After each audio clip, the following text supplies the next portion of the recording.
welcome to the Flat Earth Debate, Uncut and After Show.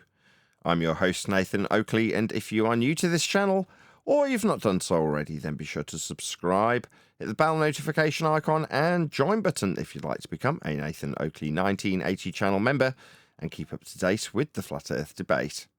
If you would like to support the channel, there is a super chat that runs alongside each of these shows while they premiere, and there's also a Ko-Fi, Patreon, crypto, and thanks button in the info box below the video.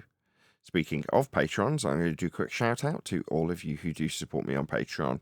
So, a massive shout of thanks and appreciation to new Patreon, Amish, Vitali Z, Colton James, BG, Survive the Spin, FE Patriot, Steve on the Level, Thomas van der Zander, Gary Hughes, Measured Flat, Chris Wouters, Oh Wow, Mitch Kennedy, Rod, The Name's Burley, Twadwazzle, Jason Hornsby, Christoph Fournier, Flat Earth Travolta, J Mels 24, Yu Unamento, M Iron 26, Endless, Goldie McKiernan, Retro Bill, Michael Kahn, John Kays, Patrick Gunnels, Banter, Mel B. Styles, Hairy Blade, Mobile Max 777, Rob W., Del West Watson, Unbelievable Productions, Blue Ridge Ranger, Abraham Mohammed, Skeptic 936, Texas Mike, Chow Yun Cat, David Wayne Foster, and Dank.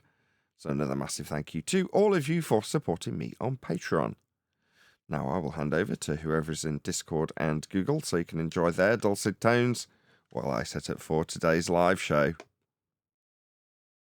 One of the biggest tricks is what they want you to skip over. I'm smart. I got a bigger IQ than you. No, sorry, partner. No, we're out here on high intelligence. We're human beings. You seem pretty good at keeping away from the trolls. Me? Oh, I don't deal with them. I quit doing it years ago. Yeah. No, that's a way. Yeah, that's not my gig. Well, you come out and you're attracted to the well, whatever, the flat earth, right? You become a flat earther. So when I first came out, it was okay, man, you're a flat earther, cool, which it was. And then time, and then flat earthers, they are, we are what we are. And so we play this game some more. And then if some of these guys, they're not worth talking to, the trolls. It's kind of a funny part of the story, right? You're dealing with, well, you're dealing with nonsense to begin with, right? I mean, spinning balls. I mean, I figured that out as soon as I became a flat earther. And so anytime you're talking about it, you're dealing with nonsense. So I don't know what Nathan calls it, perpetual nonsense, whatever it says. Feast of nonsense. Yeah. Feast of nonsense. Yeah. And it hasn't quit since I've been out here. No,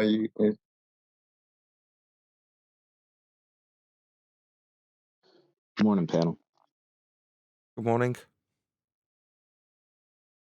or Nathan. Taboo Conspiracy got in touch with me and said, can you do 2 to 3 minutes on why celestial navigation is the #1 flat earth proof? I'm like, yeah, no worries. Be an absolute honour. Who offered you that job? Or who Ben. called? Taboo Conspiracy. Okay. We'll do that on the That's live show. awesome. We'll do it on the live show and we'll just discuss it for as long as needs be. And then I'll trim it down to 2 or 3 minutes.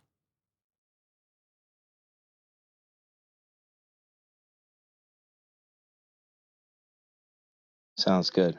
I like it concise. Yeah.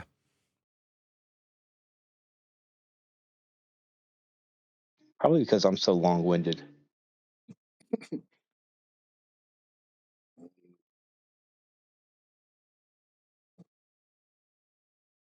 Yes.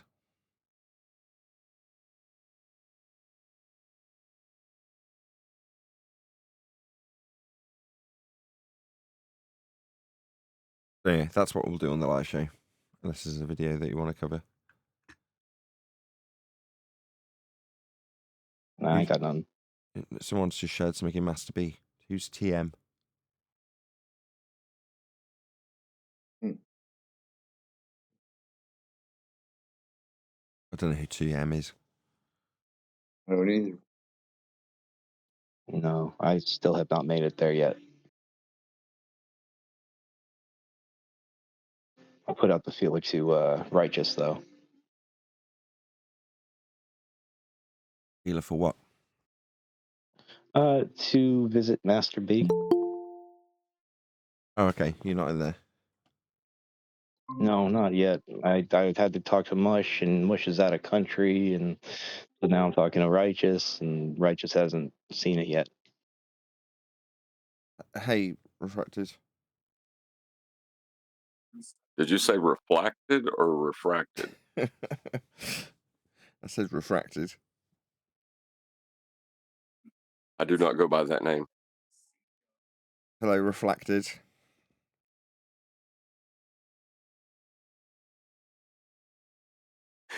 It's funny every time I hear it. Well, I'm glad you're enjoying yourself. How's your teeth? They're all right. A lot better than they were.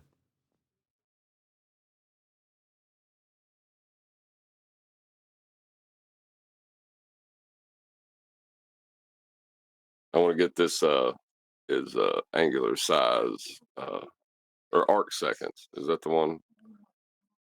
Is Oh, arc man. seconds only possible So on a flat plane? When I said, yeah, we'll talk about that on Monday, because there's some contention about it.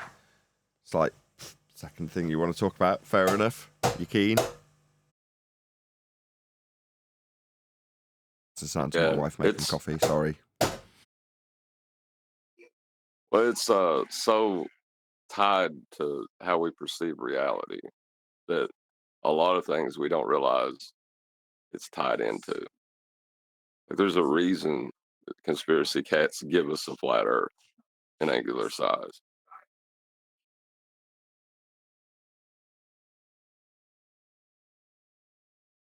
Yeah, I can't hear you What do you mean? till I get my coffee.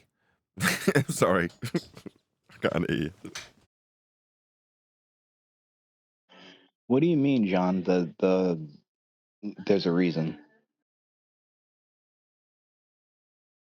Well, think about it. Like with angular size, you got a straight line.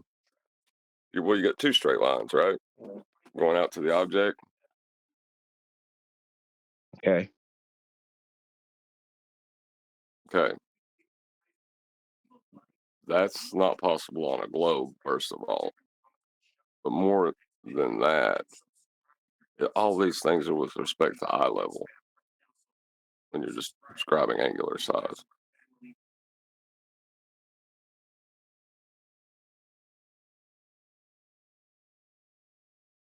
Why? Okay, I guess I thought you were going into like the conspiracy part. Like there's a reason that he gave it to you. Nah. The contention is that some, and I might even agree, would say that if I have a completely white room, and in the room there's a fly buzzing around, and from my vantage point, I draw out two imaginary lines from my point of view to the fly, and then give it an angular size. That's to say, a number of arc seconds or degrees. That doesn't No. necessarily. Go on. You immediately cannot do that. You cannot describe it with arc seconds. Arc seconds are with respect to a flat plane. Nope. Or just degrees. Then it's irrelevant. It's meaningless. Because it's not angular size. Well, I can give it in degrees. Yeah, which means nothing. It's just the degree between the two lines. That's not angular size. Yeah, it is. That's its angular size. The arc seconds, right? I don't have That's to use what arc we're seconds. talking about. We're not talking about angular size of the moon. Not actual. What use is that? It's just its angular size. I'm not saying it has a use. I'm just saying that if I acquire No, the angular size you of can't. something, it doesn't necessarily need a flat plane because it's just the angle for that one item in free space. Right, the size part is the problem because you need a Cartesian coordinate system for the size. All of this is going to be done within a Cartesian coordinate system. There's no escaping it. When you talk about an angle, it's not just going to be two straight lines meeting at a vertex in nothing. Why not? Because it's your field of view. It's 360 degrees. If I describe it in arc seconds, it is. No, even the angle itself, it's going to be part of 360 degrees. You can't Yeah. get away from it. There's no I'm not saying you escaping it. can, but I don't have to hold the protractor any which way. I can hold it any way I like. Just pick No, two no, lines. no. You can't have the protractor. You cannot have the protractor. Okay. Well, I'm struggling to argue the contrapositive to your point here, so I'll wait till somebody more mathematically minded comes along. Because my statement was you need a plane of reference for the I angle. agree. I mean, fundamentally I agree with you. I'm just trying to do my best to put a half decent response to it that would challenge it in any way. Right. It's basically their argument is basically you don't need a flat Earth for the arc second, but you need a plane of reference. They'll concede that immediately. What do you have to have a plane of reference? Flat Earth. Yeah, you need a plane. Oh, what are we talking about? Yeah, okay. I mean, like I say, it is ambiguous at this point to me. I'm not saying it is. Interesting, and it's on the table. It's contentious. In the big scheme of things, it's no big deal. I'm not demeaning it by that. I'm just saying it's like one of the hundreds of things that we discuss daily, where a heavy degree of scrutiny on one particular word is for our own benefit. So we're hyper specific when we use these words. But in everyday general debate and stuff, it probably would never be that useful. But there will be that one time in 100 if you're meeting 100 people. Do you know what I mean? We get into the minutiae of this stuff, don't we? Yeah. It's worth thrashing out. Yeah, see, the thing is, like, the arc second is within the eye, right? That's where your vertex will be, is within your eye for this angle. And that encompasses your field of view. You can't have a field of view without the plane of reference. That is fundamentally, like, you can't disrespect the plane of reference and still use the mathematics from it. Well, hopefully you'll tie that in at some point during the live show, because I'm going to be talking about elevation angles in general. Because Taboo Conspiracy said, give me some 2-3 minute soundbite or clip about celestial navigation. I've gone, yeah, no worries. And in my mind, the way to do that is to just talk about how elevation angles work within celestial navigation, because elevation angles, flat Earth prerequisite part of their measurement, is a flat Earth. So, in terms of what's the best proof of Earth being flat, well, measuring it flat, mapping it flat, charting it flat, and elevation angles are the key to that. So that's what I want to go through on the live show.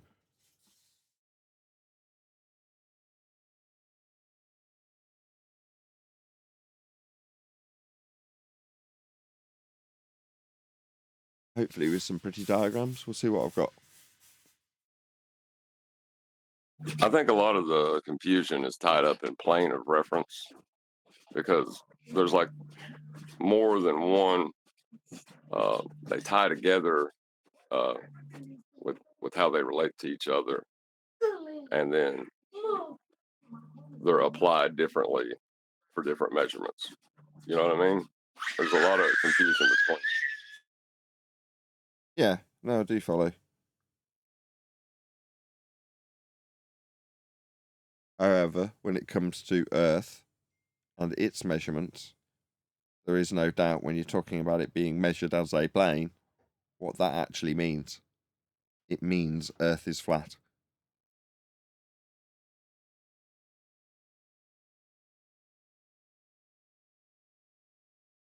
Even if you believe you live on a globe. Yeah, because even if you live on a globe, you still need a flat plane for these original measurements that give you your globe.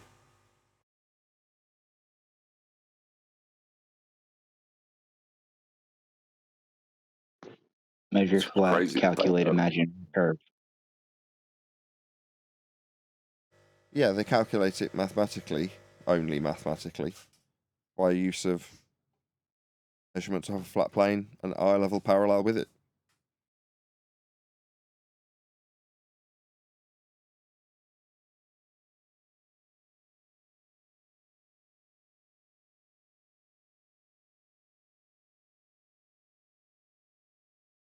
I mean, most of the stuff that they say straight up loses the definition level. So,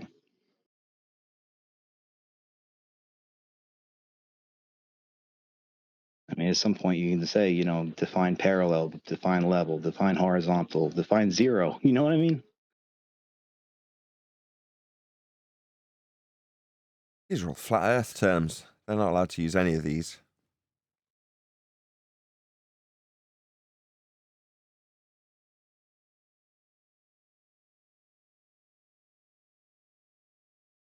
I think that's why it's necessary to degrade the flat Earth. Necessary to what? That's why it's so necessary to degrade flat earthers, because they're going to steal our measurements. Yeah.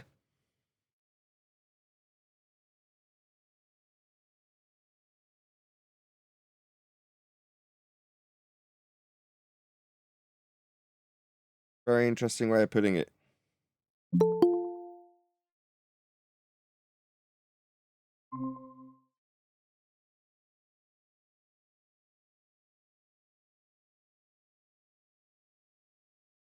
I like putting down that lie, steal, reverse, and ridicule, to blurf, and then I like to say, to look at what they're saying and see if you can put those into any of these categories, and you can always put them into, lie, steal, reverse, and ridicule. Oh, and project. That's for my check. Barely hear you, Neil. You all right?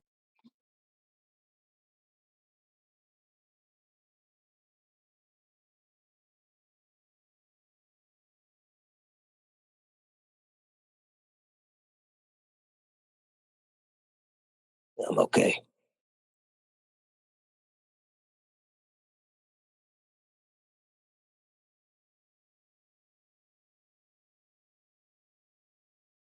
You sound horrible. Glad you're here, though.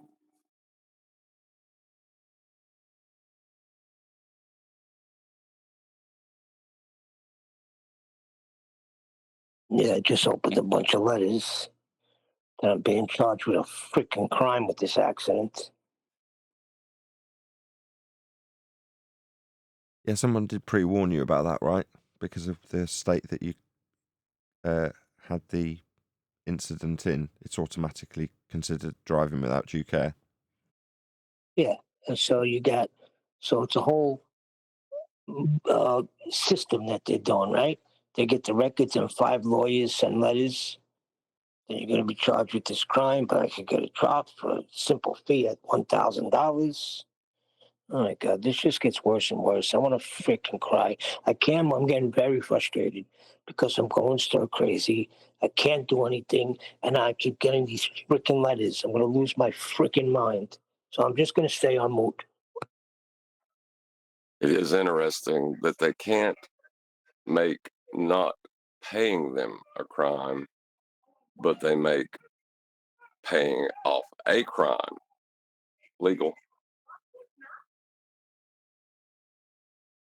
I don't want to make this about me, but and then this community that you built, Nathan, they freaking bring me to tears because people I don't even know send me $500. Another guy tells me just get a gift, send and go. I do it, and like 2 times he's already sent me money. I don't even know these people. Yeah, I've got a good community, Neil.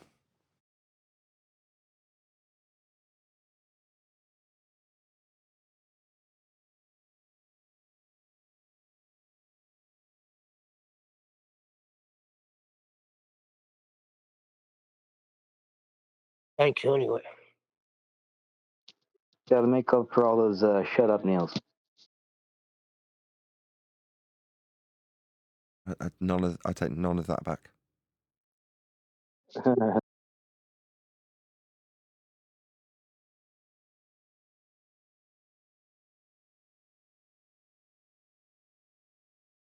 for nothing. I tell my brother to shut up all the time. He answers back with "love you."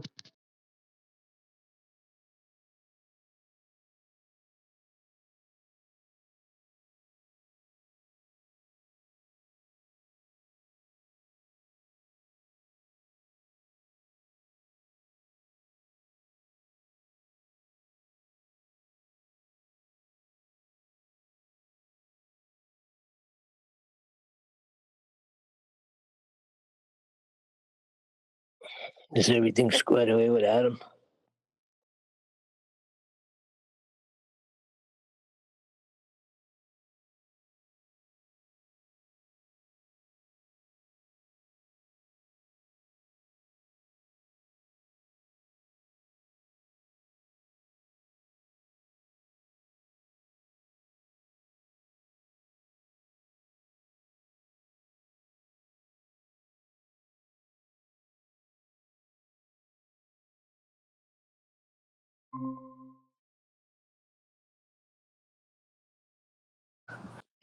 He sent them a few messages. He hasn't even answered me.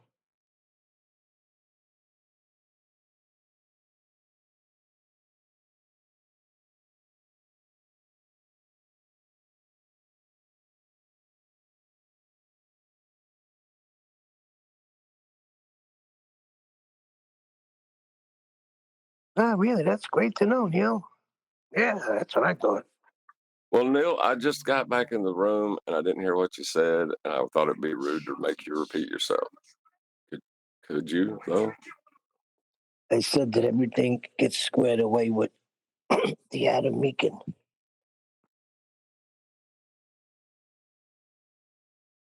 What's that mean?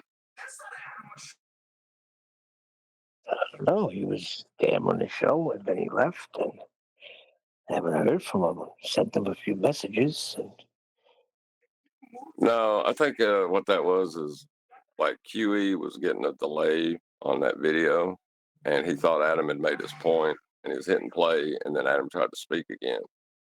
And QE got flustered, and Adam thought it was QE being flustered with him, not QE being flustered with the video.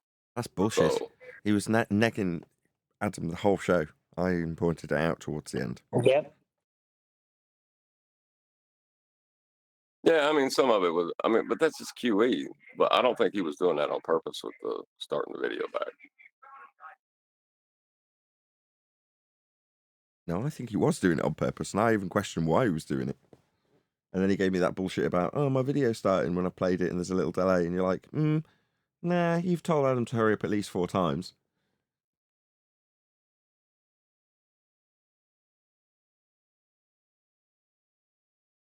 And he just wasn't listening. Adam was like, why do you want to, what's the rush to get through it? It's not like, we don't need to just get through it. He's like, well, there's 2 hours of it. And it's like, okay, I'm hearing him say this, QE, and I get the sentiment, but at the same token, it's only happening when Adam starts talking. And that didn't go unnoticed. Did anybody tell QE that we don't train to time? Oh, that's a good Well, one. it's true. Yeah, but it's true. But the point is, it only seemed to happen when Adam was talking. I don't know why. I even deliberately at one point interjected at an inappropriate moment to see if I got told off, and it didn't. So, I tested the water before saying this stuff. It did seem very squarely aimed at Adam.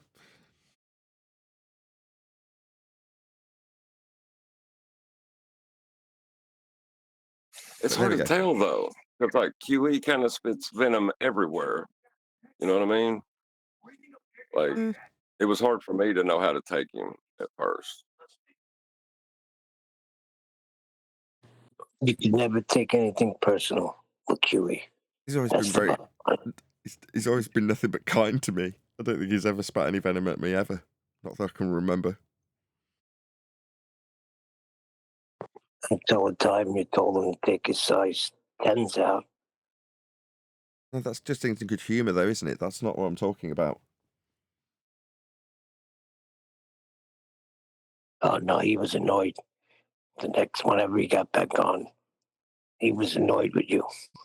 But he does show you a lot of favor. Well, he didn't express it to me. That's what I'm saying. He's got a certain degree of temperance for me that he didn't on Saturday at least have for Adam. So there we go. If you're saying, well, you get favourable treatment, what favourable to spat venom at? Well, then that to me is normality. But maybe it takes a lot of effort on QE's part to be that way with me specifically. I don't know if that's what he's suggesting. No, I noticed that Well, you have a way to diffuse things immediately. By I the am way basically you ace. You're right. answer that. That is true. I am basically fantastic. no, what it is Nathan is his pupil. Yes. He put a lot of time into Nathan. Yeah, he's had a lot of patience to make sure I understand stuff. He's taken his sweet time making sure I understand and being very tolerant of me not understanding and asking for the same information again. So from my perspective, I've had nothing but a tolerant tutor. So when other people get the, well, you don't know this, well then shut up, you stupid idiot. I've never had that. I've got, no, you need to understand this. And when I make a mistake, he'll politely, without saying it verbally, send me a message on Skype. And occasionally he's even said, well, you'll just read it straight out and I've sent it to you to spare you the embarrassment. Like, I'm not embarrassed. If I've got something wrong, okay, I'll read it out. But you know what I mean? He's not sparing anyone else any embarrassment, is he? Maybe he is. Maybe I can only go by my own experience with QE. No, but even when he's mad, the way you respond back without hostility and humility, and it diffuses the whole situation. I've noticed it a few times. That just comes natural.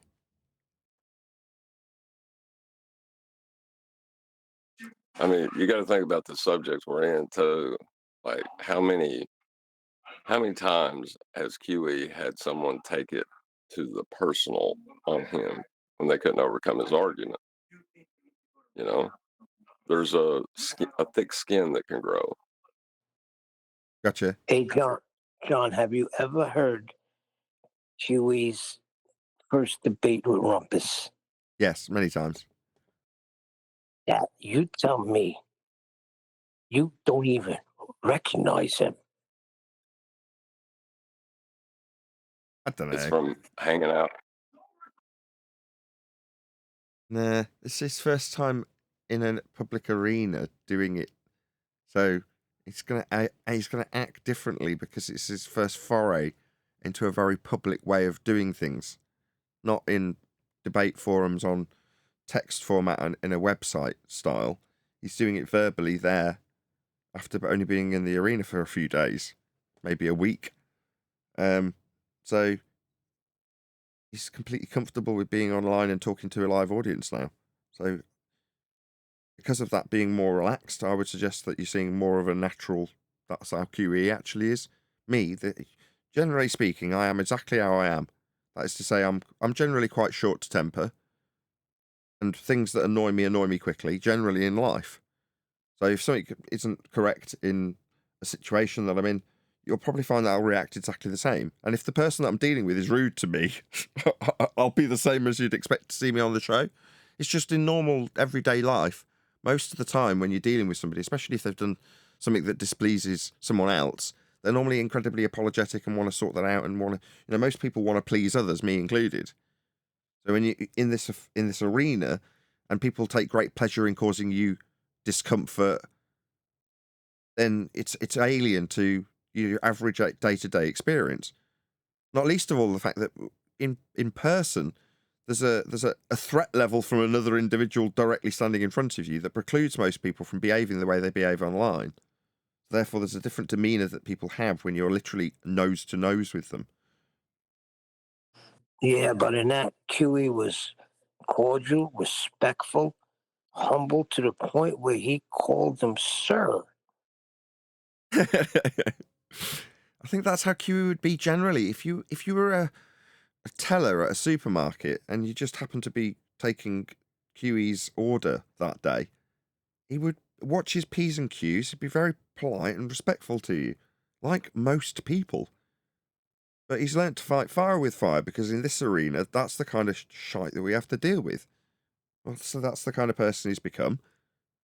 But what dwells inside all of us, there's a darkness that dwells inside of all of us, that the internet has this very good way of letting loose. You know, people are less inhibited when they're online. Now, people say, oh, well, I'm just a different person when I'm online because I can get away with it. It's like, no, that is still you. It's just not a part of you that you'd necessarily want to be seen. That's you and your persona together as one in public.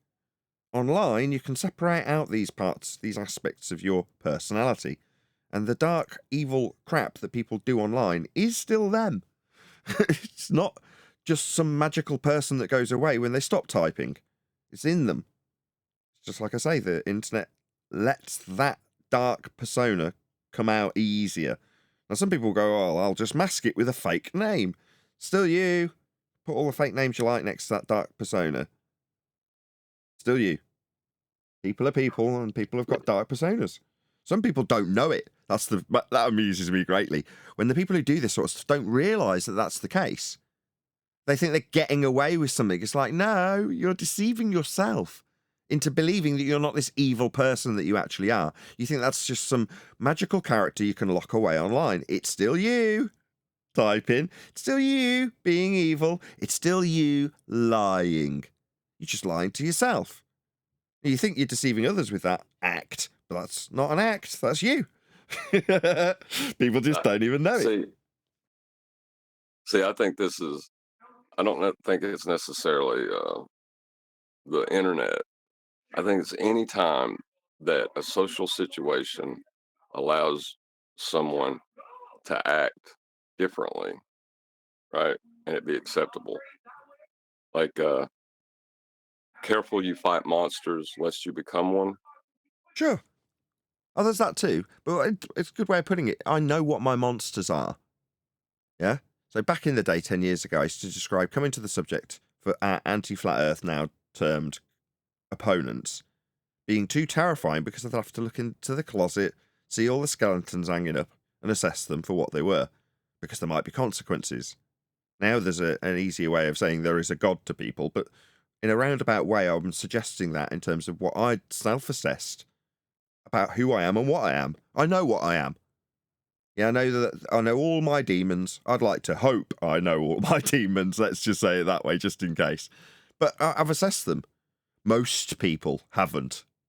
Yeah, and I'm saying in this example with the internet letting loose some of those demons, yeah, because people are scared of their own demons. Yeah, it's a nice, easy place to let a persona out behind a fake name like it's not you. That's what I'm driving at. But the monsters that you're saying, lest you become the monster, that's the other thing. Sorry, just to add this on. That monster was always there to begin with. There might be a trigger that lets it out, and if you're dealing with monsters all day, there's a good chance that'll be the trigger. But that's still, the same thing applies, right? Oh, there was a good analogy about this, right? When people start being, let's call it blame shifting, when they're being horrible, and they say these are the reasons why all of these external forces cause me to be this way. Some psychologist on one of these shorts videos describes it like an orange. You're the orange. Now, if someone squeezes you, the stuff that comes out, in this case, poison and evil, it's still come out of you, like the juice from the orange. The fact that someone squeezed you to get that to come out doesn't alter that what came out of you came out of you. That's what I'm saying. So you say, oh, be careful you don't become the monster. Well, there's a monster in all of us then, isn't there? That's the awful reality of it.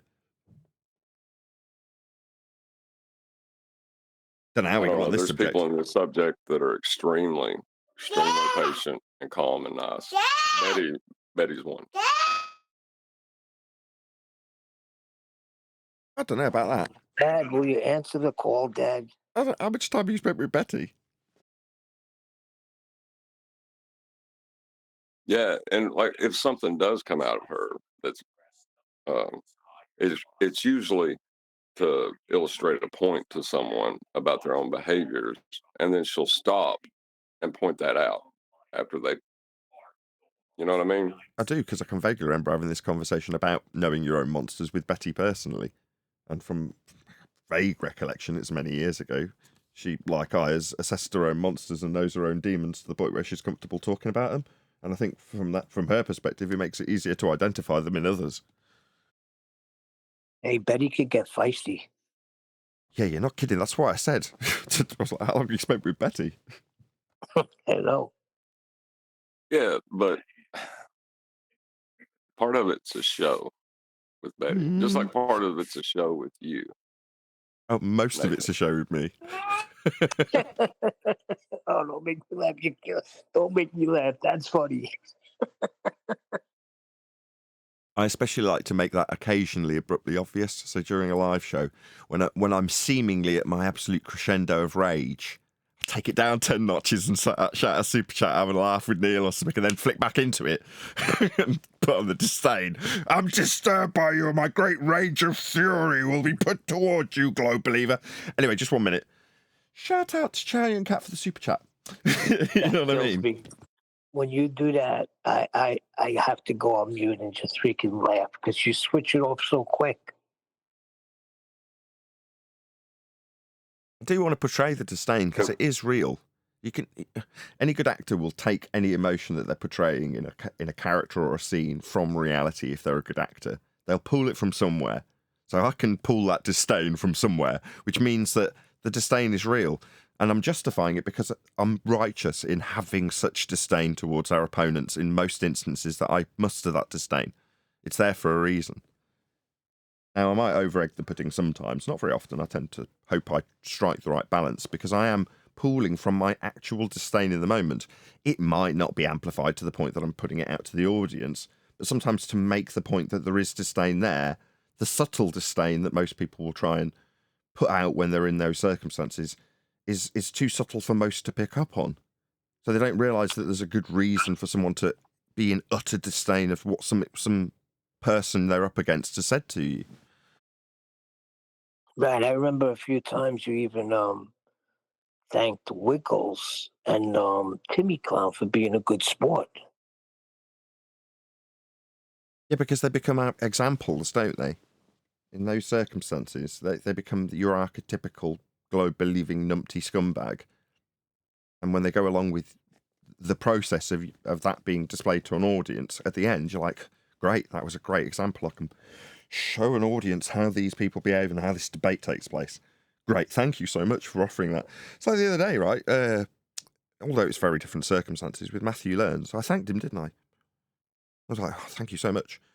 Because in his honesty, he's saying, yeah, I understand Earth's measured flat. But I understand that there might be arguments to show it's a ball, and I believe it's a ball, so it's a ball, based on my extended belief of that ball. You're like, couldn't really describe fundamentalism much better, but I'm not going to say that to you in the moment. I'm just going to thank him. Thank you so much for your fundamentalist zealotry. It was so concise and calm. Almost seemed reasonable. Didn't it?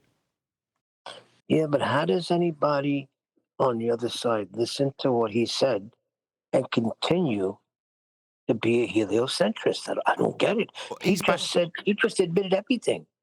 Yeah, because he's banking on doing it so calmly that no one notices how overtly he's relinquishing the globe belief that he's saying he has, justified by the flat Earth measurements he gave us. In his mind, if he says it calmly enough, people will go, oh, yeah, that seems reasonable. Seriously. I guess the only explanation I can come up with, and I'm speculating, obviously, about his motivation, but what other reason could you possibly have to deliver the awful truth that it's measured flat? But it could still be in an argument, claim to be a globe. What argument? Well, if this other guy measures it flat, you're like, okay. Maybe in his mind that's what's justified, and that's what he told us. I can only take him at his word, Neil. Yeah, and he went even to the point where he started saying measured distances on continents. I mean, you're basically saying Earth is flat.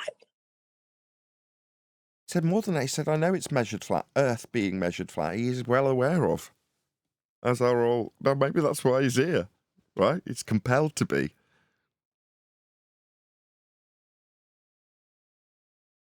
Yeah, he definitely knows it. But like you say, he's compelled to be here. Like he can't not be here. Like all of them. Even the guy that you had the debate with, Steve Bauman, he claims he's banned. That's why he doesn't come in live anymore, but he's always in the chat. I mean, he knows Earth is flat. So that's what you're going to do now. Start claiming people are here that aren't here because we can't get 5 people in G+. We've literally spent the majority of the pre-show talking to Refracted Curvature about this and that. So I'm in no concern about claiming that there's someone here that isn't, even though the live audience doesn't know that. What's that? Somebody said something in chat. What was it again? Potty Mouth Mexican says ban Neil. Oh, thanks, Potty Mouth Mexican. So nice to have you in our chat. How are you all in Discord? You all good? Hey, Righteous. Hello, Nathan. Yes, very good. I'm just adding the price of Adam to the what do you call it? Master B. All right. Has he been vetted? Is he okay? Is he one of them? Well, it seems like Mighty Mush and Neil said he's okay. I don't trust And he's either been of them. around on Discord for a long enough time, yeah. Don't even know why either of those two are in there. Yeah, just get them in there. Of course you can, Adam. I don't know why. It's not even the case already. It's because Mush isn't around. There you go. See, Yeah, I'm Mush not a is gonna liar. be gone Refracted till- was with us. He's gonna be gone till like about December 2nd. Okay.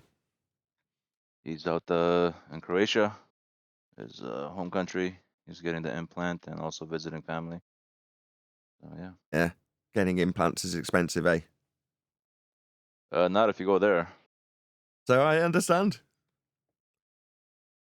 In any event, there is a task on the table for us today, ladies and gentlemen. So I may as well lay exactly what that task is out. And hopefully, over the course of this live stream, we can at least hack out 2 to 3 minutes worth of video for Ben, aka Taboo Conspiracy, who has said very specifically that he's putting a video together in terms of top 10 flat earth proofs. And he'd like celestial navigation to be one of them. And he asked, could you do a couple of minutes on celestial navigation and why it's number 1 flat earth proof? Now, I was discussing this in the pre-show with some of the guys on the panel and in Discord, and my general view of why celestial navigation would be put forward as the number 1 flat earth proof is because it's the heart of our statement, all roads lead to a flat earth. It's based on elevation angles, and elevation angles are the origin measurement of all of our mapping and charting of the known territories, the expansion of the known world. So the reason we can argue against there being no need to speculate about ice walls when we've utilized elevation angles and the geographic positions, ground positions of the stars on a flat plane with elevation angles to expand the territories. So they are the heart of our current 2024 argumentation in terms of all roads leading to a flat earth. The reason you can launch forward as a flat earther on the front foot talking about flat earth is because we measure earth flat. And elevation angles for celestial navigation, as described on screen now in this diagram, is what you do with them. Measuring angles to a star with a flat baseline and a 90 degree at the ground position of each star to find where you are on Earth if you get lost. The only reason you can do this on the maps is because we have utilized these angle measurements to plot the world we now map. It's part of the systems that we use to measure the stars in the first place. Furthermore, it's what creates the globe.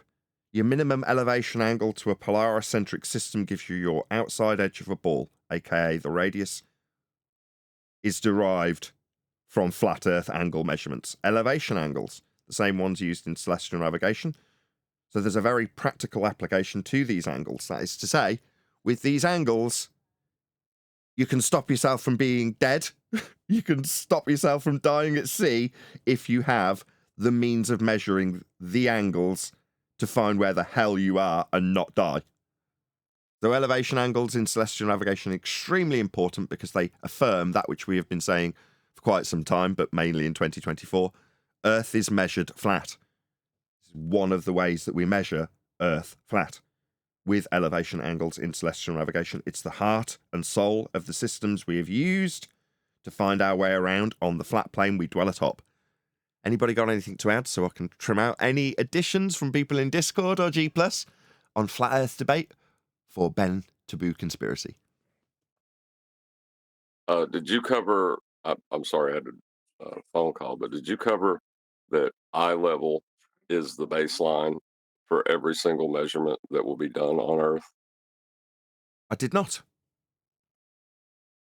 Right, their eye level is the flat baseline for most elevation angles, whether it's a depression angle from eye level to where surface level appears to meet the sky, so you can calculate the sphericity of a globe, Alberuni style. Level being a horizontal plane is how we experience the world. Measurement must be referenceable back to how we experience the world. Once you have that, anything past it that will be an argument against it will automatically be fallacious. Right. On screen now, this is an elevation angle measurement with respect to the sun. This is what you can use to chart out the positions below the sun at any given time. That's where the sun is. Its zenith would be where you would stand. Below the sun in this instance would be here. The zenith of the sun. When you're trying to find where you are, you can measure to a celestial item. Minus it from 90 and times it by 60 to give you the distance to the GP. With that, you can derive a circle around the point that the sun, in this instance, is below. Now, with sometimes 2, but if you're in the middle of the ocean, it might be 3, other angle measurements to stars, you can find your location. That is to say, where circles for each of the angles that you measure to navigation stars intersect is where you are. Now, if one of the 2 intersection points on the 3 circles, or 2 circles, depending on how many you need, that you draw out, was over land, then obviously there's only one alternative for where you are. But if there was no land to have the other cross-section of circles be on, then you would have the need for 3 stars, 3 angles to find your exact location. Now, that is a flat Earth prerequisite. You are measuring elevation angles. Angles with respect to a flat baseline. That's what an angle is. 2 straight lines meeting at a vertex, in this case, for a baseline. Now, the globe is derived from these measurements. Ergo, any claim to be functional globe measurement will actually be a calculation derived from a flat plane functional from within the globe. That's something called the equatorial plane. Can't measure these angles on a curved surface, and they won't work with respect to a curved surface. They can only work with respect to a plane. They are angles. So what you see on screen now is the celestial sphere wrapped around a globe that is a glorified protractor with a blacked out celestial and equatorial plane that these angles come from. Or to put it another way, the globe is derived from flat Earth elevation angles used in celestial navigation. But for the fact that we measure Earth flat with these angles, you wouldn't have a globe to believe in. Anything else for anybody else to add? I think we've done a pretty good job right at the opening of this live show for me to trim out for Taboo Conspiracy. I don't know what you guys think.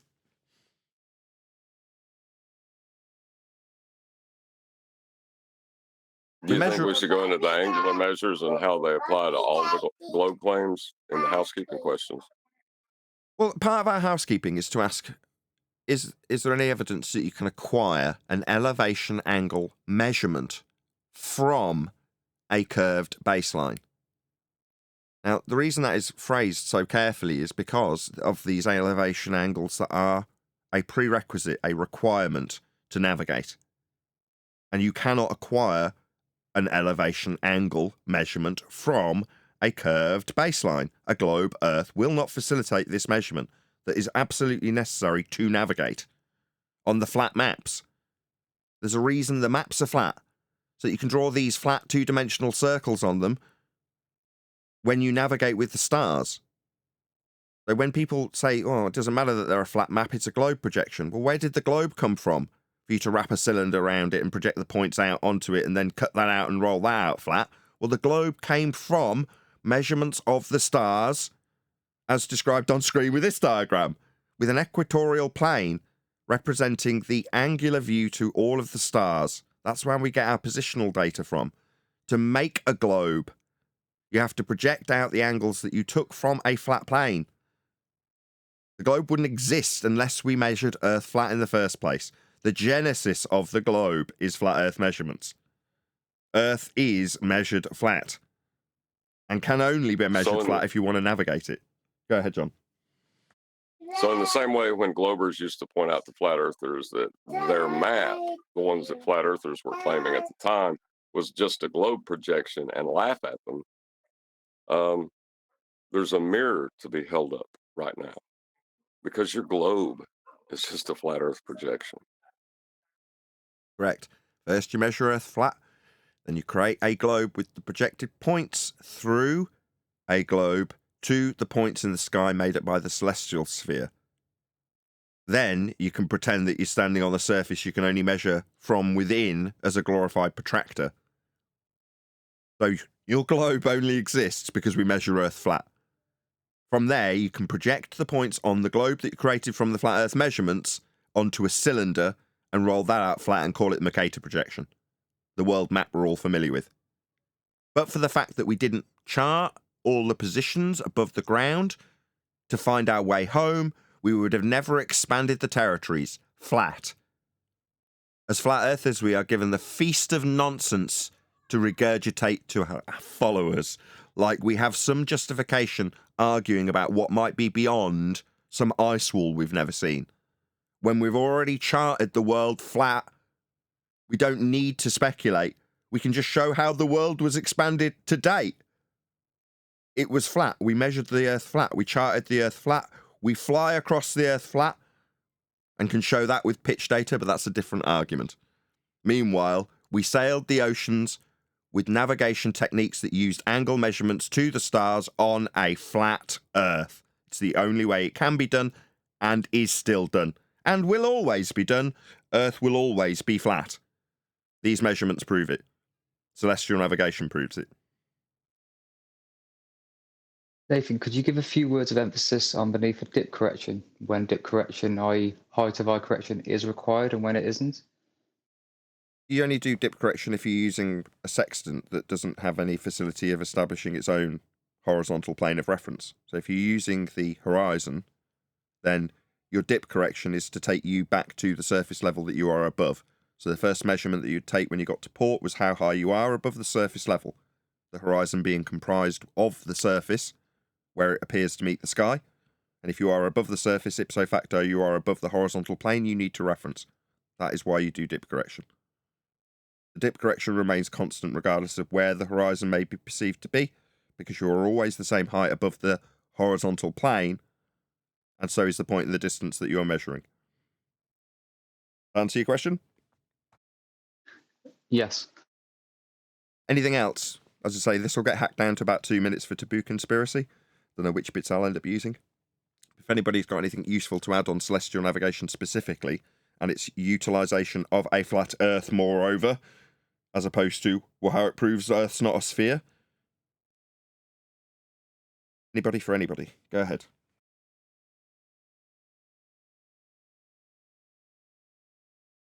No, I'll just ask the housekeeping question, as it dovetails perfectly into this particular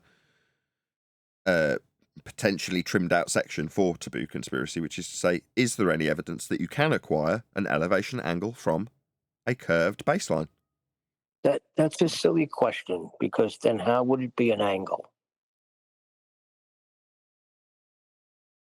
if the bottom is curved? Yeah, two straight lines meeting at a vertex isn't capable if the surface is curving. It doesn't form a straight baseline anymore.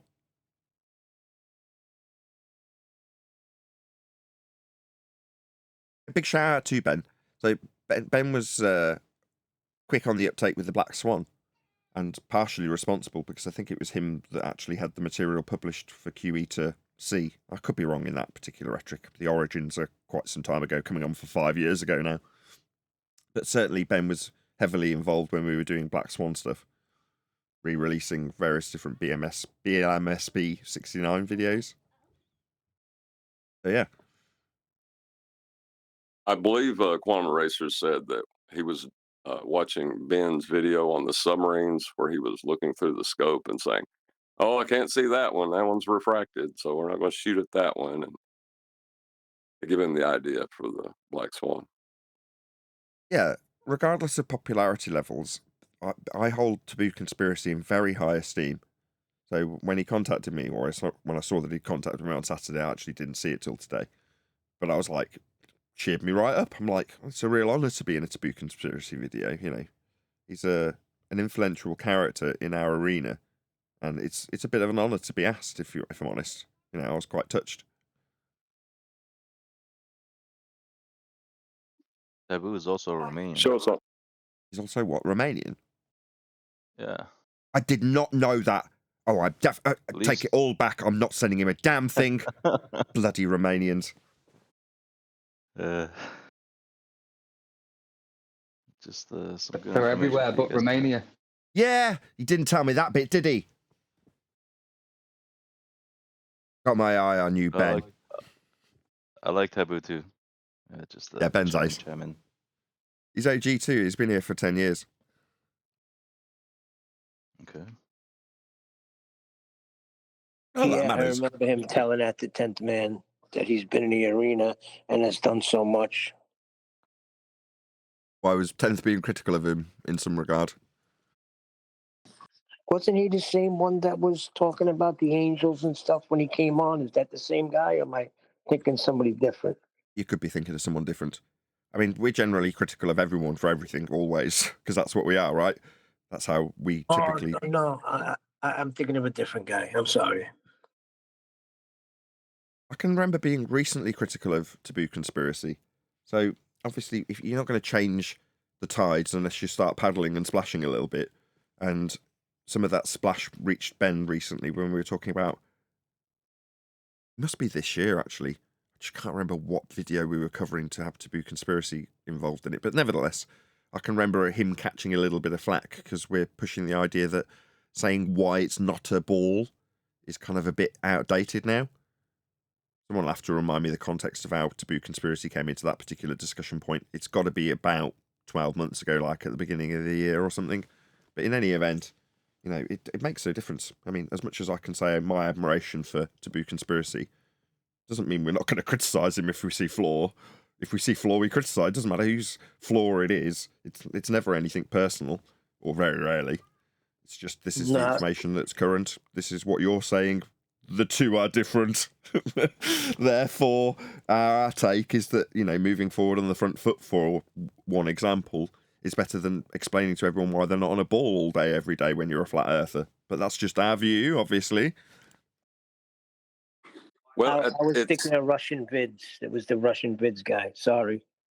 Okay. One of the reasons it's so important to not worry about that as much is because most of the time they're just going to hear you express what the claim is, and then they're going to cut you off and change the subject, and it's going to get lost. And it just becomes a flat earther making a ball claim. Right, if you can only get halfway through how the globe fails, what you're left with after being cut off is just half a globe claim. So the globe's being taught, well, win-win. And we get to call you stupid for being a flat earther just for being here and being a flat earther at the same time. Well, thank you for talking about a globe for 30 seconds. Now we'll cut you off and call you stupid and reiterate how globe-shaped it all is.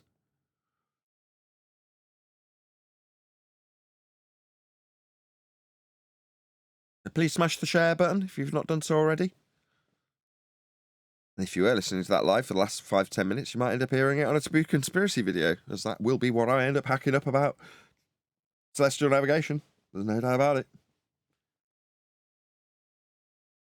We all have a lovely weekend. Yes, thank you.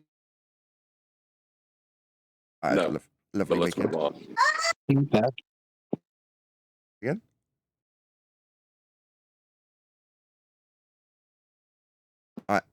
I had a magical weekend because, through the toothache, I went to Warwick Castle, which is just down the road from us. And it is a glorious, very well intact, very well maintained by the same people who do like tourist attractions here, like Alton Towers. They run the castle. So it's like a little resort on this very, very well maintained castle. But seeing it all lit up with this light trail was absolutely glorious. Not that we haven't done it before, we did it last year. But at the end of it, my eldest daughter was in a choir. So we were at the castle grounds with all these beautiful magical lights, admittedly a bit drizzly. But watching my eldest daughter on a big stage entertaining a number of, audience members with her and her choir, it was lovely. It's one of those things that you think, I'll probably remember this when I'm dying in however many years' time, because it was that magical. And my excuse for being 10 minutes late for Ballbusters.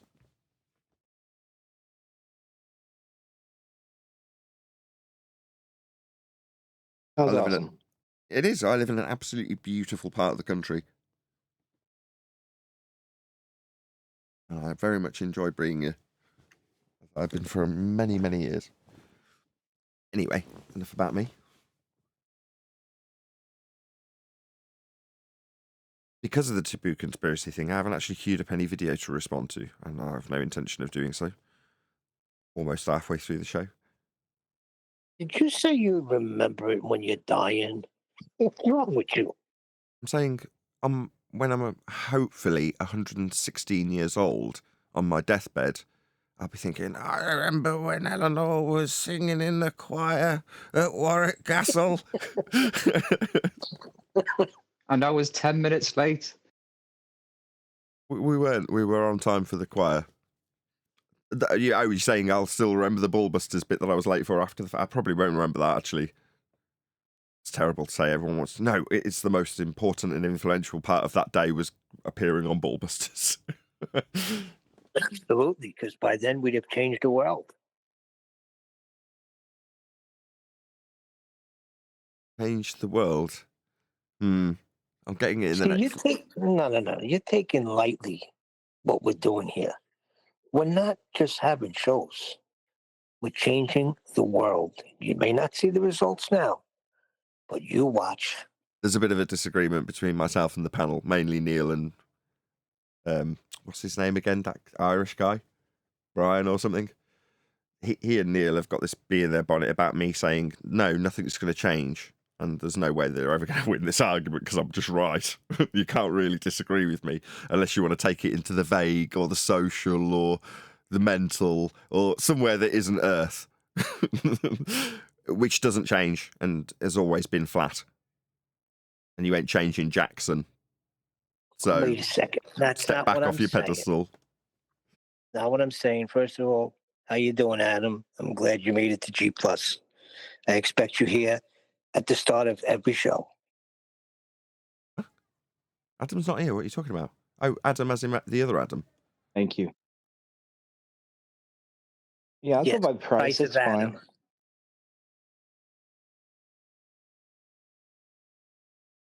Go on, Adam.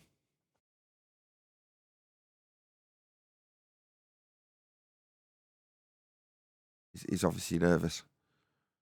You meant you. Okay, well, this is going swimmingly. He's trying. I guess he's getting it worked out with the mute button. But anyway, it's good to have you. But back to the other thing. Me and Brian are always right. We tried to tell you this 5 years ago with this ether and dielectric acceleration, and you left it to scorn, and you started making comparisons to ghost stories, and look where we are now. So there's no practical use for ether, right? In real terms, okay, you've got the comparative fantasy with Newtonian mechanics and even Einsteinian to a certain degree, and all the contradictions that come along also interweave with the contradictions in Ethereanism. I couldn't care less. None of this stuff has any practical use. The globe version of it's a band-aid to keep them on a spinning ball.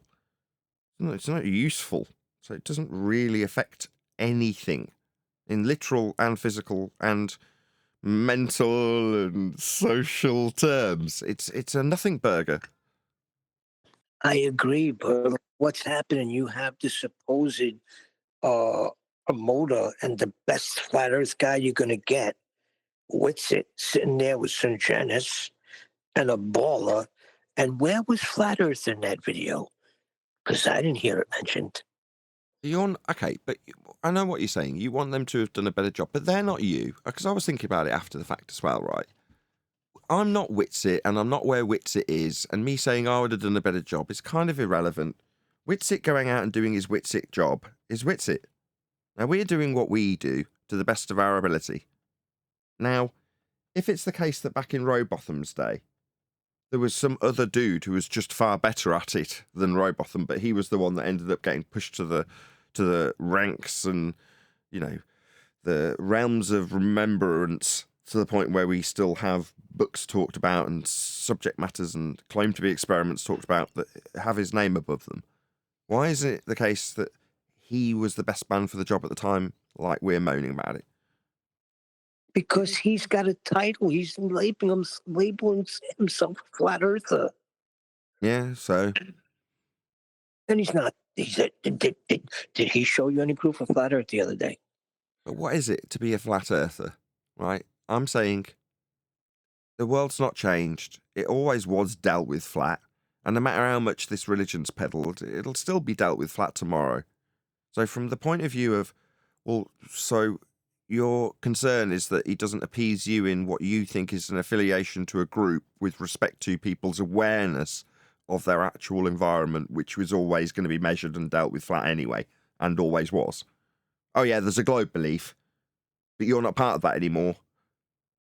So it's just him, and he's not satisfactorily depicting his label as a flat earther in your view, right? Sod him, I don't care. Do what you like with it.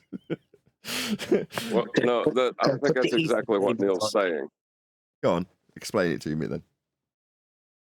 Neil's saying that this individual has been selected mainly by our opponents to be the representative of flat Earth.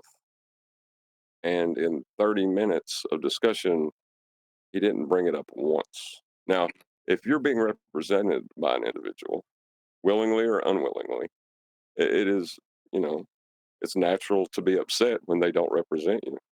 It's a lack of representation. Right. Yeah. And from what I understand is Reg and a whole bunch of guys in Discord had a conversation with him. Yeah. And he did not even listen to one word they said. He went on his own. So you can only rely on yourself. That's what it teaches you, right? You want him to be I don't want any representation, thanks. I'm good. I don't need anybody to represent me. I'm me, and I'm good for representing myself. I can say what I need to say. So therefore, I'm not going to moan when Witsit is not a good rep. I don't care. I didn't need a rep to begin with. He's my rep, is he? No, he isn't. That's my attitude if someone wants to bring it up. Unwilling. Then Exactly. you're unwilling. But he's still your representative, whether you're willing or unwilling. Because that is how you are being perceived, is through the eyes of the individual watching Witsit. I know that, and I recognise this attempt to dissolve my spin.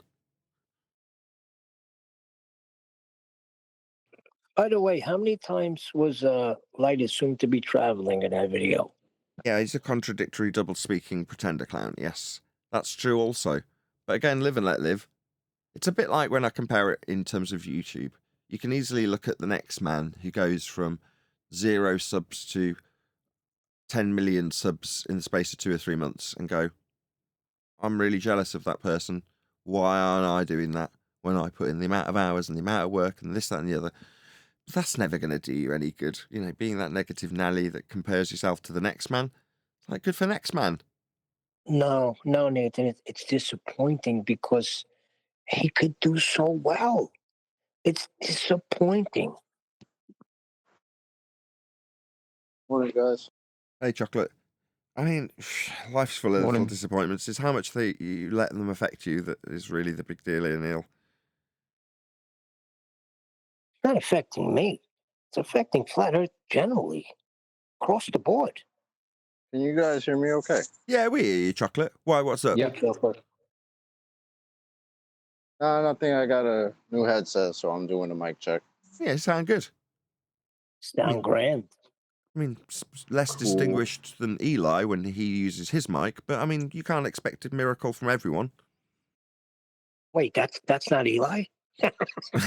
Well, when they're both using good mics, they're a lot more distinguishable which one's which. When they're both on crap mics, they kind of do sound the same. You'd sound the same if you were on the same crappy mic that they were on, if you know what I mean, Neil. It's good to have you on a decent mic, Chocolate. Good. I appreciate it if no one else mentions it. Thank you, sir. Did you have anything you wanted to add about celestial navigation as we're on the subject? It's a bit far away from where I might edit it out, though, I'll be honest. No, but I'll add in a little bit on the discussion I just walked into, where Neil's mad at Witsit for misrepresenting. No, I'm not mad. Disappointed. Chill, Neil, chill. Yeah, I get it. I'm kind of with Nathan. Like this, I never hired Witsit to be my lawyer. Like, what do you mean? He represents me. Like, nah, I don't agree with that. Did you not hear what Refracted just said? Willingly or not, he's put on there as the flat Earth representative. He is the best. That's what the guy said. Well, everybody's entitled to their own opinion, right? He could feel that he's the best. That's good for him. Very happy. Doesn't represent me though.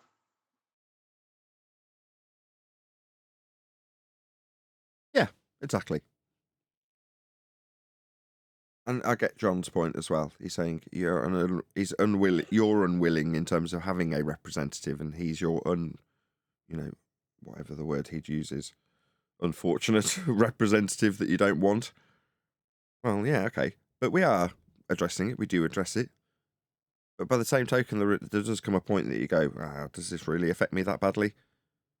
Once you've made everyone in the moment acutely aware of that fact, that's it then, isn't it? What else can you do? Exactly.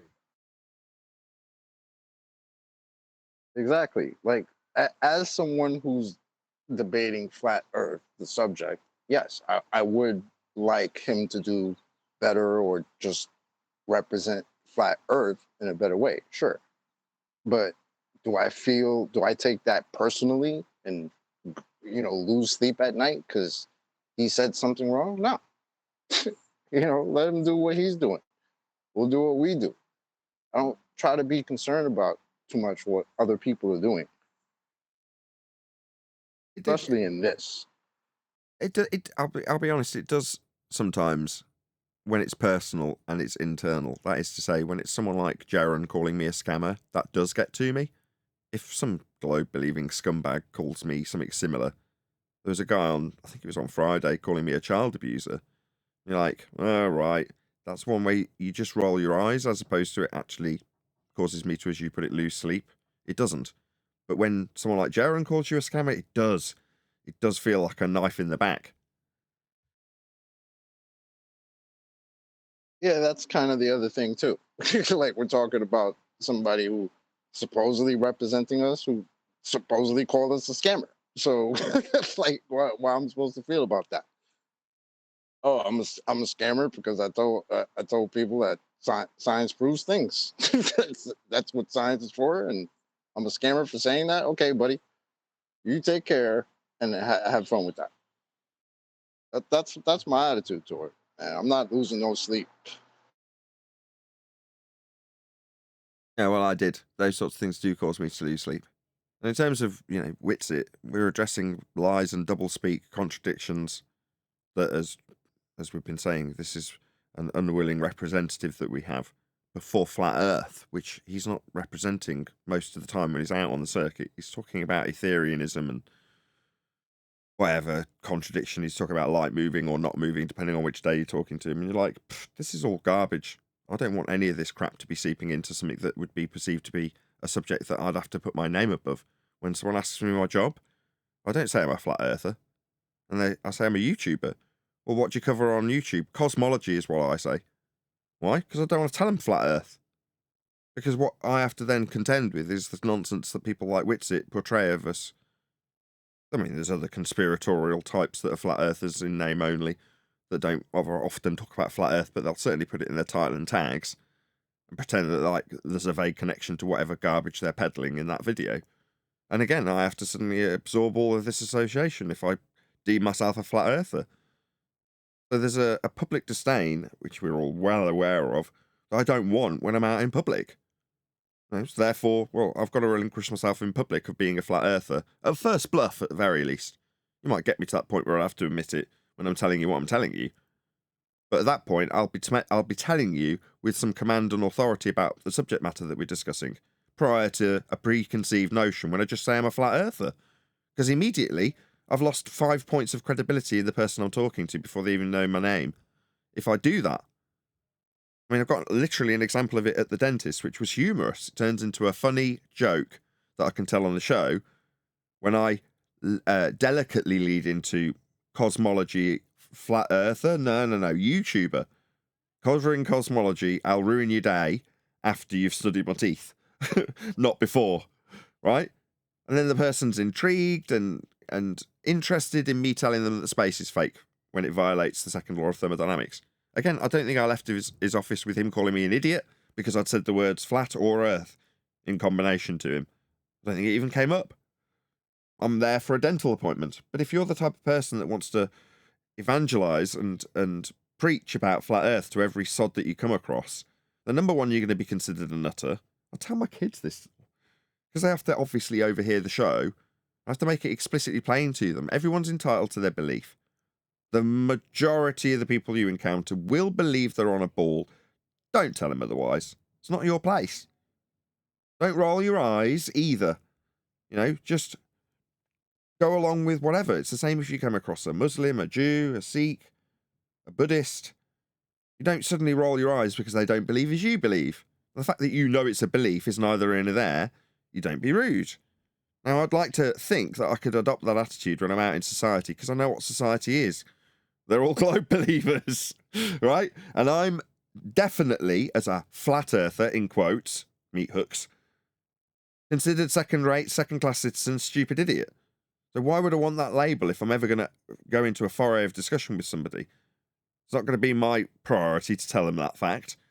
So therefore, to bring it back onto the subject matter, why would I concern myself too deeply with how that publicly tarnished title of flat earther is represented by some tosser called Witsit? It's kind of neither here nor there in reality of my world that I actually live in, beyond what I do for a living on the internet.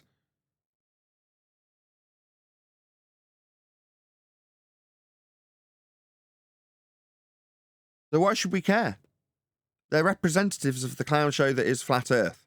And Flat Earth isn't what we want it to be, is it?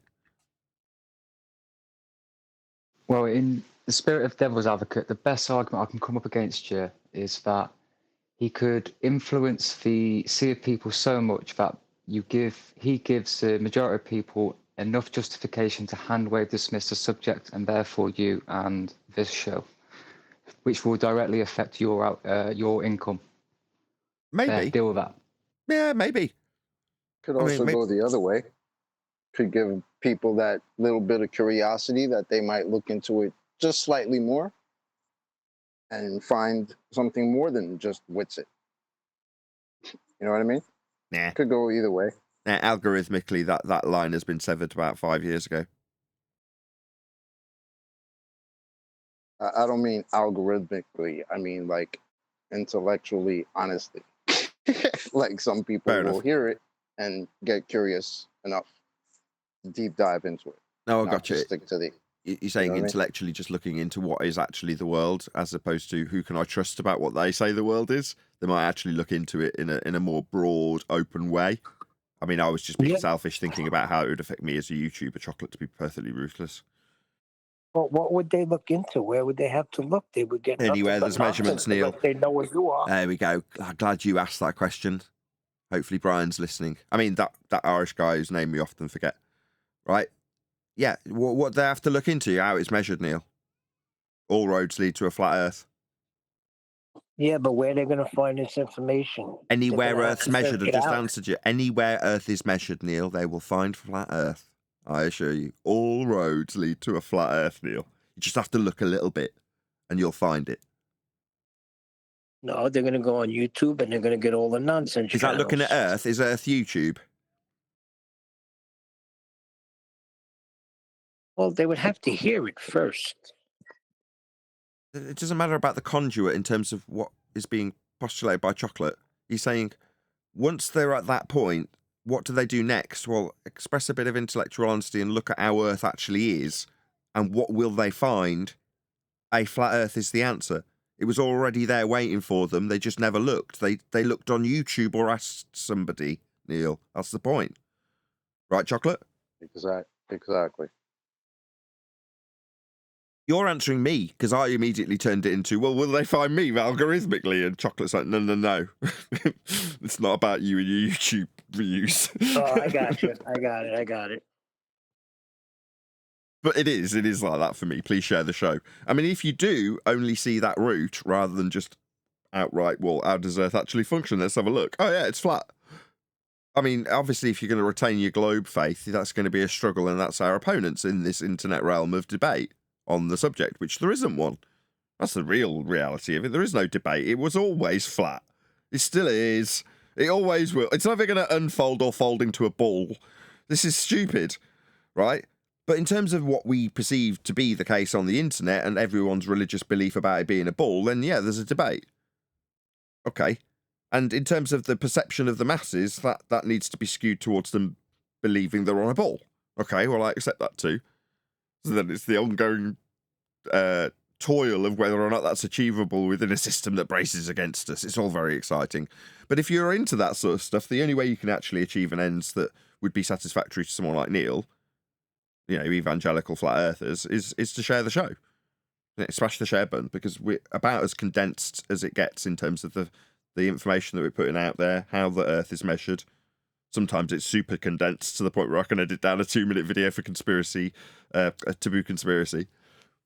But yeah, just share the show. If you want people to find out via the means that they'd have to listen to someone else like me or Neil or Chocolate saying or Brian talking about it, then that's the way to do it, right? Share the show, because they won't find it naturally if they're looking for it, because you don't find a flat Earth measurement by typing in flat Earth to YouTube. But if you did want the guy who does do that to find me, then he won't, so you have to share it with him. Yeah, a big thanks to Taboo Conspiracy, because it was David Wise shouting at your channel that led me to you. Obviously, that path is no longer an option for the masses out there, but Taboo Conspiracy is. So the fact that he's taken that choice is a great thing. Yeah, well, I'd hope that he doesn't end up getting any flack. That is to say, there's a certain degree of what's the word? Cross-pollination between Taboo Conspiracy and us Flat Earth Debate and the people who've burned bridges with us or I've burned bridges with. So I would hope he just doesn't get in any way caught in any crossfire and any politics in that regard. So in other words, if he was tomorrow contacting Witsit going, actually, I do want to talk about Ether, I'd be like, good for you. That's your bag. I don't care. And hopefully he wouldn't catch any flack from Witsit going, didn't you just cover Nathan yesterday in one of your videos? Oh, no, how dare you? I'm not going to get... Hopefully it wouldn't cause anything of the sort. Quick shout out before you respond to that to Unisocks Femi. Thank you for the super chat. Or you could go to the library and read about elevation. Yeah. Stuff that you reference in the library that's with regards to measurements. You don't have to physically go out and get your tape measured, but I'm just saying, if you're talking about how Earth functions with respect to a measurement of Earth, that will be found in the library. You know, but if you're trying to find it via Google search, then we're in a propagandized world of the internet, aren't we? Where your inquiry is directed in a certain fashion. The answers that you're given are skewed along with the road that you put on when you ask a certain question, which is different to what I think Unitox Femo is driving out with that super chat, which is when you go to a library, it's a completely different kettle of fish. I love going to the library with my kids, teaching them how to look stuff up and find stuff, because there's no algorithmic persuasion that takes place. If you're just there casually, it's what takes your fancy. And if you have a purpose, you go in and find the thing you're looking for because you know how to look through books to find a book for reference in a given subject. So I'm all for libraries. We regularly visit our library. Visit your local library before it goes away. Thanks for the super chat. 84 people watching. Please share the show if you've not done so already. Smash that share button. It's only a couple of clicks and it goes on Facebook or Twitter or Bebo or MySpace or wherever it is that you like doing your social media things.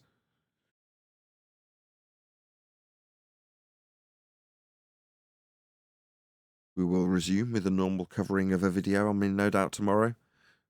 I thought we'd end up chit-chatting about celestial navigation for the entire hour, and then I'd have to cobble together 2-3 minutes from that chit-chat. We need 10th man for that.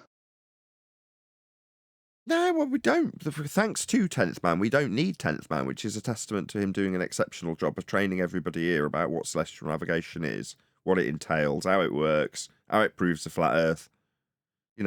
That's down to 10th Man that we don't need him here. So as much as that might sound like rude, we don't need you here, 10th Man, because you've done such a blinding job of making everyone understand how this all works.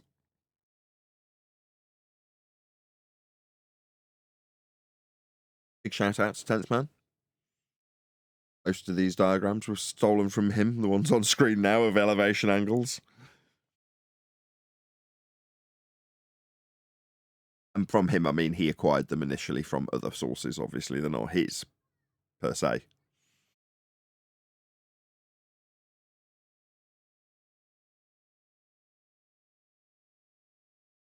Anything else happening over the weekend in regards to Flat Earth as opposed to trips to castles?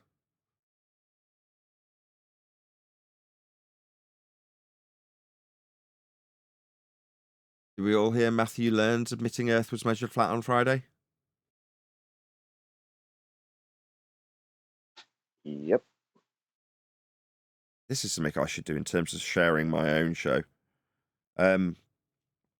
Friday's politics show, and this is the case for all of the politics shows. I'm just going to hype it up. I don't know if this is true, but just for the sake of drama, I'm going to hype it up with unverified nonsense. It was censored, right? And they all are. All of the politics ones, they're censored. They're held back by the powers that should not be. The dark and evil hidden hand holds back these shows. Because typically, the politics debate shows, which are the ones most likely to have an actual contentious outcome in the show, live, get the least views. Therefore, I'm going to pick up my own bloody show. Why not? Rather than moaning about it and looking at the stats going, why do these shows do terribly? When they're the best shows of the week and everyone tells me how much they love them. And we get things like Matthew Learns telling us, yes, I know Earth's measured flat. Well, why wouldn't it be flat then? Well, because people have arguments about it's a ball. Well, give us one. Well, this guy measures Earth flat. That's your argument for... That's what we got in the politics server on Friday. So hopefully one of my mods... I don't know if there's Divergent Droid's around. I know he is, but I'm just going to pretend I don't know he is. Can dig out Friday's show link to the live show, this show from Friday, basically, and put it in my own chat and say, after we finish live, I strongly urge you, there's almost 90 people watching, go and check out Friday's politics show and just spin on maybe 15, 20 minutes, maybe 18 or so minutes in, and you'll hear Matthew Learns piping up and just casually admitting how Earth is measured flat. In no uncertain terms. So this is somebody who's teaching people maths at university level, admitting Earth is measured flat. Awesome stuff, very calm. And at the end, him going, oh, that was very easy. Far calmer than I was expecting. It's like, yeah, when people don't lie to us about how it isn't measured flat when they know damn well it is, we're surprisingly calm with you. It's only when you lie to us about how it isn't measured flat when it is that we get annoyed. Because we know the awful truth from your perspective. Earth's measured flat. for everyone. So check that out. You know, I haven't had an opportunity to trim it out. I will. I'm sure I will at some point if I can remember. He has it up already. Pardon? ED's Ace. Who's Ace? Oh, Divergent Droids all over it. Yes, I see that now. So yeah, he's saying if you missed it, very polite, positive spin there, Divergent Droid. If it wasn't delivered to you by the black hand that censors the show, there it is in my live stream right now. So hopefully a few of you will toddle along when we round up in about 10 or so minutes time, and check it out and leave a comment. Not that it's going to help me in the YouTube algorithmic love that we send to our opponents so often on our response videos, but leave a comment anyway. It's nice to see comments rolling on by on these videos. But you'll hopefully enjoy it because there's a good chance you haven't watched it if I'm encouraging you to. That's why the numbers are low on it, because you haven't watched it. So check it out. It's the best show of the week, typically, I'm told. I mean, I like all of them. I think we make a great show generally. But I am frequently told that the politics show is people's favourite and that they really can't wait for it and annoyed if it doesn't take place, which isn't often. Everyone agree? Yes, my favourite moment was when I asked him, do you know that Earth is spherical, or do you accept without evidence that Earth is spherical? And he said both.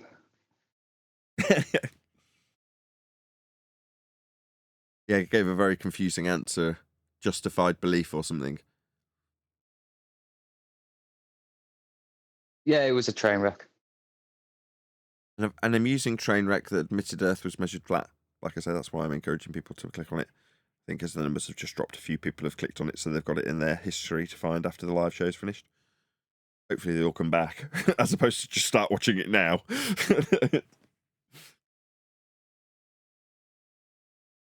But we have actually got a video to continue responding to. I can't remember what it was that we were doing on Thursday, but I did intend to carry on with that because it was quite juicy. I just can't remember what exactly it was. Anyone Mark remember? Gober on the Jeff Mara podcast. Is that what it was that we were covering? Yes, do you want me to repost it? No, well, yes, I do, because I'll need it for tomorrow. We've got maybe 5 or 10 minutes left on this live stream, so we won't start it now. Yeah, if you pop it in Master B, I'll cover that tomorrow. We only got about halfway through. Sorry, Neil? Why put off tomorrow what can be accomplished today? Oh, thank you for the advice, Brian.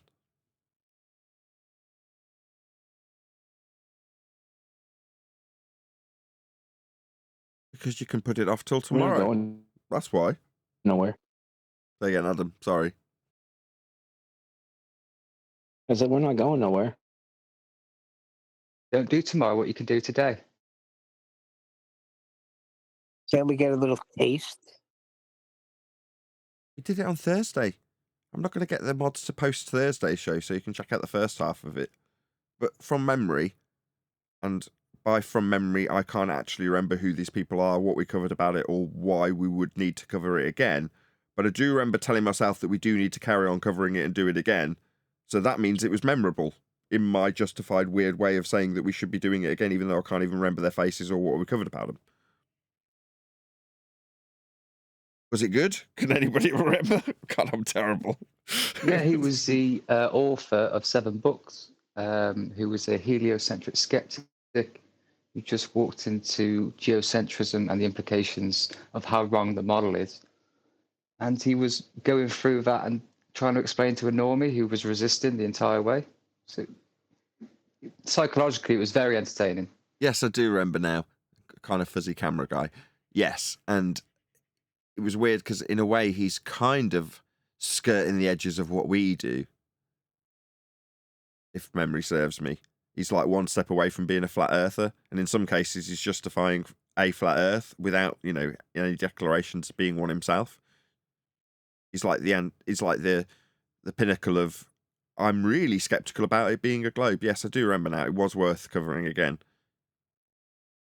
And later on in the video, he does state that the geocentric model, in his words, is a more convincing model, and he's more inclined that way. Yeah. They're like Sun Genis on Ballbusters on Saturday. That's his stance, isn't it? Yes. Half step in. Maybe this is part of a slow release that some prophesized about. I don't know, all this slow release. I've speculated it myself a few times.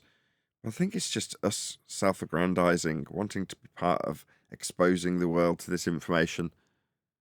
And I can't really toe that line while saying, oh, well, I don't care if it represents me in some dog shit titled flat earthism. Who cares? In general terms, I wouldn't even want that ascribed to me in public. So, does it matter? So, if this, had a complete change of perception in the world's view of how flat earthers actually are. So, I don't know, there's probably been 100 years of poison laid down, hasn't there? That's a lot of mopping up to do. Yeah, so the best way about it is to break the ice slowly, chip away at it. What if? In the back of my mind, I've got that when something's truth, but obviously it's not accepted that way, or there's a lie in place. You know, the people who come forward to present the truth are ridiculed and sometimes abused physically or verbally, but eventually it's just accepted as having always been the case by the masses. Well, for me, we're at the stage that next stage in that process is the whole world just going, yeah, we always knew it was flat anyway. Yeah, we knew that it was a religion. Nathan, let me ask you a question. At any time, has people from the other side given any money? Because I found that Oh, the we're other side. softened. Do you mean the afterlife? No. The people that are on the ball side, because that guy Platypus, he's a baller, right? From QE, when he's usually on QE. What are you saying? If Ballers super chatted me, yes. What's your point? Oh, okay. No, because I think we're softening him up because he sent me money when he found out I was injured. And Well, I think that's people, a baller. Yeah, it's the whole love to hate people. A lot of the audience love to hate us. No, I think it's different. I think we're breaking through. It's not a brand new thing, man. Like, as much as we go at them, even somebody like Luffy has helped out when the time came. So some of them do have some sort of a heart, even though he's a faltard. Yeah, Rufy's been generous several times. I'm sure Rufy's been in contribution to various GoFundMe campaigns. That is to say, he doesn't hang around sending super chats or anything, but he'll send me contributions to a PayPal or whatever, to a GoFundMe or whatever I've forgotten the name of what we call it now. Give, Send, Go. We always seem to change the platform, but he has helped out. So there are ballers that will take pity on me and send me financial help, and I think I can only justify it from their perspective and in the regards that they spend a long time watching and realise I do actually earn a living from it with a different hat on. In other words, it makes no difference to me being able to feed the kids. I'll still be entertaining them as much as they despise what I stand for and want to oppose it. It's the wanting to oppose it that would lead them to still contribute financially, as weird as that may sound. I'm assuming, I'm not speaking on Ruhif's behalf, but that's my assumption. Yeah, I thought I broke the barrier. You thought that you were a straw that broke the camel's back. I thought so. Oh well. Well, people are people, and people who are generous by heart, even if they oppose us, will still just be generous by heart. So it works both ways. In the pre-show, I was talking about how the dark side of people's personality, and it is their personality was the point, comes out when there's a certain amount of anonymity that you can attain by being on the internet. You only have to have a fake name, and suddenly you can make believe that the horrible, disgusting things that you do aren't really you. It's just you when it doesn't really matter because it's just some fake name on the internet. My point being that no, that is still you. Those are just the monsters in your closet that you haven't really faced, the demons that you have but don't want to admit to. Well, it works both ways. The person that you see as the demon online is probably just still at heart just a normal good person, And that's true for most, if not all, of our opponents, believe it or not. That is to say that we see the worst of them. That isn't to say that the average Joe Glober that's watching going, oh, I hate Nathan, I hate his guts, him talking about Flat Earther, isn't actually quite a normal, empathetic, reasonable person, good husband, tender lover, whatever, in normal, everyday society. And that will spill out in terms of their empathy for you when tragedy befalls you. So you it's shock to you when you see the good side of these shitheads, is kind of what you're telling me, Neil. And I've always known that people are all the same. People are people. The fact that we get to see a certain demon that they won't want to admit to in public, that kind of amuses me. Because those are normal people that are generally, or most people are generally good. So even the majority of the trolls that seem like complete shitheads, they're still, for the majority of them, they're just normal good people, Neil, believe it or not. Just sat behind a keyboard with their kids running around in the background with a mortgage to pay. They're just normal people, as shocking as that may seem. So when you see their kindness, it might be a shock, but it isn't to me. It's like, no, I know that we're just seeing the demons from these people because they've got a bit of anonymity.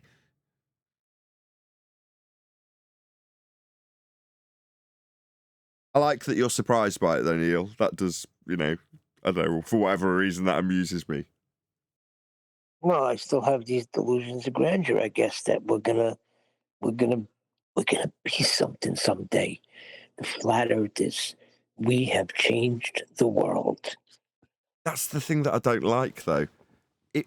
Influencing people to recognise the world that they always inhabited is kind of a mouthful, and you're like, here, kind of dilutes the. It's a far cry from being Superman, isn't it?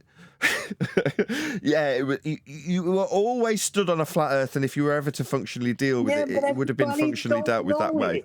Oh, again, Oh my rumpus by God! I Neil. can't believe you Or don't is it get those this, voices? Nathan. It could be those voices. Am I getting that about schizophrenia again, or is it Neil just rumpusing me? Nathan, we all know it. I understand that everybody has always stood on a flat Earth, but not mentally. They haven't. And if we can mentally break through the what do you call it, brainwashing that everybody had to go through from cradle to grave, then we've accomplished something. What would that be?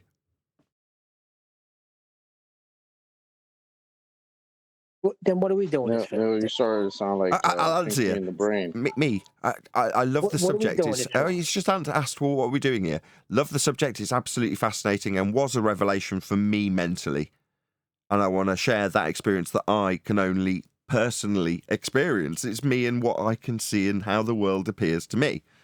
And I want to be a YouTuber. I love being able to pay the bills and feed the kids by doing what I do, Neil. So with those two hats, I can just about balance it to the point where I'm ill and run down and overworked, which is wonderful. Life's great. I mean, there you go. There's my answer. What's your excuse? Okay, but in the process, you don't think that that's affecting people and changing people? You're enlightening people. You are an educator. Yes, I agree. Smash the super chat to support this channel if you feel enlightened. Oh, man, bro. Neil, guess what? I've been doing this for almost a decade. The majority of people that have been bad to flat earthers and have sabotaged flat earthers' lives and relationships that I've encountered have been other flat earthers. Yeah, that's there you go, Neil. It's true. Where's this enlightenment coming from? Exactly, Neil. Half the people jump straight from the frying pan straight into a different fire. We've been talking about Witsit for half the show. That's a bit of an exaggeration. But not us. Let's separate. Let's have some separation here. I'm not talking about Neil. the cool ones. No, we're all fallible. What do you mean, Neil. not us? Hold on, Neil. What do you mean, not us? I'm not in the category of the true earthers. They're not flat earthers. I know, but I mean in the sense of this enlightened thing where we no longer are bad people. We no longer are human. Where we never do said good we're and no bad. longer bad. Ho. I never said we're no longer bad people. I'm saying you're enlightening people. Right. People are coming to an understanding. I never said people ain't going to be bad. Well, then what good is this understanding for their lives then? I'm glad you asked that, because a lot of people, not all, but a lot of people, when they come to understanding that Earth is flat, right? Then they know that this cosmos nonsense is a fairy tale, and some of them may come to an understanding that, hey, this is created, and now I'm accountable, and they could find Jesus. That's fair enough. If that's your reason, I'm going to read out this super chat. This is going to be an interesting conversation development, I feel. I disagree with normal people. There are at least 20 potential Nobel Prize candidates hidden behind the mainstream, open brackets, pseudoscience scene, says Unitox Femu. Thank you for the super chat. Really appreciate your support. This seems like this could be a conversation that could carry on. Because we're questioning the validity of our existence in this arena at the moment, aren't we? Just contemplating whether or not we should stay alive or should I round out. Just No, debating. but it's true. We are questioning what we're doing here, and I think we're doing a good work here. This show gives you proof without a doubt that the Earth is flat Stay and alive. created. So that can only benefit you if you appreciate that. Hey, QE. Well, yeah, and also some of the realization when it comes to truth is you got to realize not everyone's going to accept it, right? And so this idea where you're going to change the entire world with your truth that you have isn't necessarily the case, and it doesn't need to be the case to make your endeavor worthwhile. Like Neil said, in Neil's paradigm, if he affects one person's life, then that's of infinite value. It doesn't matter if he affects millions. If he affects one person's life, it's of infinite value because in his paradigm, a single human is worth an infinite value. Yes, this is definitely worth staying for. I'm all lights, camera, action, ready to round out this live stream, but I think it's definitely worth staying live for a bit longer just to carry on this discussion because we're discussing our worthy endeavours in this arena. So I think I'll stay live a little bit longer. That's correct. Turn But my lights what back about off. what about the bigger picture, AI? Yes, every individual is important, but you don't think that the work that's being accomplished here is going to affect, like, down the, maybe not now, but it's getting out there. It's getting out there more and more. I see it on TikTok. Yeah, it's got nonsense with it too, but the real truth is getting through. You don't think that's going to affect? Yeah, I do. I do think it's going to affect, and here's how. So the flat Earth is going to be used to push the new synthetic paradigm. That's the way it's going to be used. Okay, so the majority of people who become flat earthers, who are interested in flat Earth and go down the flat Earth road, are going to be subsumed into the new paradigm that has nothing to do with truth. Okay, that's my opinion, and I think it's borne out by the facts of history and human nature and the evidences within our own community from the time it started till now. Not to mention it's congruent with the scriptures. So I think my position is going to be the case. Yeah, I completely agree. So if you look at what globe Earth is, you're like, okay, well, when we talk about when I say it's no big deal, the reason I say that is because, well, everything in terms of its functionality and measurements is also self-evident. It's obviously and observably flat. That was what we used to say, or I used to say. So based on those two things, you go, okay, well, then what's the purpose of there even being a globe? Well, it's another control mechanism. So the only reason it exists isn't because it's important whether or not the surface curves or not when it's observably flat. It's just whether or not you have a means of controlling people. So if you're going to replace that, which has, in the mind's eye of Brian and Neil and others who argue for this, created a quote-unquote paradigm. It's not the world that you're actually standing on that's relevant in that regard. It's how you perceive it in your mind's eye. Well, if you're going to have a replacement paradigm that in the argument we're having live now is a suggestion that we should open people's eyes to, so we're the new gurus ushering in the new paradigm, well, no, the only need to have a new paradigm would be for the same reasons that you had an old paradigm. Meet the new boss, same as the old boss. So what's the new paradigm going to be, which we're definitely not going to be ushering in? Well, it'll be a means of control, like the one that's replacing, obviously. So why would we want to usher anyone into whatever that Pied Piper path that we're, moaning about the Feast of Nonsense regurgitation that we're paving the way with if we invite ourselves to be part of it, calling ourselves flat earthers, or brace against in futility because it's only got one path to a paradigm if there's going to be one, and that's for someone else's control. Unless you want to be the person in control, Neil, then you have to become the tyrant to achieve that. Yeah, interestingly enough, Nathan, for anyone who holds a Christian worldview, right, the Bible says that the great delusion that comes at the end, the culprit, the perpetrator, the one who does it is God himself. God himself. Not Satan, God. Yeah, that's a fact. So God's responsible for the globe deception. No. Yeah. Listen to what he's saying. Here's the reason. Before you go on, I want to say the reason that's given in the scripture of why he does this. Because the people did not love the truth. So they get a lie to love instead. So he gives them over to a strong delusion. That's sad. Yeah, he basically gives them the desires of their love, right? He says, hey, if you love lies so much, well, go ahead and have your lie, sucker.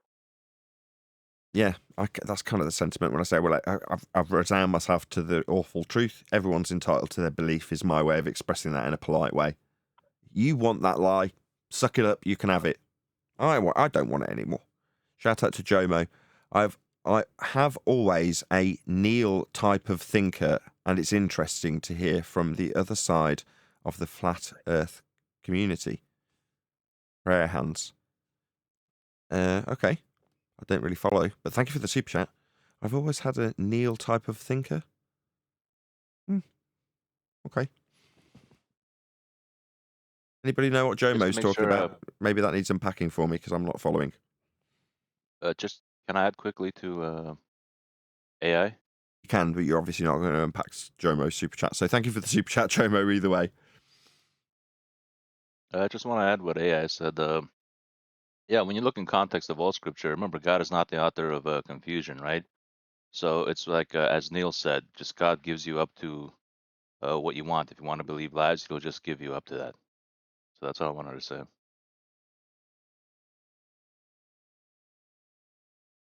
So basically, if you see a ship disappearing in the distance and that's happening over a flat plane, but you want to believe that that's happening over a ball, well, then that's your decision. He doesn't make you have that delusion. You did that to yourself. So have at it. That's what I hear what AI says. We had a show about that a while back. I can't remember the catalyst, but the whole show was basically why would they lie? And the conclusion was the only person that's lying is you to yourself. So when you ask why would they lie, you're saying, why am I lying to myself? Exactly. All the rights in chat that it's to those who hate the gospel, the good news. Well, that was the other a different topic, but along the same lines, AI was to say, well, who's the perpetrator of the lie? I mean, I'm joking in the show saying I'm censored by the black hand. Well, the same thing is true, isn't it? Who's the perpetrator? If you're trying to find the origins of it, it's like, well, if you're looking for who's in control of something, look at who's in control of it. If you're looking at that, it's obvious because there's a person at the end of the chain that you can look and point at. If it's a company, you can look at the MD, etc., etc. Well, in this instance, when you go, well, who's peddling these lies? Well, the people peddling them, the people we talk to peddling them. Now, sometimes their lies become so coherent and repeated so concisely by so many that they become part of the story. But ultimately, it is just us that's doing it. It's just people doing it.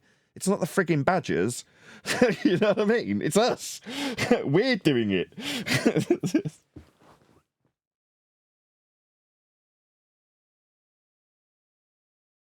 Yeah. There used to be a trend in the flat earth community, and it still goes on today, where people are coming in with strong opinions and attendance. And they get this thing put on them that they're somehow paid shills. Like the only reason they're showing up is because some government organization or whatever is paying them. And I'm like, dude, people do this for free, dude. They're motivated from their own internal reasons to be here constantly, even though they say flat earth don't matter yet they want to show up all the time. It's not because they're paid. It's because it's just human nature. Like, they're here to defend their own selves against the lies they told themselves, against somebody daring to tell them that they've been wrong, basically. Hey, Eli.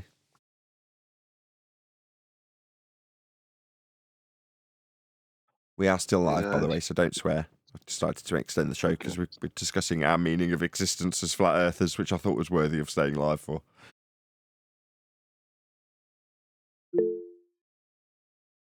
True that. True that.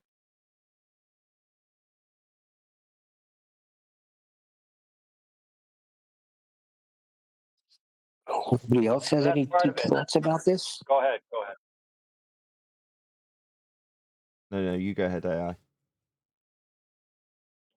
Or I was just going to say, like I was saying before, like one person being affected by the truth and being freed by the truth is of infinite value. Even like, for example, in Neil's idea where he said, you know, if one person's affected, well, there's this old saying in Christianity that if only one sinner was ever going to be saved, Christ would still have went to the cross, because that one person is of enough value to God and God's love that that one person alone is worth all the effort. And that's part of the you know, the world is, you got to realize that saving one person is worth it. If you start to measure the endeavors that you undertake by how many people I'm going to save, and if it's not enough to make it impactful for me, then I'm not going to waste my time and I'm just going to let them all go away. But that's the wrong attitude. So yeah, let's say we don't affect that many people. So what? If the people we did affect are worth everything, aren't they?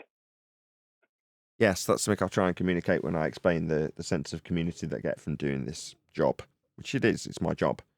But there's very few jobs out there that would offer the same level of reward, even the people who are in the same YouTube hat on job as me.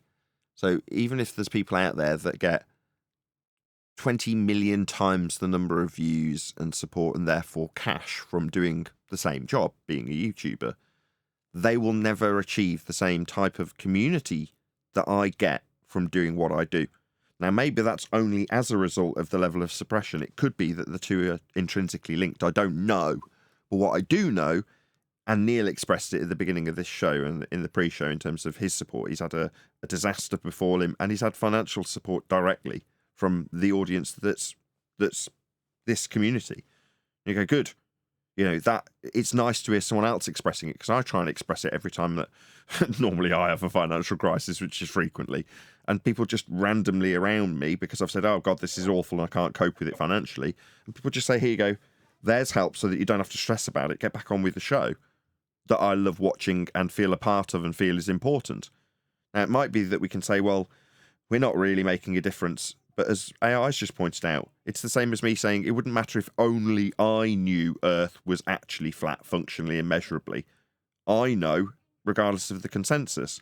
So if you flip that on its head and go, well, Simon Dan's reaching 1 million people now. So what? You reach 5 people and it actually touches them a way that there is no other subject that is ever going to touch anybody in the way that we can when we do, even if it's limited, then that in itself is worthy. It would be nice, as Neil would express the sentiment for frequently, to reach the masses. But would it actually touch them in the way that for the people who've actually stuck around long enough to comprehend it and realise it balls to bones to make them the kind of community that we do have? Maybe not. It might be disregarded as being unimportant to the masses if you gave it to them. Sometimes the valuable gold that you hold out for the guy in the street is just brushed off and tossed out of the way like it has no value. You can't do anything about that.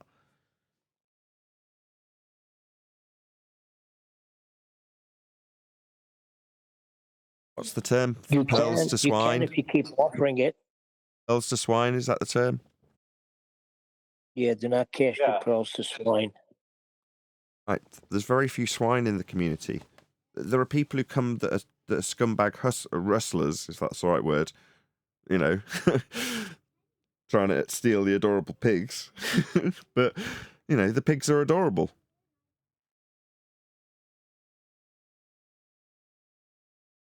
Anyway, we've got a lovely community. Did I just compare the community to pigs? To the adorable, cute pigs that you love and rear, as opposed to swine and scumbags. Well, in one community, Nathan, they did have the pigs adorable because Jesus had all the unclean spirits go into them because that's what they asked for. And they ran into the river, over 2,000 of them. And they asked Jesus to leave their town. I don't understand the meaning of the story, but thank you. Well, the pigs, they held the pigs more valuable than the Savior himself. Yep. Yeah, but also it's a symbolism of Jesus removed the demons from their midst, but it cost them something. It wasn't just free. They had to lose something, and so they were basically saying, "Well, we'd rather have the demons if we can keep everything the status quo. If I don't have to lose anything, I'm okay with the demons." Can you run that by me again? Is that kind of like better the devil you know? No, rewind. What they do with the pigs? AI, can you tell the story? I can't right now. Not the whole story, just what the last thing you Yeah, said, man. because I was following. Oh, the townspeople lost their pigs, which is what Jesus did to the situation. He put the demons into the pigs, and the pigs were lost, and so the people couldn't use them to sell, to eat, whatever. Right? So they had to lose something. So as long as they didn't lose anything. Now, there's another sub lesson in there as well. The person who was afflicted by the demons was suffering, being hurt, being tormented, but he was in the midst of their community. Every so often, he would hurt other people, but the majority of the time, he hurt himself. And they were willing to allow this man to be destroyed rather than lose their pigs, you see? So that you're willing to walk amongst the mix of people, taking advantage of their suffering for yourself, because you don't want to miss out on something for yourself, right? And if you could change one person's mind from essentially being that selfish to being like, you know what? If I have to lose a pig or two to help this other man out suffering because he's of infinite value, I'd be willing to do that. Mm-hmm. That's that. I was just the Bible watching a can be movie quite called profound, eh?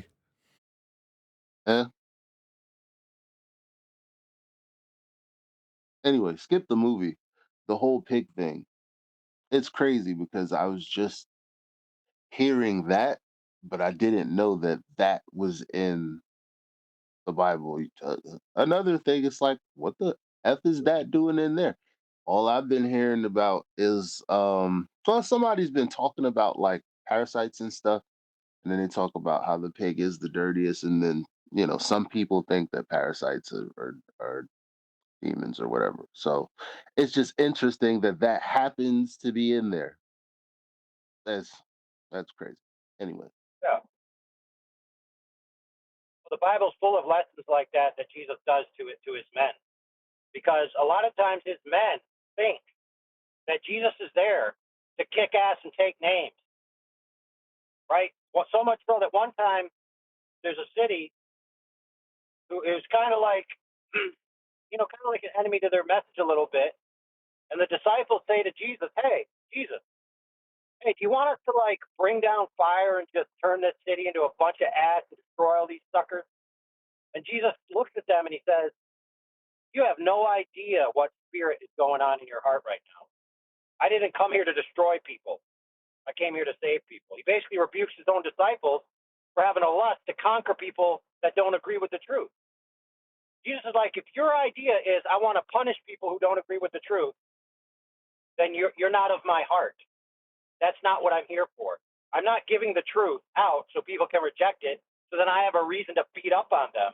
And by the way, friends, there's a lot of flat earthers who are involved. Yo, I There's was a lot just of about global to say, AI, you and I are in the same boat, and everybody else got their bazookas out, yo. I just wanted to point that out too. There's a lot of people within this community. Look what Jesus did. Look what he said. That's not us. Who are That's not us. I don't know why you're cheering. They're here to beat people up. It kind of is.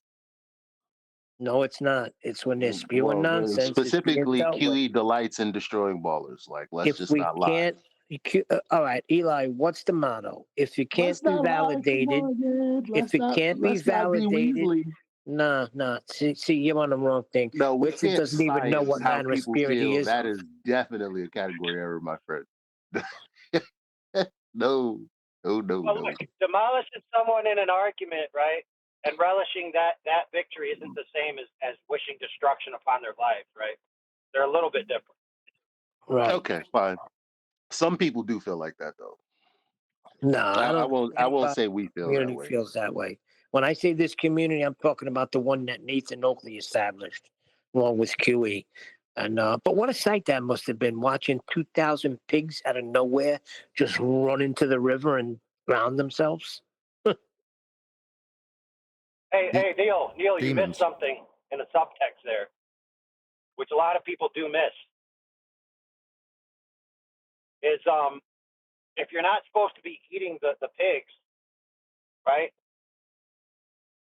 Then what are you doing farming pigs? So in other words, the people, check this out, friends. The people who were so indignant at Jesus for casting out the pigs or casting the demons into the pigs and they lost their livelihood, who are they selling the pigs to? Sometimes it's thought that they were people who were of the covenant where they're not supposed to be eating the pig, and they were profiting off of breaking the own rules of their society, which was a theocratic society. That means they were pissed off at God for taking away from them something they shouldn't have been doing anyway to be able to help a human from suffering. That's how much of an asshat these people were. Yeah, but I didn't miss that. I know that. I know that exactly what they were doing. Fair. Jesus was hard against the religious, but he was never hard to the Correct. sinner that was seeking salvation. He was very strong and hard against the religious.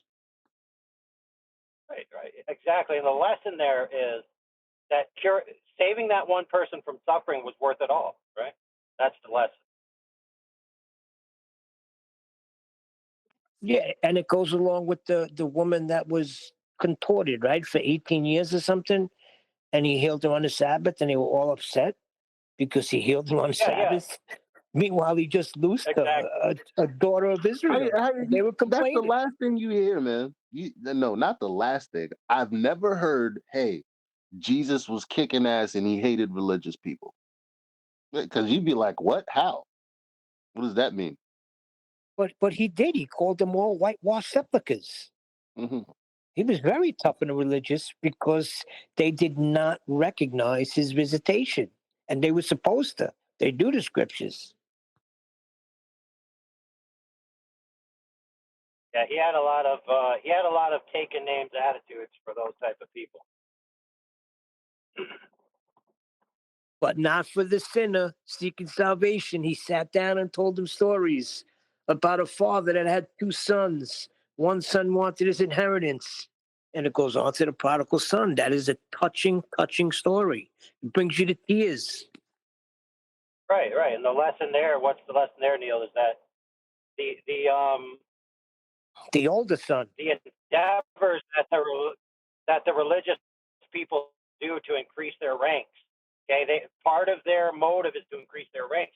And he told them, listen, guys, you guys will go across the sea to convert someone to your idea. But the only thing you've accomplished is making them a twofold child of hell than you are. Twice the son of Satan. That's a scorching indictment. Yeah. So the idea is, I mean, yes, you want people to come to the truth, but you don't want to have this idea where if I don't have numbers, I'm not doing anything worthwhile, because that's just not the case.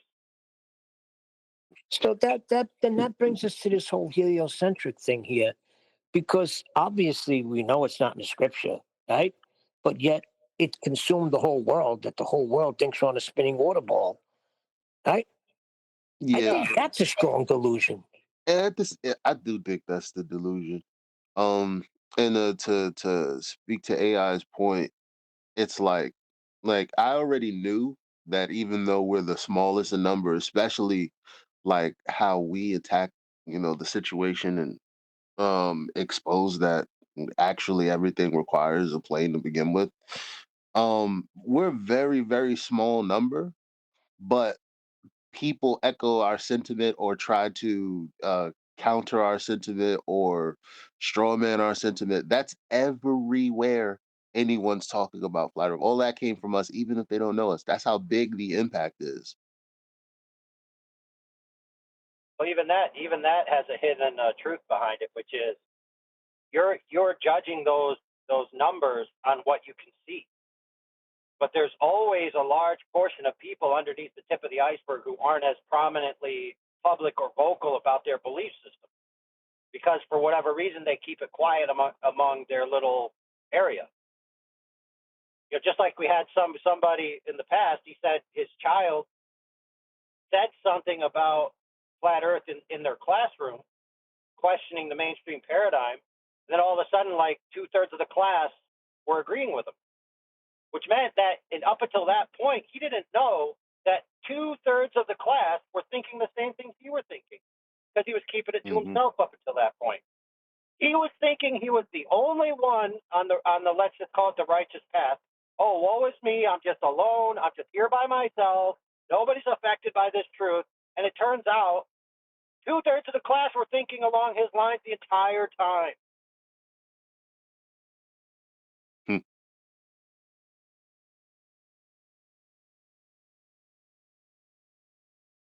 People know truth. It's just some reject it. Hey, you guys got to watch this movie called Leave the World Behind. Yeah, man, it's interesting. Um, like a couple of things we touched on, they kind of touched on in that movie. For example, when the whole what would the people rather do? Keep the pigs and say F God or whatever. Um, no, no, no. It was something you were saying about humanity, like uh, and I can't tie this together the way I wanted to. I'm sorry. Use your My words. bad. But do watch that movie and then you'll go, "Oh, okay, I see." It's something about like government and the US being overthrown, a coup d'etat, and the main thing is people are supposed to uh lose faith in humanity and start thinking, everyone for themselves. You're not supposed to help that kid and give him medicine because you have it, because this is a different world now and everybody has to stick up for their own family. It's like, it's like, uh, do you have to stick up for your own family, or in your heart do you know, man, I should also extend myself to this other human being. I know I'm supposed to. I'm just fighting the urge to. Yeah, yeah. That's a huge indictment, Elijah, against the modern church and modern Christians. Okay, the average Christian would not invite a homeless person into their house to sleep the night. Okay, when Jesus himself said, when you do that to people, you do it unto me. In fact, some people parse out those passages where it says, I was naked and you gave me clothes. I was hungry and you gave me food. I was outside. I was outside Ah, and you took me in. estábamos esperando la señal. There you go. Oh, There you go. dude. Sorry, carry on. I was like, who the heck? Just someone hot micing is fine. Hey! It's the demons. It's the demons. Is he in Discord? He's speaking in tongues. No, if he's in Discord, Yeah. listen. Well, Just when you get a phone call, you're gonna get taken off mute immediately. That's the problem. What's happening? Yes, friends. Let's stop this message to say a very important public service announcement. Take your Sorry. iPhone, throw them in the garbage can, and buy an Android. You'll thank me later. Oh yeah, that's right. You did say that the other day.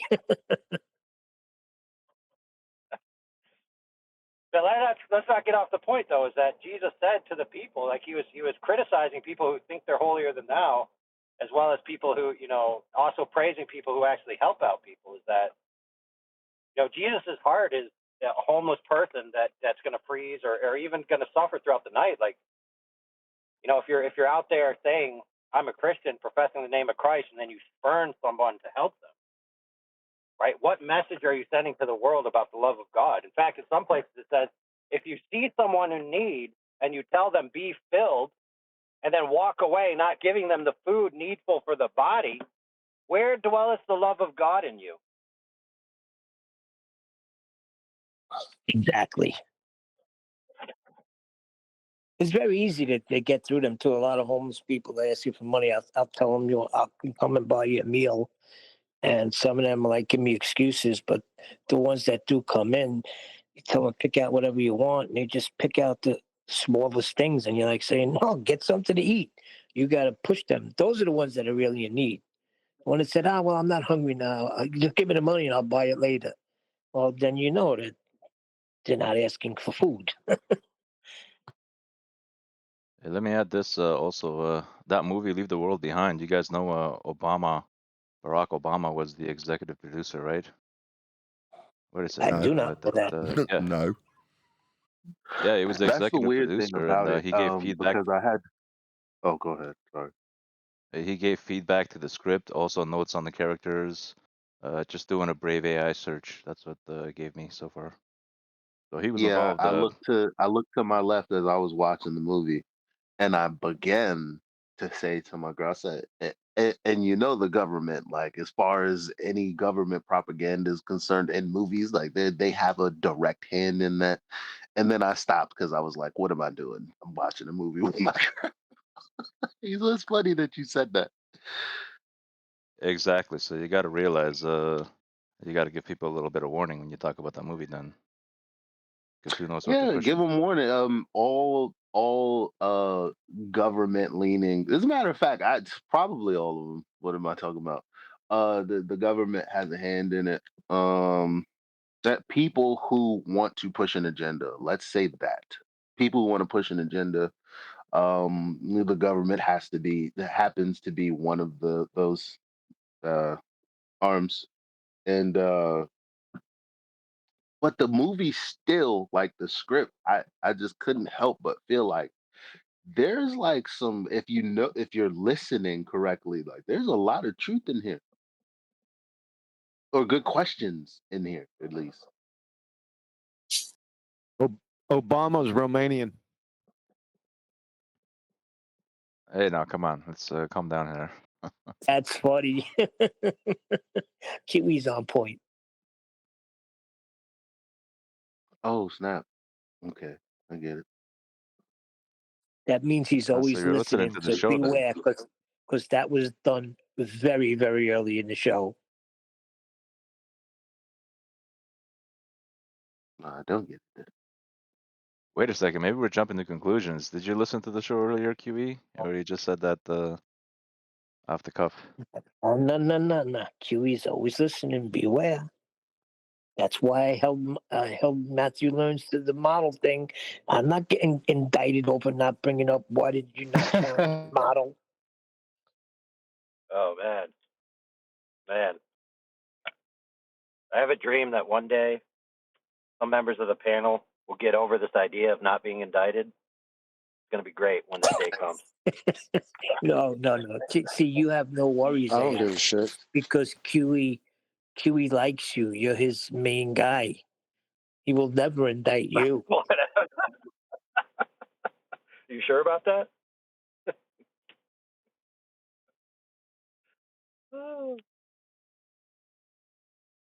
When you No. Well, I mean, deserve it, look, you deserve guys. it. I mean, it's not a secret. Look, it's not a secret that me, Quantum Eraser, Indio, and Nathan are actually in league with the Globers in the background to promote a false dichotomy against the real truthy truth, which is, of course, friends, the true globe. At least that's what the I Bevites thought tell you me. was gonna say Ethan. No. Nathan he has perfect foolproof. Don't you know that? He's been hiding it all these years. Hold on. AI, did you say the Bevites are saying what you just said? Holy crap, dude! Holy crap! You're not even up to speed on this yet. No, sir. No. Holy crap, No. dude! You're gonna love it. I'll send you the clips. Oh, you're not gonna at least summarize? Tell us what the heck's going But on. I'll tell you. hold on a second. If he's posting the clips of Master B, let's watch them. Oh, No, we're we still did it live though. before, dude. You guys did it already.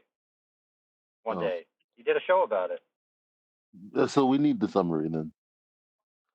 I'll give you this. The summary is, okay, so the summary is, let's set the context. Ultimate asshat pedantry. Okay, so that's the context. You know, we've suffered with people being like the earth's not flat because of mountains, from globers and alleged flat earthers alike. Right? And so technically, from an ideal standpoint, it is the case that earth isn't perfectly, molecularly, idealistically, supernaturally a plane that exists as a concept in mathematics. No frickin' duh. Likewise, it's also not a sphere, because a sphere, again, is a mathematical ideal that can only exist conceptually, can't exist in three-dimensional reality. So neither a perfectly flat surface or a perfect sphere can exist in reality. So to argue that the earth is neither of those things is just to show that you're a retard, right?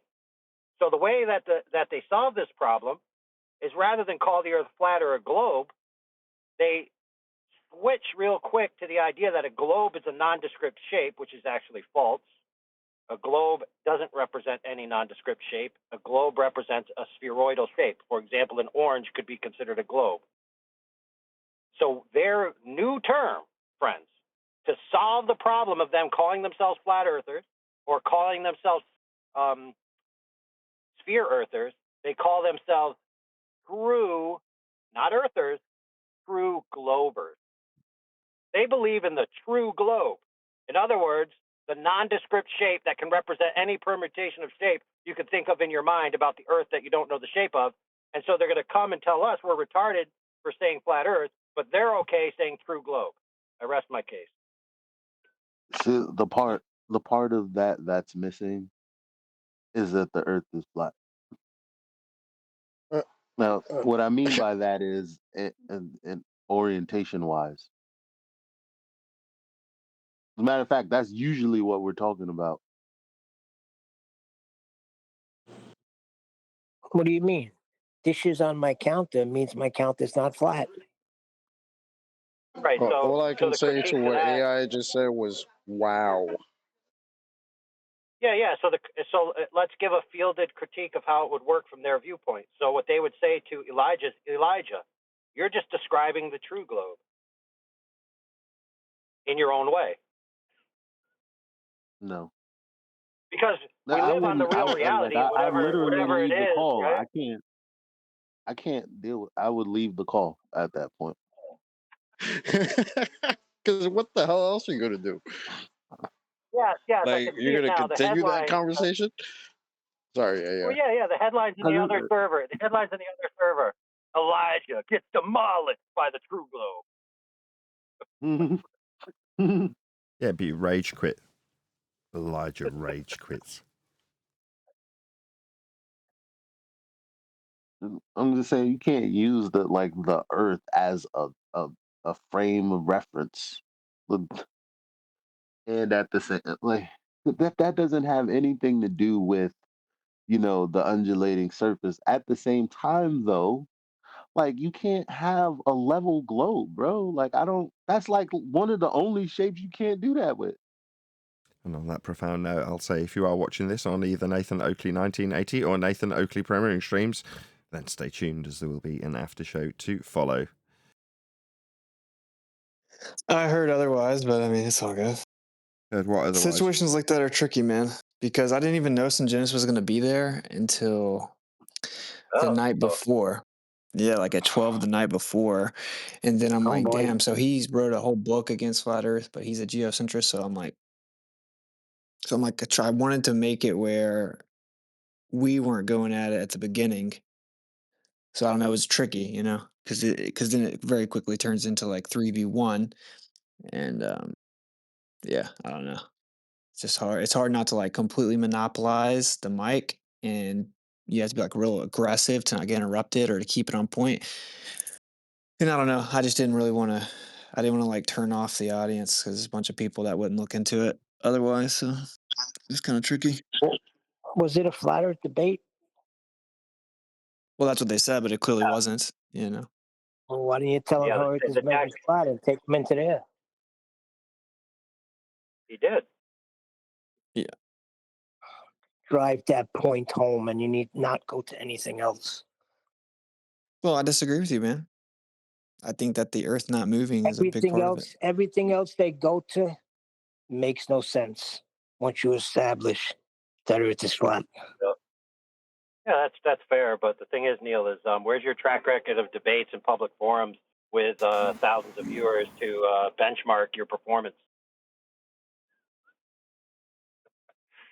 My point is, everyone has Monday morning quarterback syndrome. A lot of times, you know, we can't always all be everywhere at all times. So sometimes you got to take what you can get, right?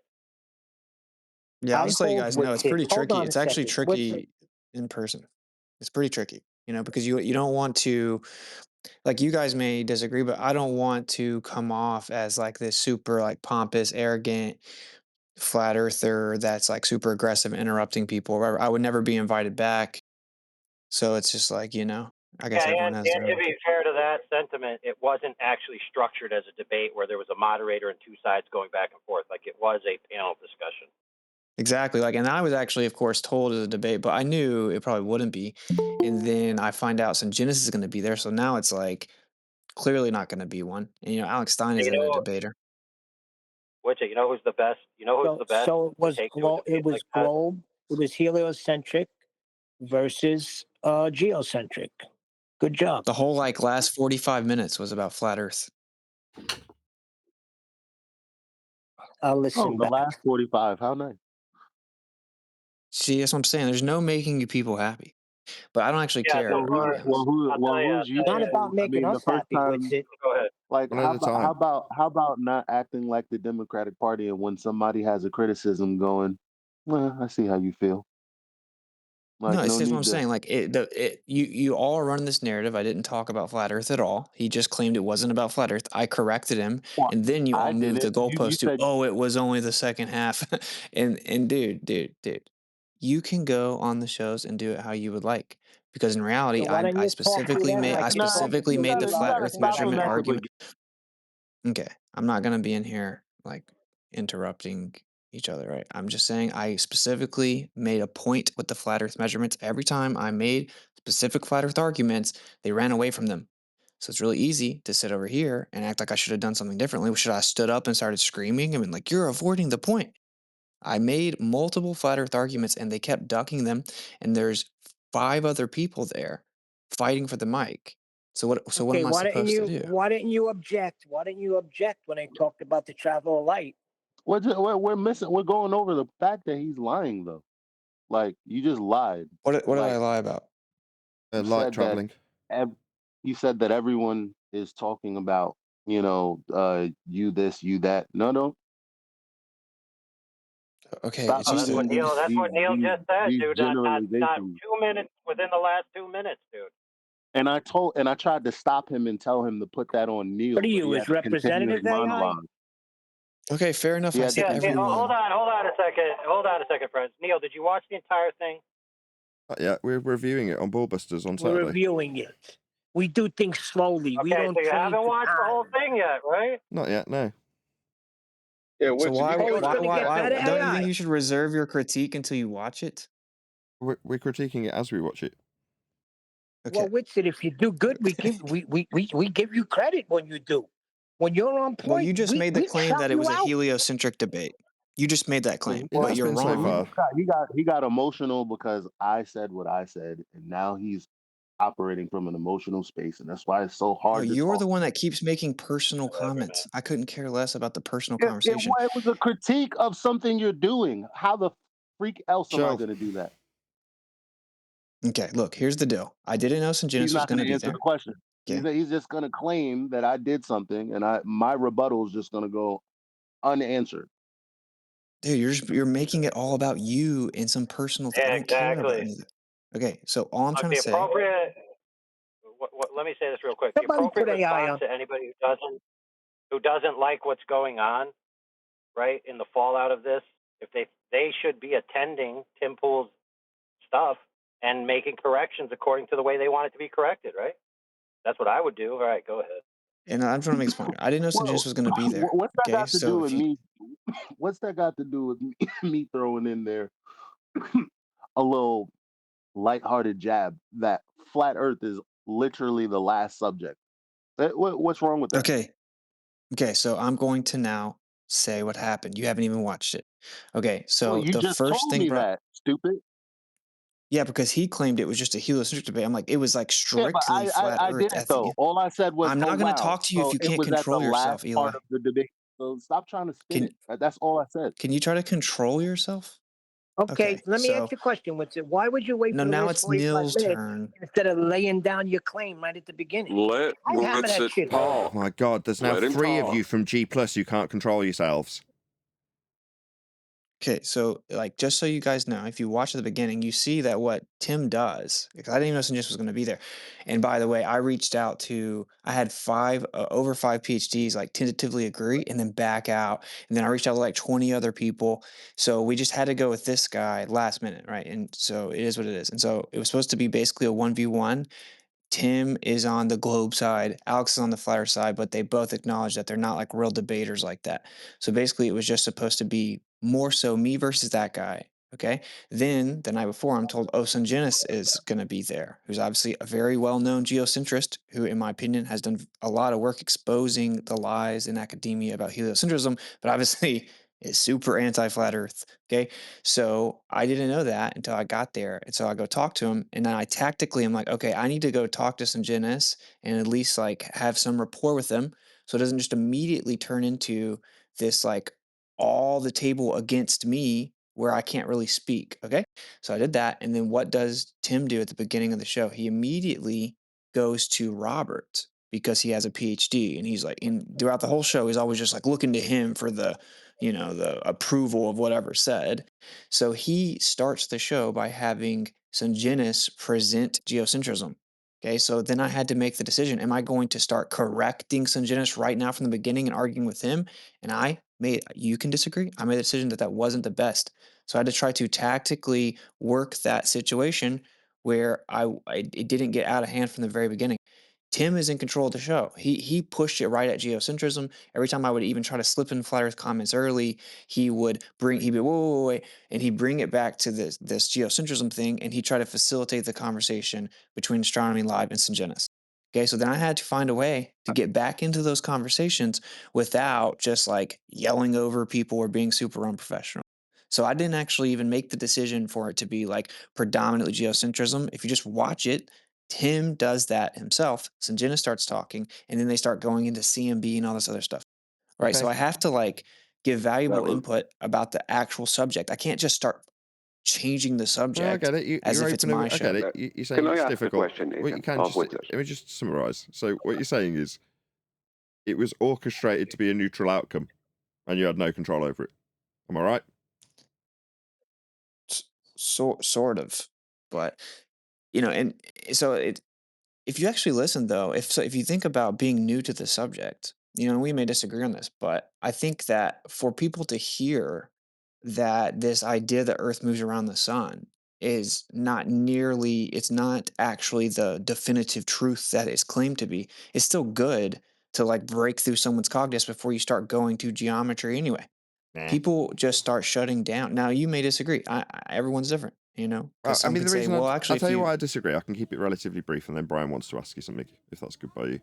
So the reason I would say it's not good is because number one, it's a belief that others hold that's for you a non-positive claim that you don't need to in any way justify. I don't have to prove something isn't happening. They have to prove it is, and if their basis of truth is just, well, I believe it is, and you need to prove otherwise, well, then you're caught in a dichotomy that serves no interest for you. You don't need to prove sure, it but I did isn't make that moving. point.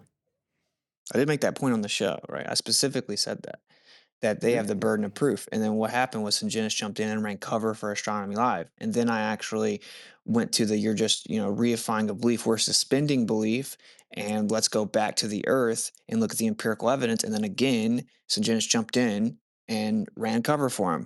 So it's like, if you No, I actually get pay it. attention to I the get it. stuff I say, so much of what I No, I get tried it. to I get it. say You was were buried. introduced last. You know what I mean? It was pretty obvious in terms of how it was orchestrated. What was slightly troubling was it seemed like it was implied that you had introduced or brought along Astronomy Live.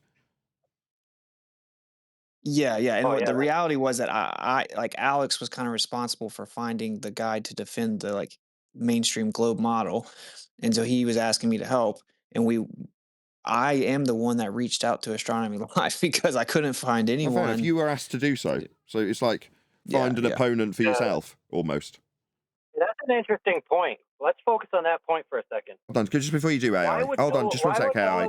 Hold on, AI, just one sec. Go ahead. Brian's got a question he wanted to ask, and then go ahead after Brian, if you don't mind. Go ahead, Brian. I'll wait until after that. It's okay. Go ahead, AI. Yeah. So what I was just going to say is, don't you think it would be an opportunity for certain Globers to want to be on Tim Pool's podcast? The fact that some of the Globers weren't willing to show up, that's pretty telling. Yeah. Like there's only like 2 that I excluded, which was Mattoon and FTFE, and that's just because they've slandered me Good so choice. much. I don't even want to give them platforms like that. Yeah. I don't blame you a bit. I can agree with that. Horrible. No, that was the way. Horrible. Which is why I actually kind My of kept it a question- secret, because every time that it comes out that I'm going to get on any decently big show, McToon immediately like starts spamming them, behind the scenes, trying to get on. So, but what I wanted was someone with credentials, because, that's like the whole deception is like, oh, the experts, the science, blah, blah, blah. So I wanted it to be someone like that because they'll be more professional, whatever. And dude, it was like impossible. I had so many people agree, and then they would kind of go look into some of the debates, and they'd come back and say they couldn't do it. And then I had some people saying, like, there's an astronomer named Phil Plait. He said he couldn't do it or he wouldn't do it because Tim Cast was a right wing podcaster. So like the political aspect of it also was a component. So it was super tricky. It's easier to talk reckless on the internet and pretend the Earth's a globe than to like sit in person and actually debate it, right? So And on a platform that actually has some substantivity and cross pollination. You know what I mean? Like to go to McToon's channel to talk about it is much different than going on Timcast to talk about it from a Glober's point of view. yeah, and it's just so many people. So, and like that's just even with Astronomy Live, he talks reckless on the internet. But if you looked at him, he was like super timid and not, just. I think that's actually good. We should push in person more. But yes, I don't know, Brian. You had a question. I'm just gonna reiterate this to you guys. I actually tried. I asked people beforehand, and I kind of tried to integrate the critiques or advice, right? But what I found, because it wasn't a real debate, was they were able to bury the specific points. So, like, if you actually listen carefully to the arguments I made, if they were responded to in good faith, like with specificity instead of being deflected away from, I actually made very specific flat Earth arguments that I would assume this room would be happy with. It's just We that they haven't heard weren't him yet, that's addressed. all. We haven't heard him yet. Yeah. Also pointing out. Check this out, friend. By the way, I got a pointing out- logistic point. Hold on. Go ahead, bro. Go ahead. Oh, okay. Point taken about actually, you tried to integrate flat Earth and they ran interference. I get it. That is tough. But it's crazy though. Sleeping Warrior in a way pointed out that kind of tactic when you land a winning point. Someone will just carry it off into the abyss in the other direction, and it never lands home for the audience. Yeah, every time, bro. They did this every time in the show, even with the stationary part of it. So what can you do? Yeah, so And let me what's it talk just about so the you know? logistical point real quick. AI then, John. So the show being broadcast from Tim Pool. Back, let the other guy talk. I got to take a call. Go on, John. Were Can you I still go after waiting, John? Brian? Brian or John? I'll say it real quick. There was some points in it, like that we applauded you on too. It wasn't a lot of it was like when you were making points about how the globe fails, all they would do is let you get out the globe claim, and then it fell in, everything else got interrupted. It would be turned to Scientism to speak, or to the other guy to speak after you got out their claim, and you never got Yeah, to refute it, and that was upsetting to me anyway. And it's like, dude, if you just think about it, I obviously can't, I could, but I would never be invited on anywhere else, right? I can't just like start raising my voice over everyone. So it's just, it's like the negative to getting on the bigger shows.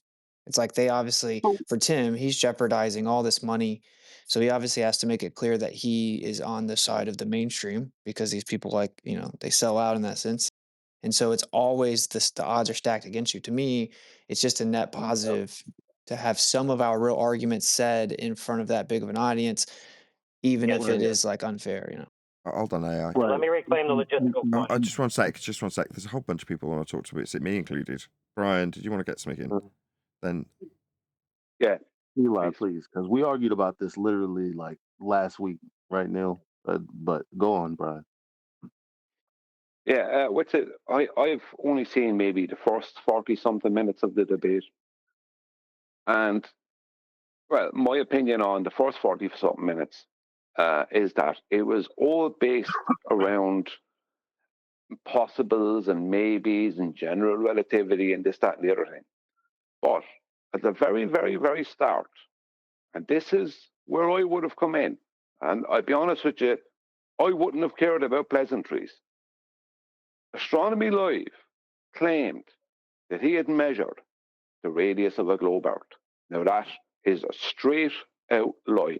And I would have, at the very start, very, very start, I would have said, hang on a minute, there's been an absolute lie here told. And I would have held him to task on that and got him to go through the process he claimed to have gone through to measure this thing. Now I would have been fastidious about that. I would have been like a pit bull onto a piece of meat. I wouldn't have cared. Now I don't know because I haven't seen the other half of it. But did you hold him to task on that? That's why you don't claim? get invited to those platforms, Brian. That's why. That attitude right there is why you're not there. Okay? That you got to take this back, bro. Okay. Nobody's talking to you. Yeah. Can you please leave Witsit talk, AI? Because he's able to talk for himself. Well, Witsit.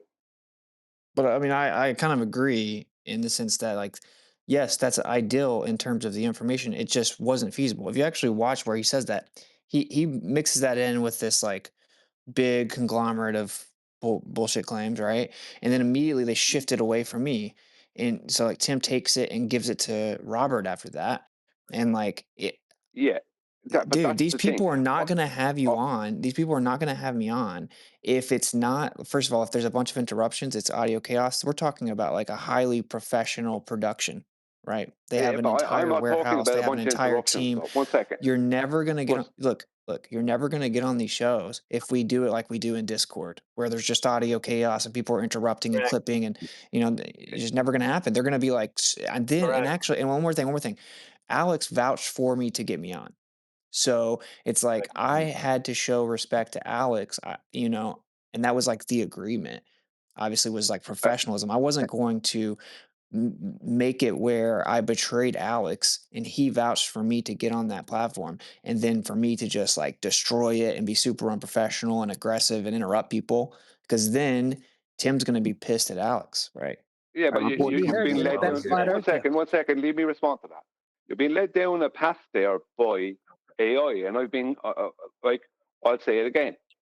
The very start, like I know when when Astronomy Live said that, he said that as part of his opening statement. Nonsense, right? Now, I wouldn't have cared what Tim Pool was going to go to. I would have said, sorry, Tim, just before we go further, at the very, very start, when he was the Roberts and Genesis, I would have said, sorry, Tim, there was a claim made by Astronomy Live there within his opening statement, besides everything else, but this claim is an absolute, total and utter lie. And if I want him to prove otherwise, right, and I would have gone through it, he has claimed that he has measured the radius of the globe Earth, and I know that there is zero measurement for a globe Earth in existence anywhere in history, and nor will there be. And if he wants to claim different, then he has now got to present what he did. And Maybe that's why they don't want me on, because I won't be the nice guy. But I there's a won't way do to that. Yeah, but there's a way to communicate that. let me Hold on. Because segue. that is Hold on. I just Let me want to segue that. Look. Everything's being put to Witsy, so he's going to get a response. Time. No, I mean I get what you're saying, you know, and yeah, okay, duly noted. You know, I don't know what you You've missed. got no like, way of Yeah, fair positively point. responding to that, Witsy. Was it addressed though at all? Just afterwards, did you address it with him at all?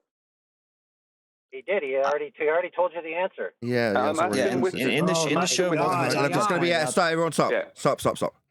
I said, in order to be conciliatory towards the person that had invited him on, in this case, Alex, he couldn't be that but I'm guy asking, that was. did he address it at all during the whole thing? Because I've only watched the first 40. Oh, he's asking you, Witsy, if later on in the stream did you Did address that the get fact that it suggested? from what I remember, I pointed out that he's just assuming the spherical model and then looking at observations and claiming that, which is what he's doing with his radius value claim and the distance. Sure, taken. but no. That's not what you've been asked. Just one sec. Just AI, please, AI, please, AI. Thanks.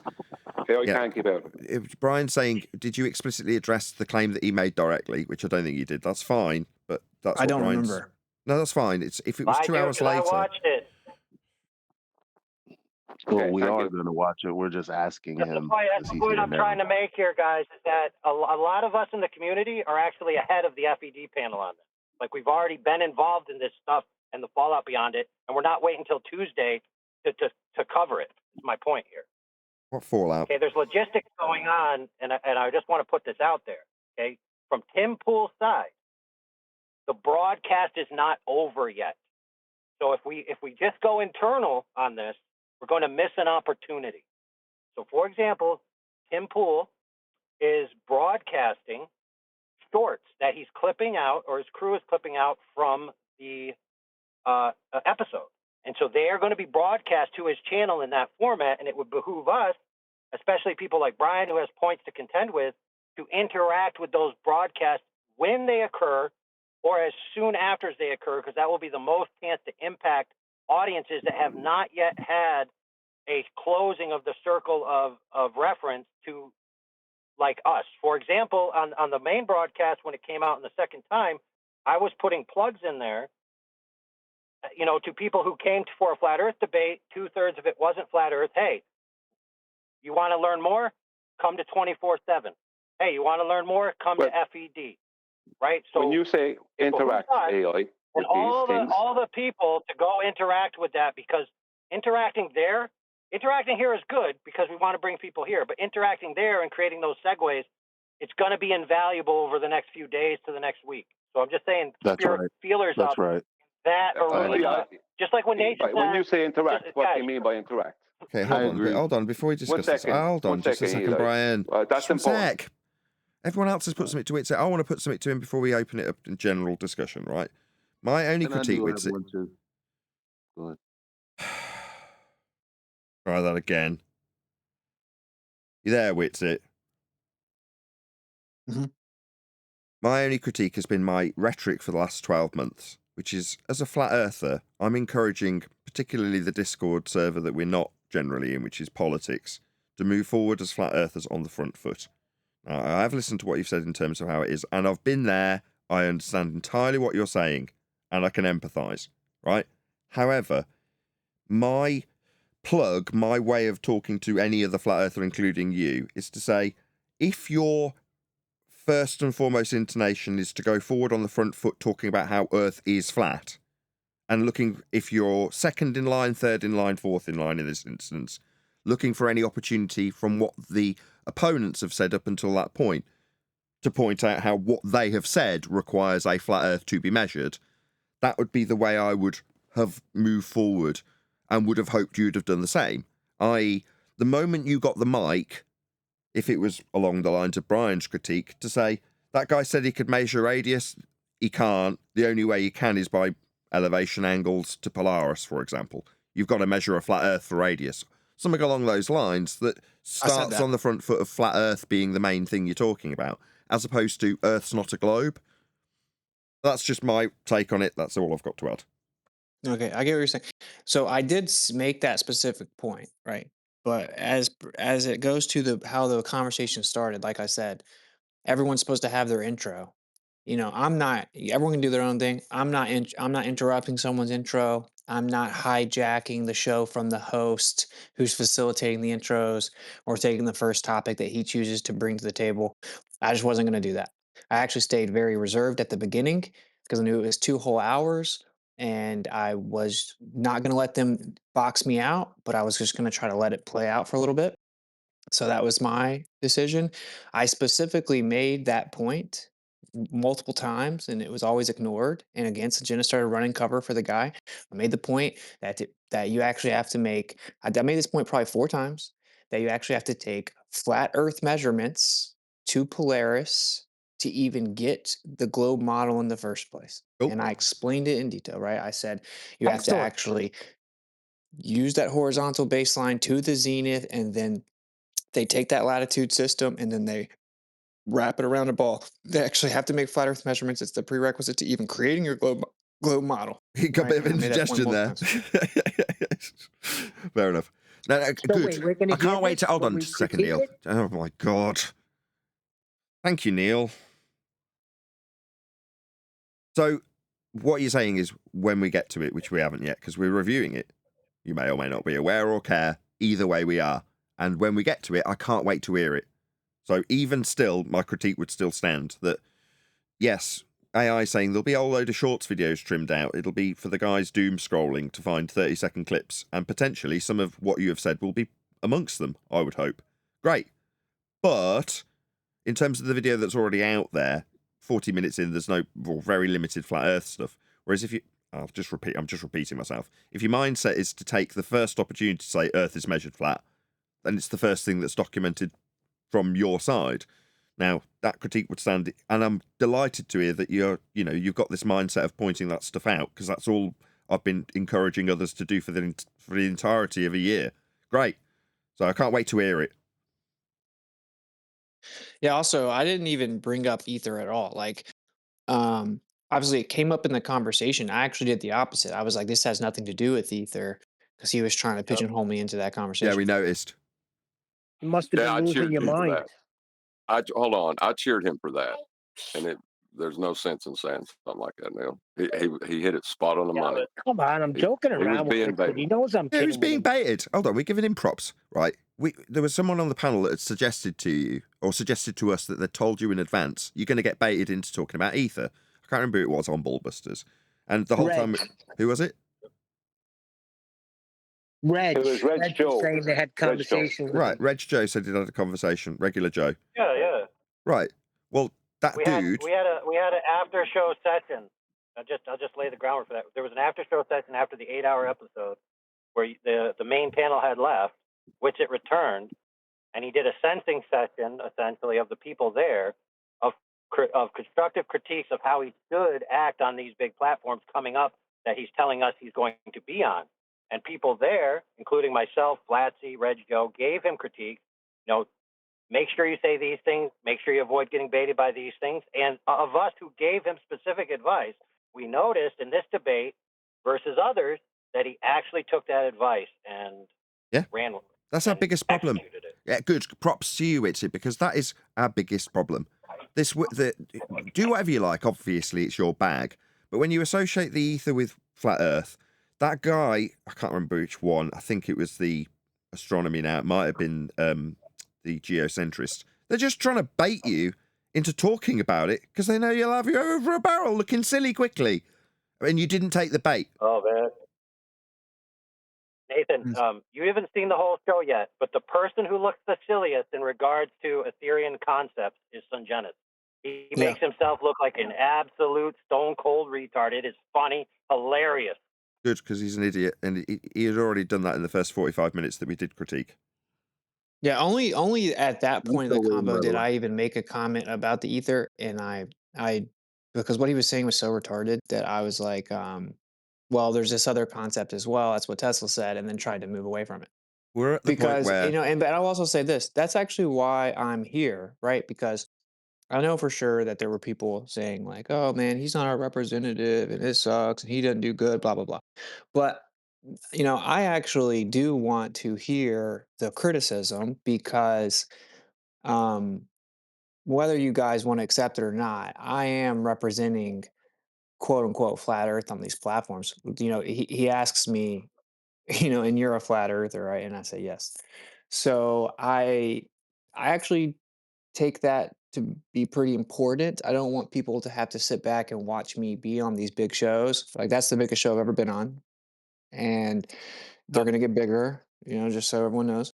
And so I don't want them to have to watch it and feel like they're not having their point represented at all. At the same time, I'm also not gonna like not be me, right? I'm not gonna No, we like get it. change my position. So We get it. John was telling me in the pre-show because I was like, I don't care if it's representing or not, and he's like, well, then he's your unwilling representative. In other words, like you've just stated, whether I like it or not, you're out representing flat Earth.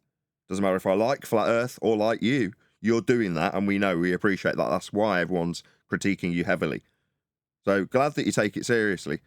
And I'll repeat for the third time. I won't say it a fourth. Yep. If you're on the front foot talking about Earth being measured flat, then you're on a winner, because that's not anti-globism, which is what flat earthers have done for the last 10 years.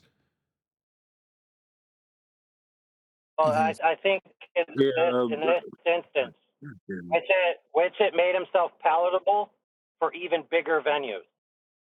And when Nathan said earlier that hopefully he's finding these arguments in the people scrolling that are attached to Timcast, I don't think that's sufficient.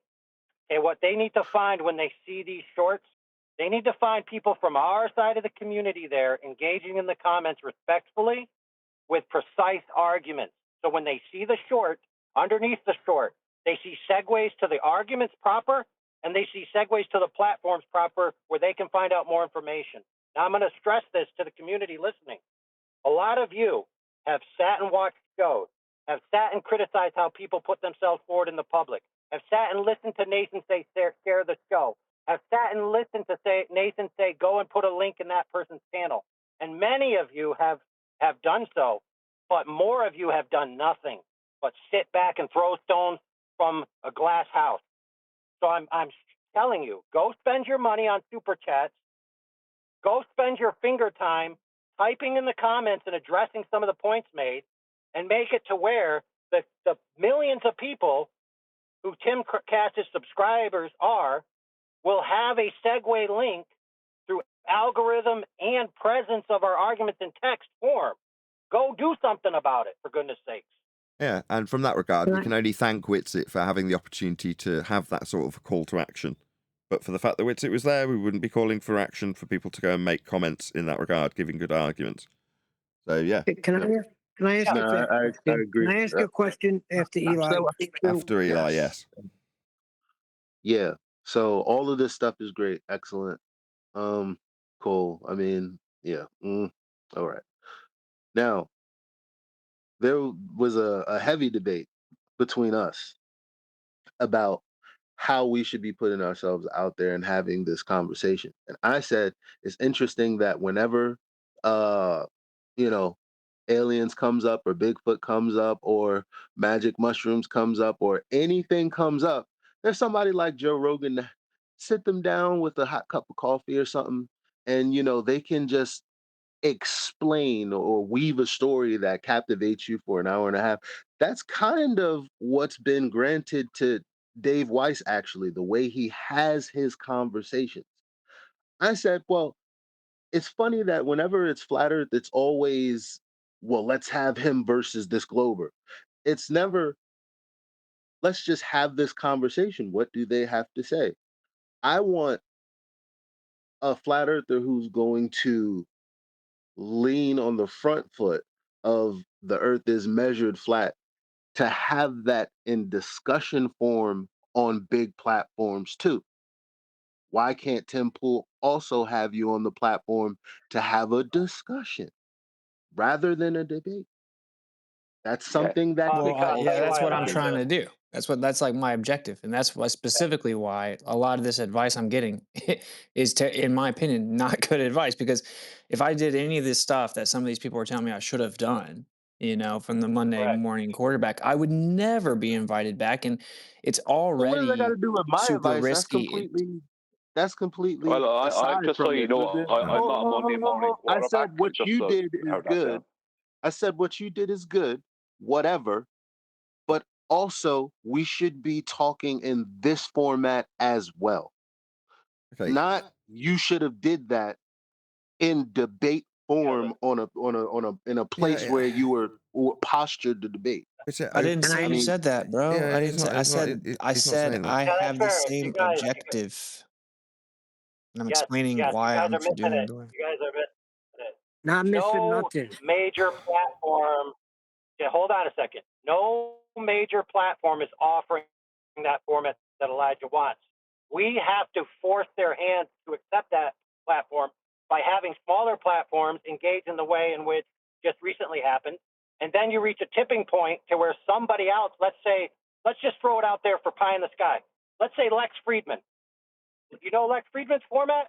He's going to invite somebody to have a one-on-one discussion eventually. But he's not going to invite some schlub in the corners of the internet bitching. He's going to invite someone who has already established a repertoire that he can base. I want to invite that person on my show. Exactly. Yeah, well, Exactly. Except let you're me working your way in. very Yeah, quickly, exactly. Neil. I And know I you and want to I, make I it. can't Ask tell the you question. guys what all is going on behind the scenes, obviously. And there's a reason why I didn't even mention this for a long time because of people like McToon, right? But there are many people who are being like pushed to have me on in a format like that, and they're just nervous about it, bro. They're nervous about because if it's easier, it's safer for Tim to have it on there as a quote unquote debate because he's not stamping it in any way, right? He's actually doing the opposite. He's like basically being on the other side and he's facilitating a debate. He's only housing flat earth as a way to like ostensibly debunk it with a debate. Yeah, we When get you it. have someone on to actually have a discussion about the idea, that's totally different, right? It seemingly leads some credence to it. It like gives it some validity, and you're talking about people losing tons of money in their mind to do that. So the only way we're going to get these people to do that is for them to see flat earthers on there having professional decorum and other interactions, it not being too much of a fallout for that content creator where they are like, okay, now the coast is clear, basically. Like I can have him on. So that's the reason I have to be very tactical about how I present myself, right? Because there's no way if I'm super aggressive and it's just a shit show, there's 0% chance that that another content creator is going to put that on their platform. We never wanted you to It do that. sounds I like still he's got my being. question. Hold on. I still got my question here. Oh my God. Eli, I gave room for you. I just got one quick Yeah, question. come on, Eli. Fair is fair. Leave Neil asking Right, I know questions. He you're doesn't having a need that. debate with Witsit, but I happen to like Witsit, and I want him to do well if he's going to be representing us. But let me ask you a question. Once you establish the fact, beyond the shadow of a doubt, that Earth has been measured flat, there's no doubt about it. Do solar systems have any power? Do planets have any power? Does anything else yield any power once you establish that? No, not really, no. Yeah, Neil's saying the I mean, same thing I I am. understand that concept for sure. That's it. I've explained my position on this. Yeah, I'll reconsider it, but No, like, I hear you as well. It's in the moment. There's a million and one things and going through your head, and you're assessing how you're going to be coming across. You don't want to be too abrupt, but you do want to get your two pennyworth in. You also want to keep it on the lines of the subject that's being discussed, and some things that have already come up need to be addressed, and some don't. All of that's going through your head while the cameras are rolling and the mic's in front of you, and you're just looking for that opening that you're not seeming to get. I get it, right? It's a very difficult thing to do, and all you get from everyone around you is criticism, irritating when you've worked your ass off to get there. So to step out of that, kudos for getting there in the first place, regardless of how well you're, as it seems from our critique, didn't when we're critiquing you. Like someone's already said, we've given you props where props were due, and it's easy to be a, what did you call it, Monday morning quarterback? Well, yeah, you're right, because that's precisely what some of us will be perceived to be doing when this is listened back to as a recording. On the other hand, we are trying to give you constructive criticism, as Neil says. If you are going to be out there representing, and you are, we'd only hope, or I would only hope, as an individual, that you'd put forward the rhetoric that I'm putting forward. I'm selfish. I want you to be saying what I'm saying, which is Earth is measured flat from the outset, for everyone, always. Yeah? Now, if you're doing that at the back end of it, and you understand it, That's a good enough start for me. I can't wait to hear it. Ideally, it'd be on the front end. But that's it. That's very little critique compared to last time, especially if you haven't blatted on about Ether for 25 minutes. Good. Because that's all going to make you look stupid. Therefore, by reflection, make us look stupid, which is all we've ever moaned about. I just wanted to make a point there. The term Monday morning quarterback came up, and AI mentioned slobs on the internet given out or whatever. Nathan, you just said that Austin has worked his ass off to get to that position, and I don't doubt that Austin's put in effort. Right, you must put in effort to get something. Right, you don't get something for nothing. Right. But I put in all kinds of effort over the years, and it's not about whether my debate style is, because my debate style is just direct. Right, I'm not going to be interrupting like crazy if I get onto one of those shows, but I am going to be direct. Right, and I'm not going to spend the time Witsit would have spent talking about stuff that really has no relevance to reality. I'm going to be focusing on them supporting the existence of this, and we'll start at the start of that, which is their globe. Right, that'll be my direction. The point being is, right, I've also put in loads of work, but YouTube make it impossible for me, nearly impossible for me to get subscribers. I don't get them. People don't know who I am, even though I'm around 9 years, because YouTube make a point of making sure that doesn't happen. So I can't be classed as a Monday morning quarterback or a slob on the internet making noise, because I am absolutely willing to go on to the biggest arenas. No bother. I have no fear of it whatsoever. I'm 100% confident. But they won't choose me because I'm literally nobody on YouTube. And YouTube keep it that way. Okay, hold on a second. Okay, gotcha. Hello. Gotcha, Brian. Thank you. You ended with perhaps the not best choice of words. Choose you. Did you proactively contact Tim Witsit? You co-host. No, Hang on, Alex. well, I'll get to that in a It was second. through Alex. You co-host. It was through Alex Stein. Do you know if Alex proactively contacted him? Yeah, yeah, he made this happen. Yeah. He reached out to Tim, correct? Yeah, they're like friends, so he pushed him to having this conversation. There you go. It's not what you know. So no one's choosing anybody, right? Really? Okay then, Nathan, let me just put that I did want to respond. No, one second. No, this is directed towards me. No, this is directed towards me. 1 second. This is directed towards me. Well, not directed 1 towards second. you had the this question. This is directed towards me. So, Nathan, are you saying that I haven't proactively contacted very big YouTubers? Are you saying I haven't put my name in there, and I haven't literally put myself forward in situations? No, but there was a liaison. Seems like Eli's answering you, and you're not stopping talking, so there's no response going to come. And if it does, it's going to get chanted through by you or Eli, like it is. Yeah, that's not what. Hang on, okay, it seems I'm still trying to get the response in. Maybe 4 more repetitions of Brian's question to me. Well, what's going on? Can you not stop talking? I haven't finished asking. Hello? I haven't finished asking it. So, are you saying that I have not proactively contacted the biggest YouTubers I could find? And are you saying I have not proactively put my face forward and my name forward to people to be brought on? 6 more times, perhaps. 6 more times with the same question, perhaps. Don't, Nathan, don't disrespect me. I heard it 6 times. What do you want me to? It's not disrespectful. I heard it, tried to respond to it. You carried on asking the same frigging thing 4 more times. Now I'm answering and you're still yammering through the top of me. You're now still yammering through me. I'm talking now, Brian. Talk about disrespect. I'm answering you. It was 6 times I heard the same question. Not being disrespectful, stating facts. While you yammer through the top of me. Stop being so disrespectful. I'm answering you. Is it not that I haven't suggested that you haven't put your name forward? No, that's not what I heard from Witsit. Alex Stein's a mate of his. It's not what you know, it's who you know. Witsit knows Alex, Alex knows Tim. That's not being picked. It's got sod all to do how many times you contacted random strangers and cold called them. You stated that... Right. You asked Witsit, has he proactively put himself out there? And that's where you're going. And then it turns out Alex Stein was the one who put Witsit forward. So yeah. Alex Stein knows Witsit, right? He put Witsit forward.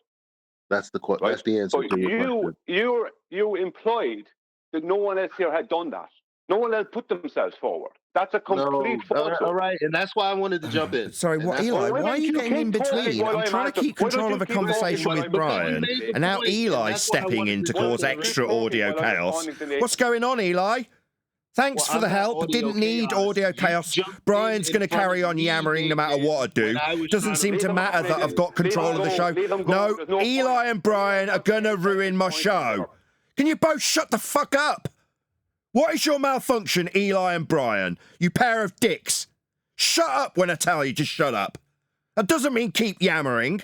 I give a fuck if you're in line. Shut up or fuck off, both of you pair of twats. What is your problem? You're a co-host shithead. I That's think my you need to problem. listen back to Not the this. co-host. I'm running this frigging show. When I tell you to shut up, or better still, Yeah, when you I'm know what answering a co-hosting question I've means, had though, put but to move me, on. Move I'm on, answering since you're making an Brian administrative Eli. decision, I'm not dickhead. being subtle. I'm answering Brian. Yeah, thanks. I didn't need any help, Eli. Yeah, it's not what you know, it's who you know. I found out from Witsit how he's got in there. So Alex Stein knows this guy. Who's Alex Stein? How do you know Alex? Maybe that's a question you should be asking, because you don't know any of these people, but Alex does, apparently. He's glad handing all these big... He's getting the receipts because of Alex, then. Right, Witsit? All the receipts you said This you were one getting are because specifically. Alex has got a hand in with all these people, right? This one specifically, yeah, because I met Alex back in the day when he was like no one. He was on Jaren's show a little bit.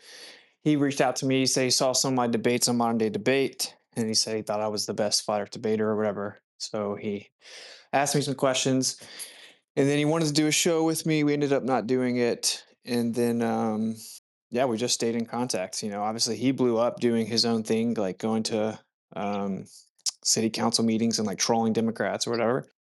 And yeah, we're just friends. So in his opinion, I'm the best flat earth debater. So he got in a personal conversation with Tim, and then started pushing him to have the conversation online. And really, the Antarctica trip sparked it, actually. Right. So that's another portion of it was me going to Antarctica is what kind of popped in their discussion, because he was saying he would pay for Alex to go. So So then they Alex were was like, okay, discussing... well, who I want. I Who see. I So want to represent Alex and he FE were is discussing Antarctica. You came up in conversation. He's a mate of yours, so you got on the show. Wonderful. yeah. So where's next? Can I butt can't in say. for a second, if I may, with a very strong logistical I'm still fact? waiting. I'm still waiting, though. That fact is, I'm yeah, still but waiting, what I have though. to say is actually relevant. Well, That's what I great. have to Keep say is waiting. relevant, too. Cool story. What I have to say is relevant. It's exactly Okay, so analogous. yeah, okay, dude. I was already talking. No one need to heard you complain about waiting. For goodness sakes. Because I respectfully waited after getting cursed out. Because you were interrupting Brian and I, stepping in between us, Well, causing more whatever, audio but what chaos. about now? Yeah. All right, dude. Eli, I'll yield to you after a very short stint. Okay. Fine. Accept it or Eli, don't. then AI. Go ahead. It's exactly the same when I reached out to Killer Priest and got butt kiss. But because of the relationship with Vinny, got on the show. There you go. Perfect. Yeah. That's how this all works, by the way, for anyone wondering. It's all about that. Like, because these people get flooded all the time, and they actually they're very, they have like barriers around them, right? They're very like protected. So they have teams that look through this stuff. And so to really get on the show, you're going to have someone that vouches for you. And it's for this very reason. They can't just bring anyone and everyone on their show, because they run the risk of it being a bad show, of them not being able to carry themselves professionally. So why don't you vow for or not having Brian? experience. He's not What? Alex Stein, is he? No, I'm saying on the next one, vow for Brian to come in. He'll be totally respectful. He won't jump through like he just did now. No. You're not getting this. You're not getting this. Oh, hold on. I've got to talk to Neil now. Right. You never heard of the 6 degrees of separation? Right. If somebody wants to come on my show, Witsit knows me and could vouch for the person, and that might happen because I know Witsit, and Witsit knows the person that wants to come on my show. Random tosspot wants to have an interview one-to-one when I don't even know who he is, and he's moaning about me not reaching out to him. That's what's happening. It's not or how much you reach out. This is becoming so freaking painful. I'm going to lose my shit again. I was agreeing with you, Nathan. Calm down. Me? I'm getting rambled through in the middle of a point, and I'm being told to calm down by the people who have interrupted me that I've had to told to shut up twice. Just getting painful. I get it. Everyone's keen to talk to Witsit. He's currently a celebrity. Good. It's nice to have you here, Witsit. I'm glad it's generated some discussion. I was keen to respond to what Neil said because my name was brought up. Take umbrage with that. I actually don't care about talking with Witsit right at the moment. What I've been talking about is taking advantage of this opportunity in the most amenable and practical and yielding way possible. And I want to bring up this logistical point about the show that happened. Yes, it is because there was relationship, but there's something else in the subtext, which was actually said in the beginning of the show by Tim. And that is that 99% of his audience answered the poll. They wanted Alex Stein to go to Antarctica. That means that of the people willing to engage with Tim Pool's podcast, 99% were interested in the subject at the present moment. That means that in all the other things I just said, strike while the iron is hot and go into these chats, go into these publications as they come out after the fact. For example, the shorts when they're published and the segues, like I was on Flatzoid channel, that creates a segue. And the degrees of separation will begin to close. But here's the key, friends. You cannot bring this kind of energy into those chats and expect to be taken seriously. We have to do it on a respectful front foot where we're giving the arguments and responding precisely, not with emotion, not with denigration, with none of that. We have to make the Globers look like the absolute retarded spastoids, okay? And in that regard, I invite a lot of people to go to those shows, and I actually have to sit with my fingers crossed that the people who I invite to go aren't going to make an absolute ass of themselves. So for the love of God, people, take advantage of this opportunity in a good way. What opportunity? And I'll also tell you guys this, right? So the reason I jumped in here, Why would you think that we make asses of ourselves? I don't know what opportunity he's talking about. AI is 100% right because I've been trying to jump in to interject to clarify, and I've not been able to do so for forever. But he has a good point. You guys are acting like you don't know what the hell he's talking about, like you're all 70 years old.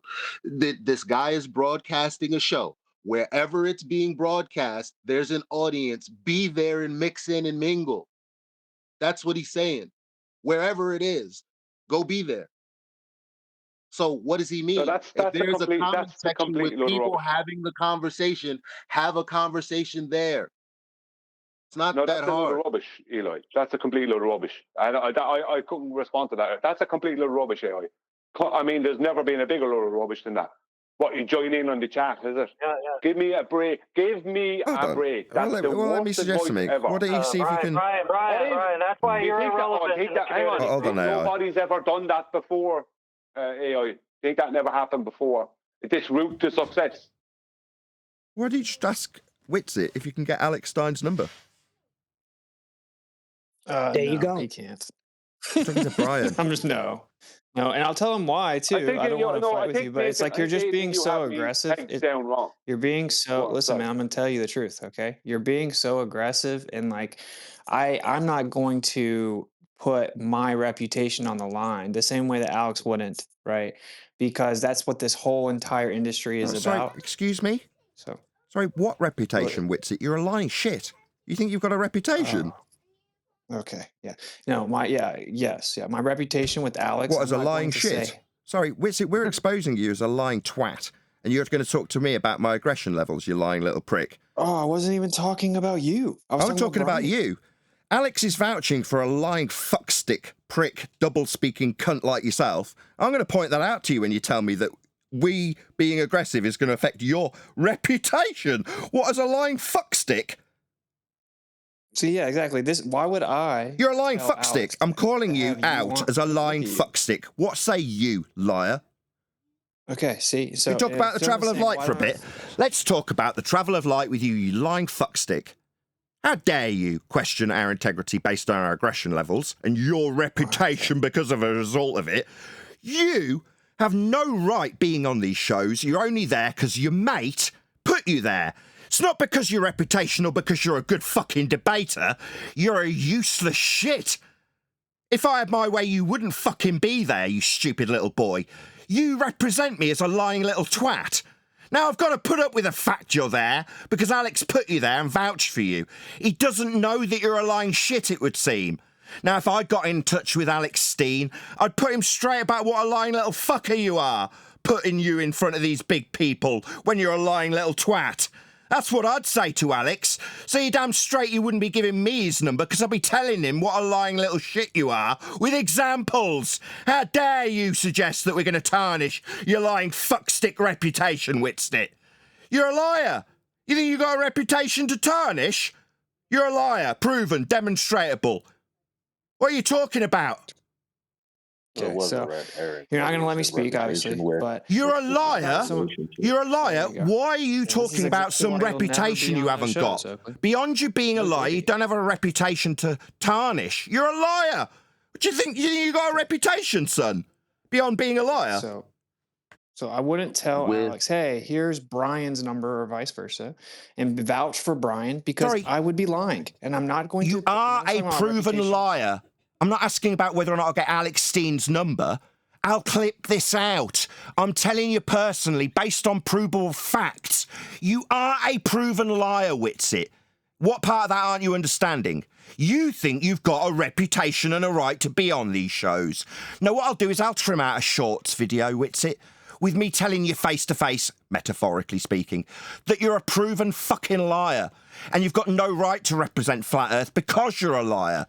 You think you've got a reputation that my aggression will tarnish. No, you lying little fuckstick. You've got no right to be on these shows. Yeah, you're not representing me because I want you to be. I've got a deal with a lying little bastard who interrupts me. The lying twat thinks he's got the right to interrupt me. Unlike yourself, I'm very... You are a lying little fucker, little boy who lies through his back teeth about stupid shit you fantasise about. We prove that daily. But you think you've got the right to tell us that our aggression tarnishes your good reputation that you haven't got. You haven't got one, you're a lying little shit. Why the hell is Alex Steen... And I've also indicted Alex based on these facts. I'll trim this out, Whitsit, while you yammer through the awful truth. I also indict Alex Steen for being a poor researcher, for saying that you're the best Flat Earth debater. You're not, you're just a liar. A lying shit. Okay. So, by implication, Alex Steen is also indicted. Facts. Your own community has proven you to be a lying shit who is rude and aggressive and interrupts like you're doing now, Whitsit. When we confront you with the lies you tell, you interrupt us. So you're not a good debater and you're not a good representative. You just interrupted me challenging and putting to you the demonstrable facts of your lies to you. You've no right to represent me as a flat earther, and I'm telling you that now. Your reputation is that of a liar, son. Do you understand?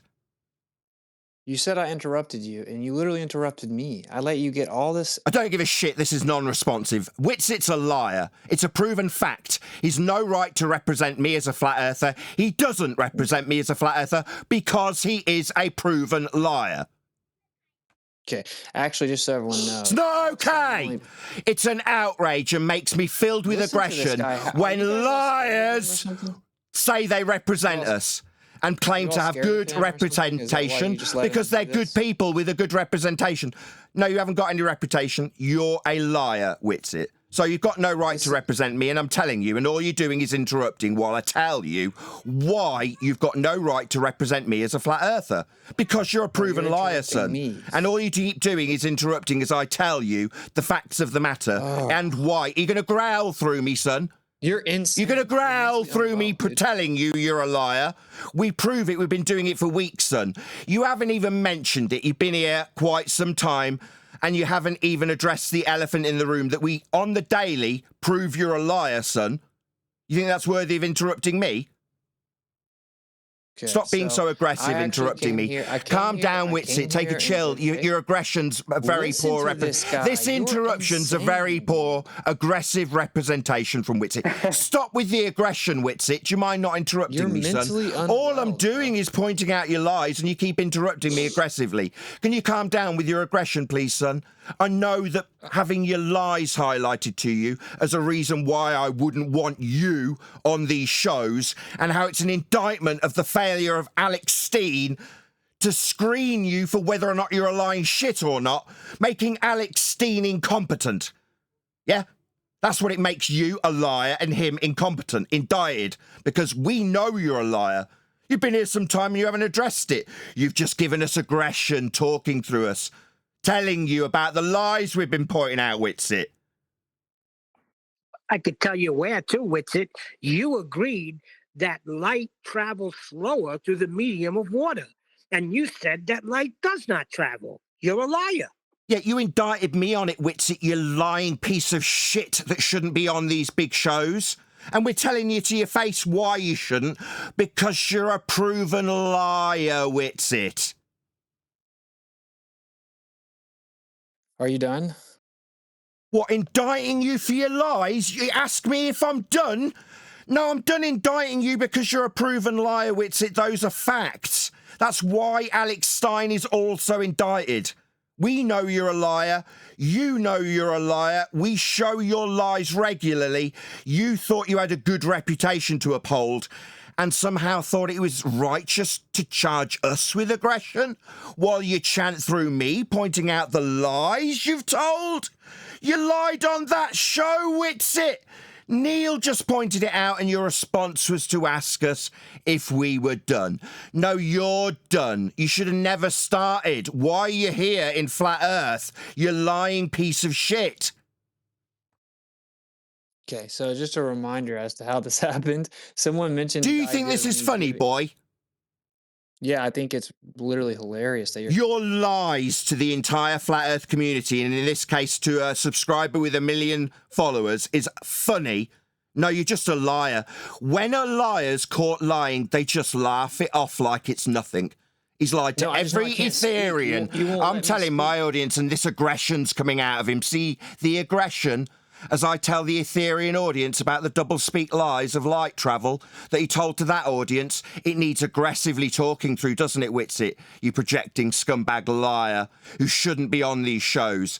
Alex Steen, what an idiot to put a liar that's having us, his own community, charging him with his own lies that he laughs about. Alex, your boy that you think's a good representative's just laughed at in the face of his own lies. What does that say about you, Alex Steen? Maybe these people who trust you, who trust you, Alex, who trust you wouldn't trust you so much if you knew that you'd put a lying scumbag on their show, Alex. Maybe you'd lose friends if your friends realised that while you're vouching for these people like scumbag lying Witsit, you shouldn't be. You shouldn't be vouching for them, Alex, because he'll laugh in the face of the lies he's called out on. Like he does, he'll aggressively chant through those lies being pointed out to him and then claim his opponent's aggressive and that they're tarnishing his good reputation as a proven liar. Right, Witsit? Well, I'm actually very calm and you're screaming aggressively, so it's funny. Non-responsive. You're a proven liar. Light doesn't travel or light travels through vacuums. Proven lies or non-responsive Witsit claiming by projection that it's me being aggressive. Oh, I'll calmly, very gently call you a liar, Witsit, with sugar on top. You're a lying shit stain, Witsit. I can say it really calmly. Doesn't change that you'll start chanting through me aggressively as I calmly call you a liar. Notice the aggressive chanting Witsit's doing. There's nothing but aggression coming from Witsit no matter how calm I am. I can calmly call him a liar and he'll still chant through me with aggression to try and deceive the audience he's lied to multiple times. You're not welcome in this Flat Earth community. Why are you representing it? Why is Alex Stein saying you're a great Flat Earth debater and representative when you're a proven liar by your own community? That's me. You might not like that I'm your community, Witsit, when you stand up and represent me, but I'm going to stand up and be the voice that calls you a liar, because you are. And you'll be telling me how aggressive I am when I call you out on your lies and deceit, won't you? Telling me about my aggression level when you're a proven liar? Is that your best comeback? To call me out on my tone when you're a proven liar? This carpet bombs AI's point. Just totally carpet bombed AI's point. We really don't care, we like. Because while me and AI tried to land a point, it first of all was confused because Brian had He had an objection to it, whatever that was, and then it was carried into this. So ultimately, we already know, because we talk about it damn near all the time, that he's a liar. But AI's point was carpet bombed, and it was a call to action. And fuck y'all for that. Yeah. No, AI's point wasn't a good point. It wasn't lost on the people who are seeing this stuff that's coming out, whether we like it or not. This lying piece of shit is our representative on this show. This lying piece of shit will be on those shorts. This lying piece of shit will be doing his best to put our fucking arguments we give him in the best possible way at the end of the 3-hour session. And that might, if we're lucky, go into a shorts video that we can proactively put the arguments underneath in comments. Yeah, that's all well and good, and the call to action was very much heard. I cleared the airways for AI to make his point, and we all heard it. Meanwhile, the guy that we were critiquing and having to accept unwillingly that is our representative whether or not we like it, he now has to accept that we're his community and we can't stand that a liar represents us, and we're telling him personally. And what's he doing while we tell him? Well, he's calling us aggressive and chanting through us, projecting that shit straight back onto us, not addressing anything. He hasn't addressed the lies once, has he? He's called me aggressive. Just very Never briefly. addressed them. Just very briefly. With it, my name was put forth to you from Neil and Nathan. Now, I didn't ask you to do any of these things. It was other people brought it up, and I would prefer that they spoke to me first, but they didn't, right? Point being is that your response to my name being brought up and being passed on to Alex Stein was that you wouldn't do that because you want to save your reputation. So in other words, what you're stating is that you would not promote me because you feel I would hurt your reputation. Yeah, that's where I Yeah, because you have no self-control and you interrupt incessantly. Right? And I will. Where did I not have self-control? Brian, instead of pouting about how YouTube doesn't promote you, I'm super censored, Brian. I'm also super censored. I've been debanked, Not like buddy. me, you're not. Not like me, you're not. Brian, I've been debanked. Stop crying about censorship. Okay, listen, Brian. Maybe do some self-reflection. Be like, what is it that I do with my content? And maybe I'm not being. Hang on, Neil. Let's get back to you. Let's get back to you. You just went on this narcissistic spill about how you're the victim and no one will have you on their shows because you're a victim. No, it's because your content sucks, Brian. It's because your content sucks, Brian. Me is that I'm an interrupter, right? Now we can go back to the last debate me and you had, and we can listen to every single bit of that. And I gave you every opportunity to support your claims, and you didn't. Now, you can call that interrupting if you want, but that's not interrupting. Now, the reason you won't promote me is because you don't want someone else out there showing you up for being not as great as you think you are. Or a lying shit. That's the real reason. Or a lying shit. It has literally nothing to do with that. What about the lies you told then? Projection. What about the lies? We've proven you're a liar. You haven't addressed what I said. You've taken Brian's critique over mine. Well, because he was talking. See, if you would let me speak, I'd happily speak. Non-responsive. There was no reason for it to get crazy like that, right? Also it was non-responsive. a pretty chill conversation before that. Third non-sequitur. I've already addressed the claims that I'm lying. No, you haven't. No, you haven't. You've lied. No, you haven't addressed it. I showed the receipts. That's a lie. More lies. So you're going to lie you're again? Interrupting me. You can't let. Yeah, because you're a liar. When I interrupt, it's because you've told me that you've addressed the fact that you've got a contradictory position, and you even had the gall to have me over a barrel for this contradictory position that you took on the very show. I'm calling you a liar for being on when you addressed the journey of the light. The one that you wouldn't have said for ages. You agreed to it on that show, Witsit, making you a proven. You don't understand it. Is it just me, or is the interruption that Brian was just accused of? Oakley, and there it is again. Is it me, or is it my hallucinating this voice in my head, or is it Witsit? That's why you look like it is. It's me hallucinating these voices. Falling apart. No, it's Witsit. Angry. It's Witsit projecting and chanting through me like he's just accused Brian of. No, it's this aggressive. Me. You're stepping up the aggression level. Constant chanting with aggression now, Witsit. You're projecting, my son. You want to calm down? You see, it seems like Witsit's not going to shut up now because he knows he's absolutely fucked. So he's going to non-stop chant through me like he's accused Brian of it. It seems like I'm not going to get to the end of the statement because Witsit won't shut up now. It seems like the thing he's accused Brian of only 2 minutes ago is going to be what he does to me incessantly. Well, I point out he's caught out in his own lie. And the reason I wouldn't want him as a representative is so he doesn't do those very things. Lie. like he did on that show. I've pointed out that didn't lie, and now he's talking through me again, it seems, saying he didn't lie through the top of me before I get to the end. Is that a Brian interruption or a Witsit interruption? Should Brian feel like he's aggressive when you interrupt me, saying it's not a lie? So light does travel then, Witsit? No, the only... So when you agreed with that guy and said it did on that show, that would be you lying then, you piece of shit. No. So it's not a lie when you agreed with him that light travels, when you went, and agreed with him. See, the problem with liars is they have to continually lie and rumpus and project. See, Witsit's now chanting through my summary. I'm going to have to close the line because I can't get my summary here clearly. And as I raise my voice, he's going to accuse me of being aggressive. No, he's caught in the lie he told. Very much caught in that lie. Because on the one hand, he's telling us light doesn't travel, and on that show, he agreed with the host when asked about the light travelling. And he's chanting through me that it's not a lie. Which is it? Whoever that is in G+, go on mute. Chocolate, you're off mute. Chocolate! Oh, shit. My bad. You guys are just so toxic. Non-responsive. You liar. Non-responsive. He's called me toxic. So for my audience's benefit, as Neil starts talking, of course, he's called me toxic in response to me overtly stating the lie he's telling. I've tried to address it and you keep interrupting. Non-responsive. Again, it's the 7th non-sequitur in a row. I'm keeping tally of every single non-sequitur.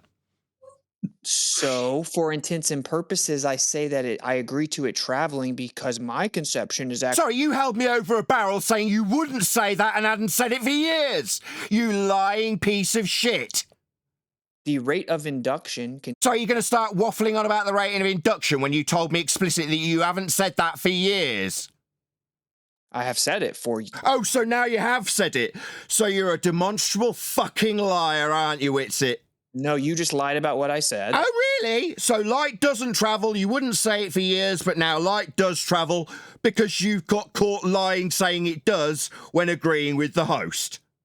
Again, I'm not going to be on that show and debate the guy about... non sequitur, you agreed with him, contradicting yourself. Non sequitur, you weren't arguing with him, you were agreeing with him when he said light travelled. Something you explicitly said you don't claim. You even told me you told people off when they suggest it.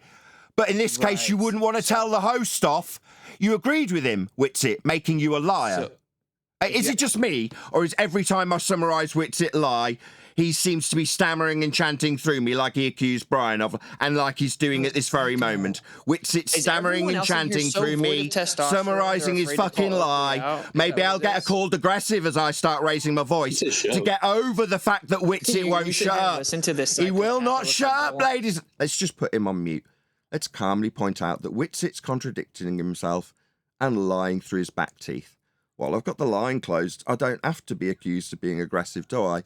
Witsit probably clocked now that I've just closed the line. The only reason... The only reason is Witsit will chant through me calmly, stating Witsit's lie.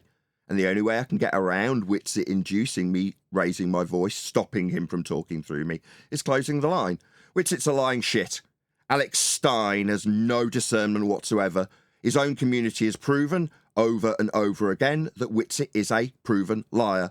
Now he's being called out on the lie, and what's happening is calling the person calling out on a lie aggressive, toxic. That's what he's doing. I hesitated to answer the guy's question. I said yes because I did not want to debate whether light travels, because we do quantify the rate in which we see the light as if it travels, and it slows down with an additional medium. Now, I don't think it physically travels from point to point. I've made this point very clear. You keep... That's not clear. That's complete double speak, you lying piece of shit. So you're not actually... Sorry, why are you going to tell me why I'm not actually after you've explicitly stated your double-speak contradiction in one breath?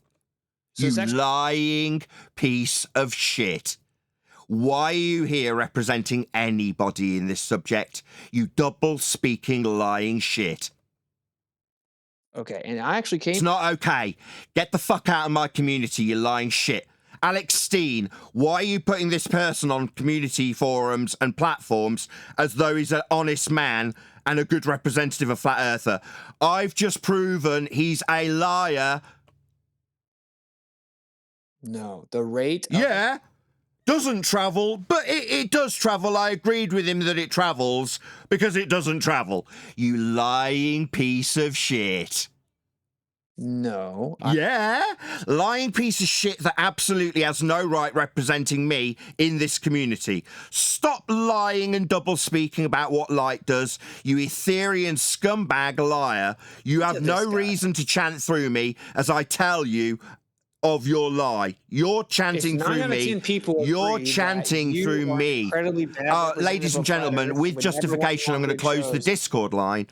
I wouldn't want to be accused of being aggressive before the end of this sentence, because that's Witsit's little trick, isn't it? When he gets called out on his lies, just chants through the person accusing him of the lie he's just told. And then as they have to raise their voice to point out his lie, he just chants more and more and more through the top of them. So when I open the line, I know Neil's going to start doing it now because I've managed to keep my voice calm. All I've done is close the Discord line, because when I open it, we get some self-awareness. You're so ugly and toxic and aggressive and dishonest. Ugly and aggressive in the face of his overt lies we've caught him in. I'm being called ugly and aggressive through the top of me pointing out his lie. That's Witsit's tactic. He's also levelled a claim at Brian that he constantly interrupts. And at the moment, I've got the Discord line closed so I can calmly, so I'm not accused of being aggressive and ugly, which is what's happening while the line's closed. Problem. Because I'm trying to give you guys an opportunity to have your arguments heard on these big platforms. That's literally why I'm here. We don't need the critique. Yeah. I was in the middle of pointing out your lies, and you kept on chanting through me and talking through me. Eventually, I just closed the Discord line so that I wouldn't get accused of being I don't care. like you're doing now. I'll just close the Discord line again rather than being accused of raising my voice or being aggressive, because Witsit's doing what he accused Brian of 3 minutes ago. He's talking straight through the middle of me. I'm levelling my summary about the lies you've told, but with the line closed so we don't hear your constant interruptions, Witsit. I've proven with your words here today that you're a liar. And therefore, with my summary saying Alex Steen is indicted because there's another interruption from Witsit the liar, flailing and flapping as I indict Alex Stein. I hadn't finished my sentence. Maybe this interruption will end up getting me getting called aggressive, or I can just close the line of this wanker liar who's now interrupting me for the 5th time.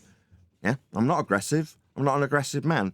But when a guy who's a proven liar starts chanting through me because I indict the man who vouched for him, you shouldn't have vouched for him, Alex, because this is the kind of guy that he says is a bad representation of Flat Earth. He's done nothing but interrupt me and be really aggressive and chant and tell me he's giving me an opportunity while simultaneously chanting that I'm toxic and aggressive. On mute. Yeah, there he is again, chanting through me. I haven't put anything to him. It's not his time in conversation. But apparently what he's doing now is his accusation of why he wouldn't give Alex Stein Brian's number. Because what? Because what? Brian will interrupt like he's doing to me right now. I'm the host. This disrespectful fucking liar is chanting through me non-stop. That's why you literally look like that, the way you look. Because sorry, shut up, bro. Boy. The host is telling you to shut up. Oh, maybe this is what flat earthers are like. Yeah, this is what he's charging us with. He's saying he wouldn't want us to go on these platforms because what? We'll cause audio chaos. I'm telling him as the host to shut up. I've got the line closed because he won't, because he wants to make me look bad. That's why he's here.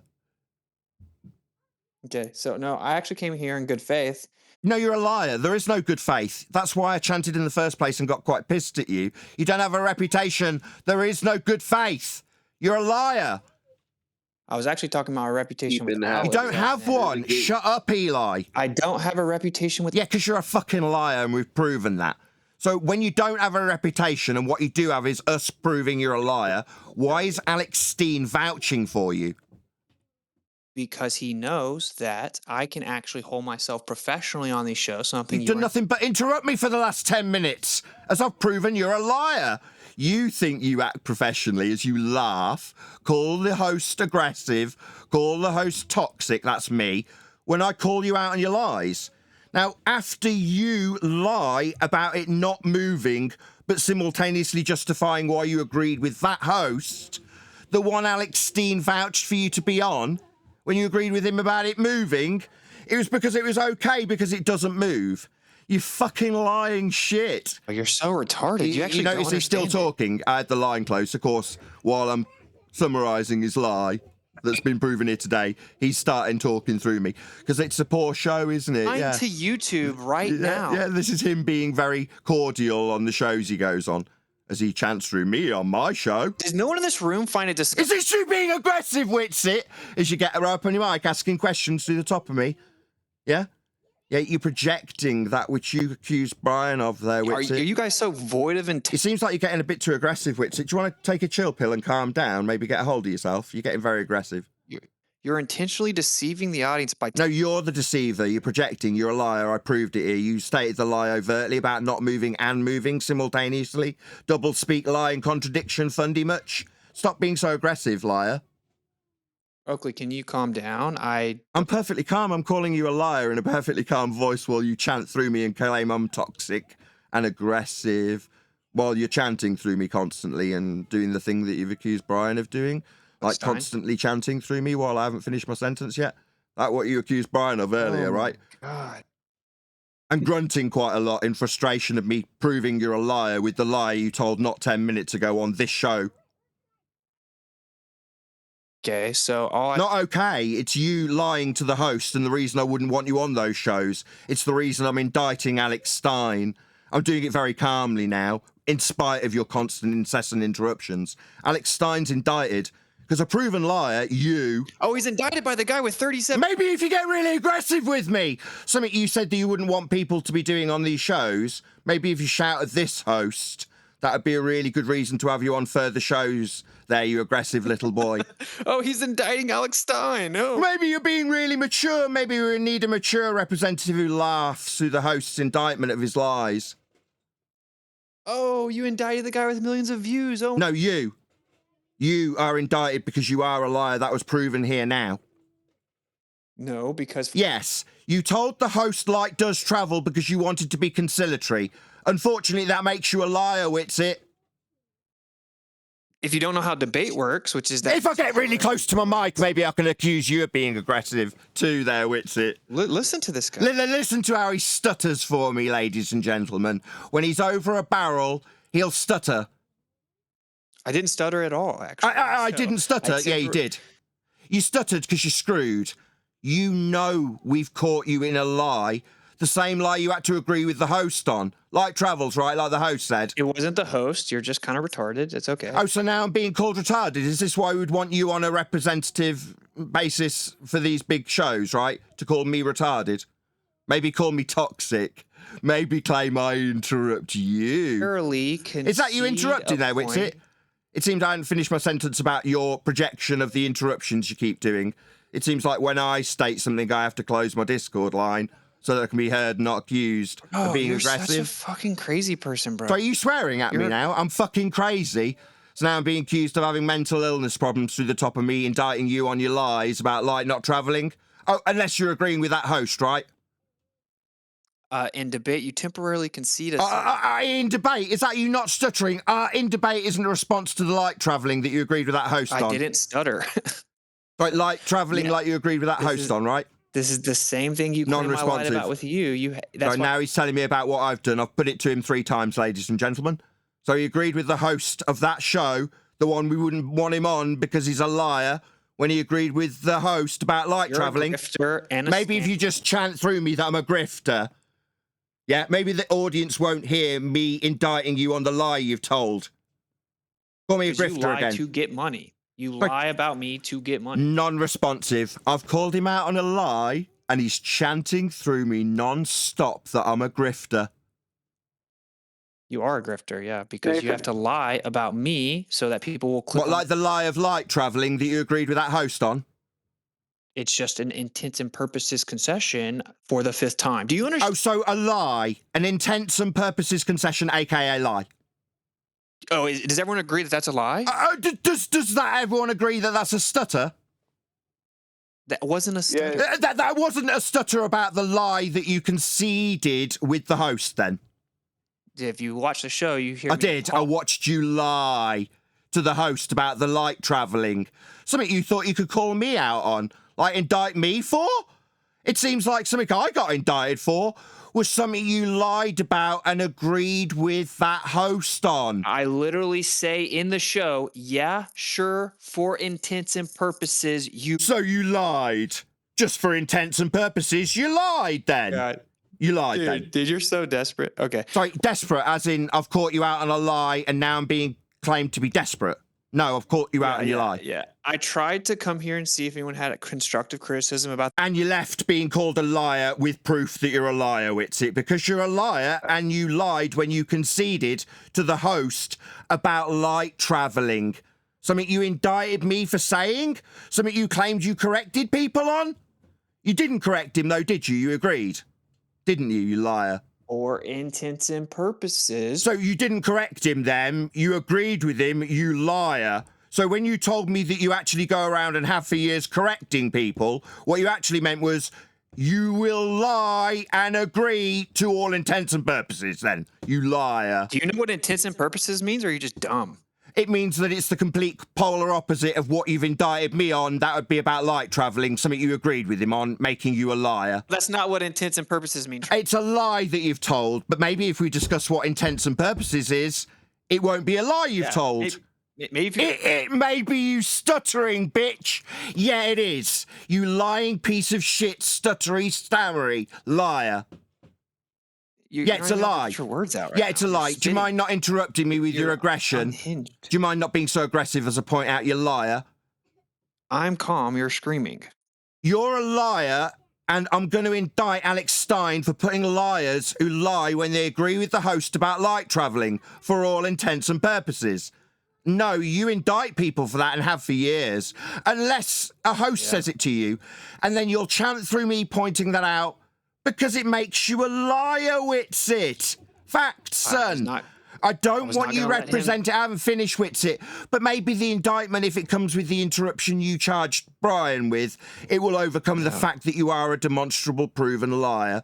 Out there on the circuit, on these big shows, lying to hosts just to be agreeable, challenging things you've told your audience about, like not travelling and that, things you've indicted me for saying.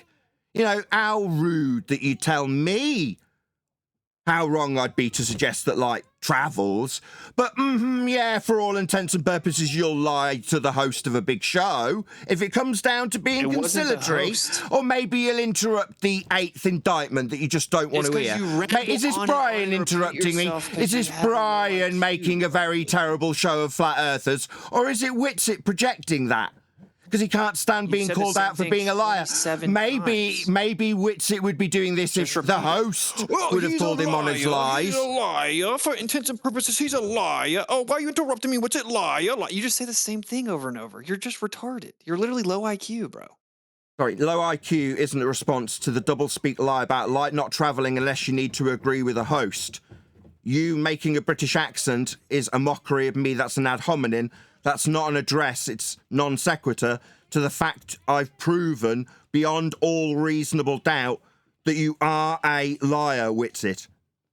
I have addressed the argument, so it's not an ad hom. Try to keep up for once, Oakley. I addressed the argument. You keep on interrupting and claiming I didn't address the argument, but I did, like 7 times. I didn't want him to get to deflect away with the debate about what the nature of light is, so he could get away from the damning point that he was double speaking on the actual measurement that showed the Earth wasn't moving. So I said, I paused, hesitated, and said, sure, for intents and purposes, right? Because... Right? No, you indicted me on that. What do you mean, right? No, that's not right, Witsit. That's where you become a liar. Not right. Liar. Are you hearing me or are you chanting through me as I point out you lie again? It seems like when I get to the point that you lied, you want to talk. No, Witsit, it's not right. You indicted me on it, son. It seems like I'm there trying to continue the point of indictment and he's talking again. Is it Brian interrupting me? No, it's definitely Witsit. Oh, this seems like flat earthers that you wouldn't want on your show. The ones that interrupt when they're indicted on the lies they've told. I've been told that's right. No, Witsit, I'll try again for a third time with a constant. Maybe I'm going to be called aggressive or should I just close the line? It's now the 3rd attempt. We have no concept. Right? Question mark. Keep chanting there. Zealot that wouldn't want to be on a show making a poor show of flat earthers, eh? I'll just close the line. No, it's not right, ladies and gentlemen, because I personally was indicted by Witsit on that which he's now telling me is right.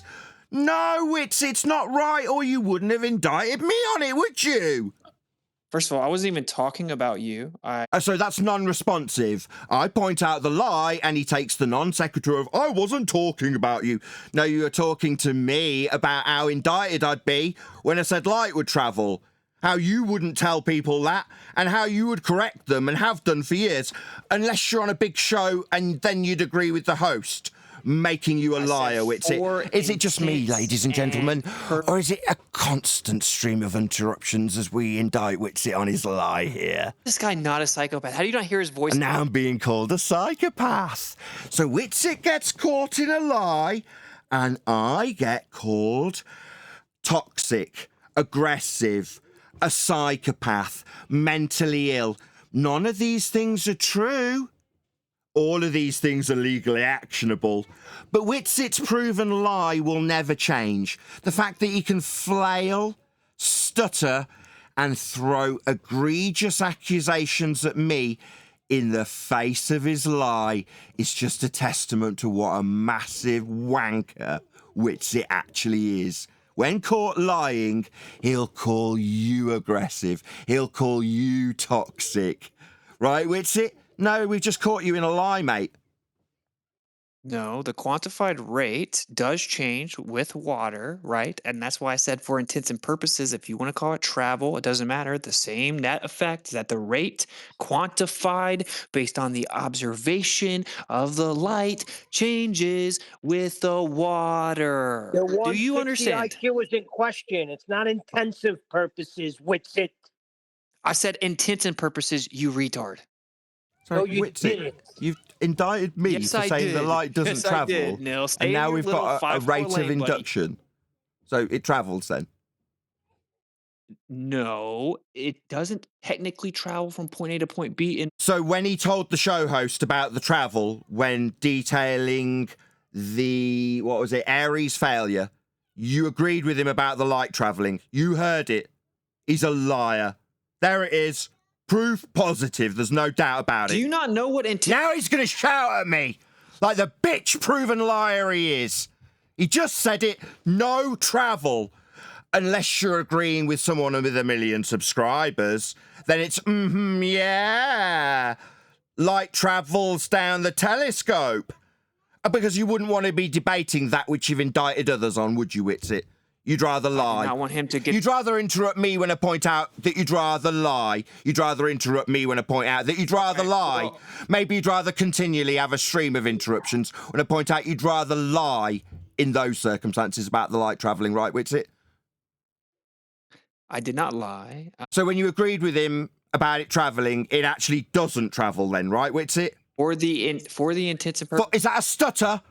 For the intents and purposes, Dude, do you stutter. guys hear this fucking crazy? Swear at me, you lying little pig dog. You're a lying little bitch who has no right in this community. We've exposed you over and over again. We're doing it to your face, and all you can do is call me toxic. Call me They aggressive. resoundingly reject you. You know while why? you Because you're interrupt me. You're a bunch of narcissists Here it goes. Narcissists, toxic. Each other before I'm even. You're screaming and cussing at Eli and Brian before I'm even involved. Right, now you want to take the conversation on to my compadres? I've indicted you. Doesn't travel, end quote, you, 3 minutes ago. Unless it's a host For of 1 the million intents and- subscribers, then you'll interrupt the indictment of the lie you've told. For the intents and purposes of the actual observation that was being discussed, it doesn't matter. I wasn't. Oh, it doesn't? So when you indicted me for it, it didn't really matter, but you felt the need to indict me on it then? Why would you indict me on it exactly if it doesn't matter? What? Why would you indict me on it? The whole point of me critiquing you is you changed your position after you indicted me on saying light travels. It doesn't matter. Why did you indict me then?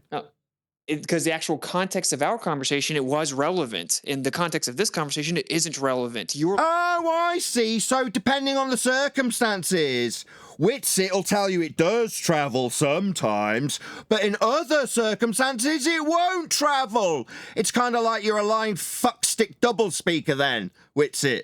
Yeah, pretty much exactly like we're saying.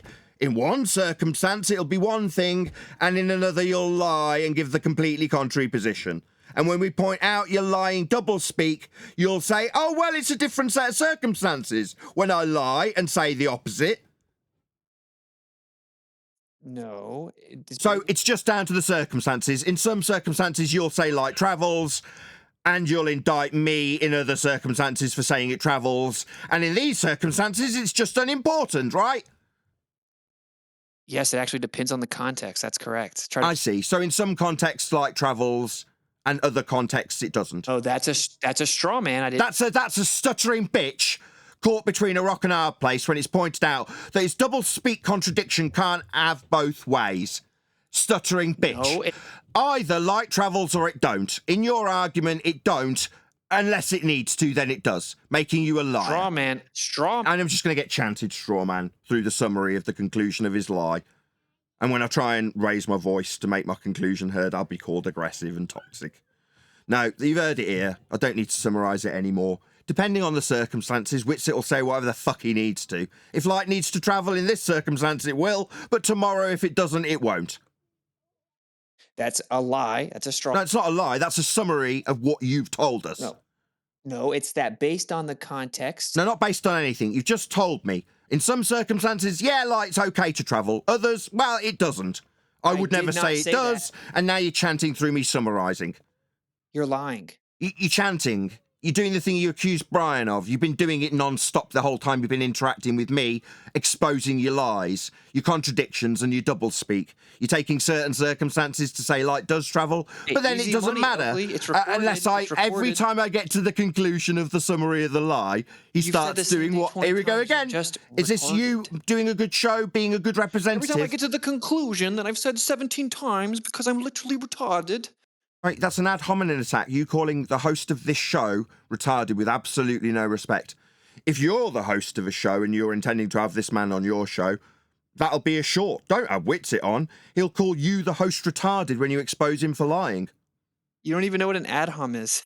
That's so pathetic. So when I call out the fact that in certain circumstances you'll say light does travel, and then in others you'll indict me for saying it and say it doesn't, and that you'd never say it, you'd indict others for saying it, and you'd never say it, you'd tell off others who do. But then when I point out that you agreed that it does on a show with 1 million subscribers, you say it doesn't matter anymore. So there was no reason to indict me, and obviously it's going to come with an interruption to the conclusion, because Brian's terrible representative. You're so stupid. No, Brian's a terrible representative because Witsit constantly interrupts the conclusion of his lies. Processing speed is... Yeah, that's Witsit still talking as I'm summarising the point that he lies. Okay. Yeah, it's not. You've indicted Brian for being an interrupter, for like constant audio chaos, something you've caused non-stop since you've been here.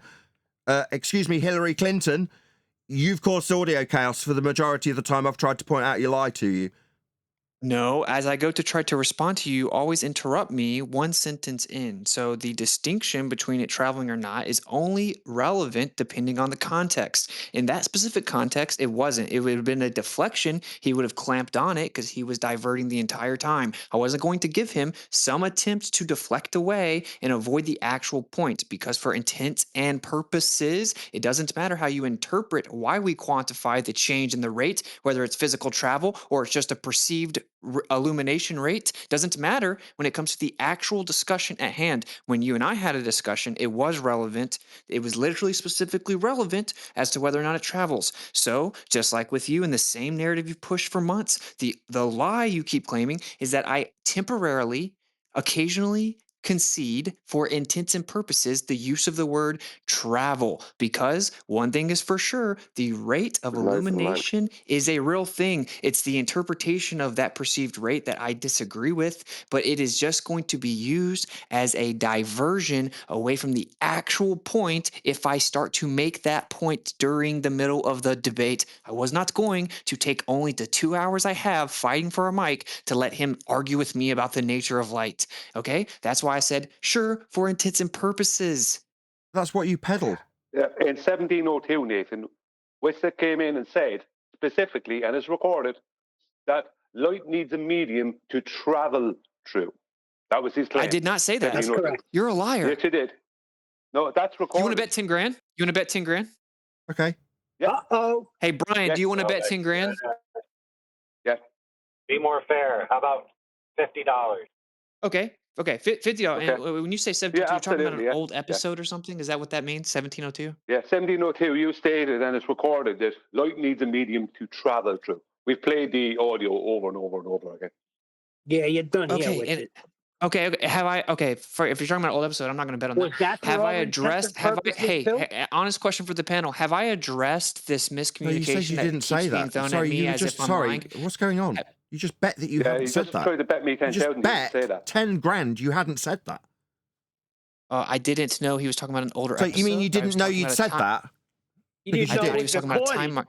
I thought he was talking about a time mark of this interaction. I offered you $10,000 though, Oakley, and that in this I recorded said episode, $10,000. 1702. That Then I did why not would I bet claim with that you? You're a sometimes, proven liar.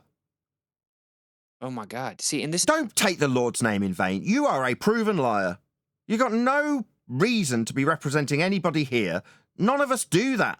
None of us go out and lie about light not travelling and then say it needs a medium to travel through. Like we've told you, you said. Then you bet you Can hadn't you said still it. man my position, Now Oakley? you're Can you still interrupting man me my summarising. Maybe you're Brian. I'm gonna go. Maybe I if have you interrupt the responsibilities, summary of unlike this you. lie, it'll be Brian's terrible representation of flat earthers as you yammer through me. Okay. Yeah, okay is you being a really good representative of a flat earther as you yammer through me non-stop. And you ruined it because you had to be a narcissist. I'm literally. Now I'm being called a narcissist as he chants through me. He's being indicted again for this lie. And what are we getting? Well, the same as last time he was indicted. We're getting called narcissists. Yes, because whenever we're talking about an appearance I had and you have to say, YouTube censors me, why am I not put on the show? That's Nobody said anything about YouTube censorship. We told you what you said in quotes. You bet 10 grand you hadn't said it. Then it went to 50 quid. Then it's, oh, I didn't know it was an actual quote from a show. I thought you were talking about this show. No bet. Brian was crying about how it's actually the world's up against me because I'm such a good debater. That's why Witsit won't put me on these shows. That's laughably. No, what's laughable is you got to be on that show because you have any ability whatsoever. The only reason you were there is because Alex Stein vouched for you. Dude, I've been asked to be on multiple other shows that have nothing to do really? with Which Alex shows? Stein. Like, which shows? You don't worry. Stuttering bitch.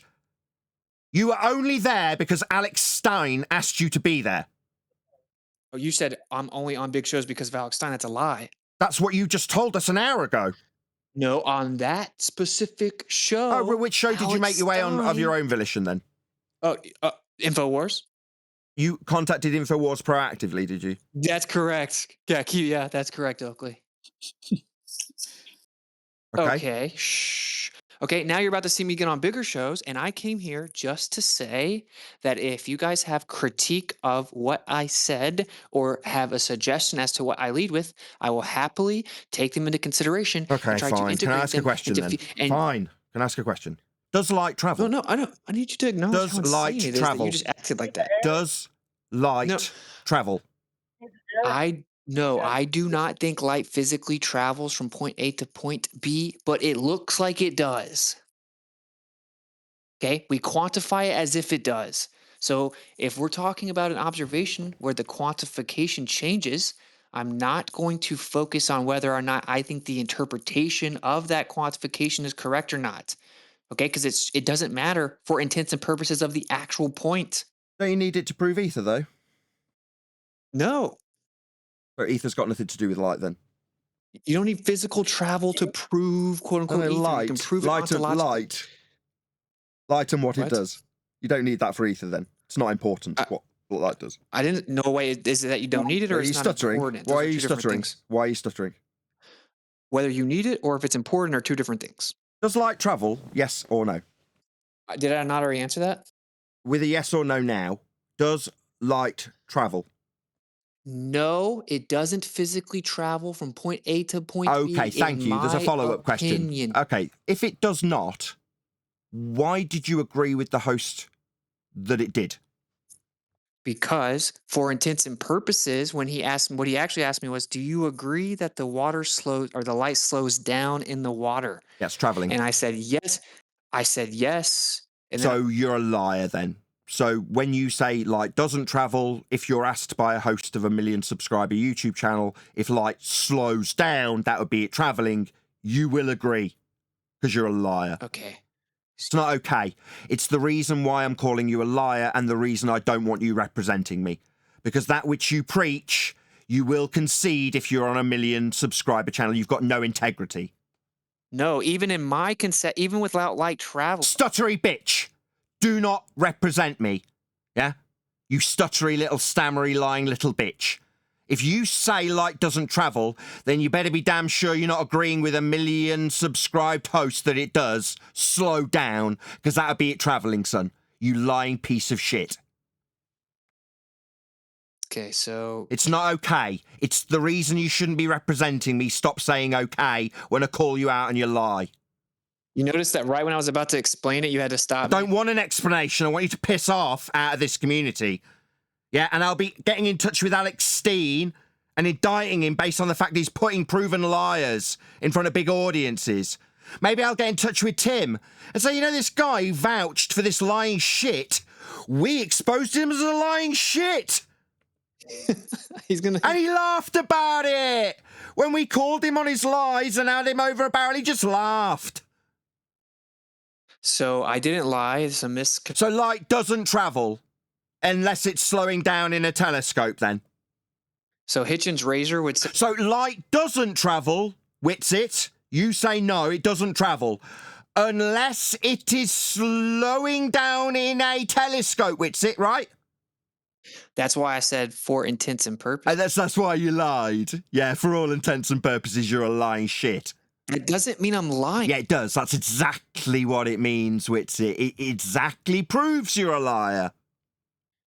Dude, you're a liar, and I don't want you representing me as a flat earther. You're not one. What you are is a proven liar. Intents and purposes specifically mean... It just means you're a liar when you say it doesn't travel and then you agree that it slows down in a telescope. That makes you a liar. Intents and purposes... Makes you a liar. If it's not moving, it's not going to be agreeable to suggest it slows down in a telescope. You liar.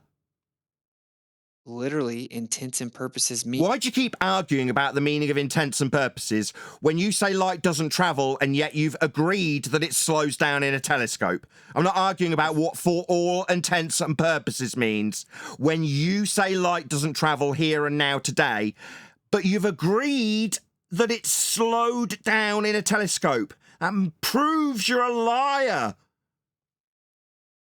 It literally means for sake of conversation. I didn't ask you to define what for all intents and purposes means. I'm laying out your lie and you're flailing about a definition of something I'm not asking about. Well, you have to omit that to claim... I don't have to admit jack. I can just point out again and again that you've said light doesn't travel, but you had to concede with the host that it slowed down in a telescope, you liar. Perceivably. Yes, so therefore when you say it doesn't travel, perceivably you're a liar then.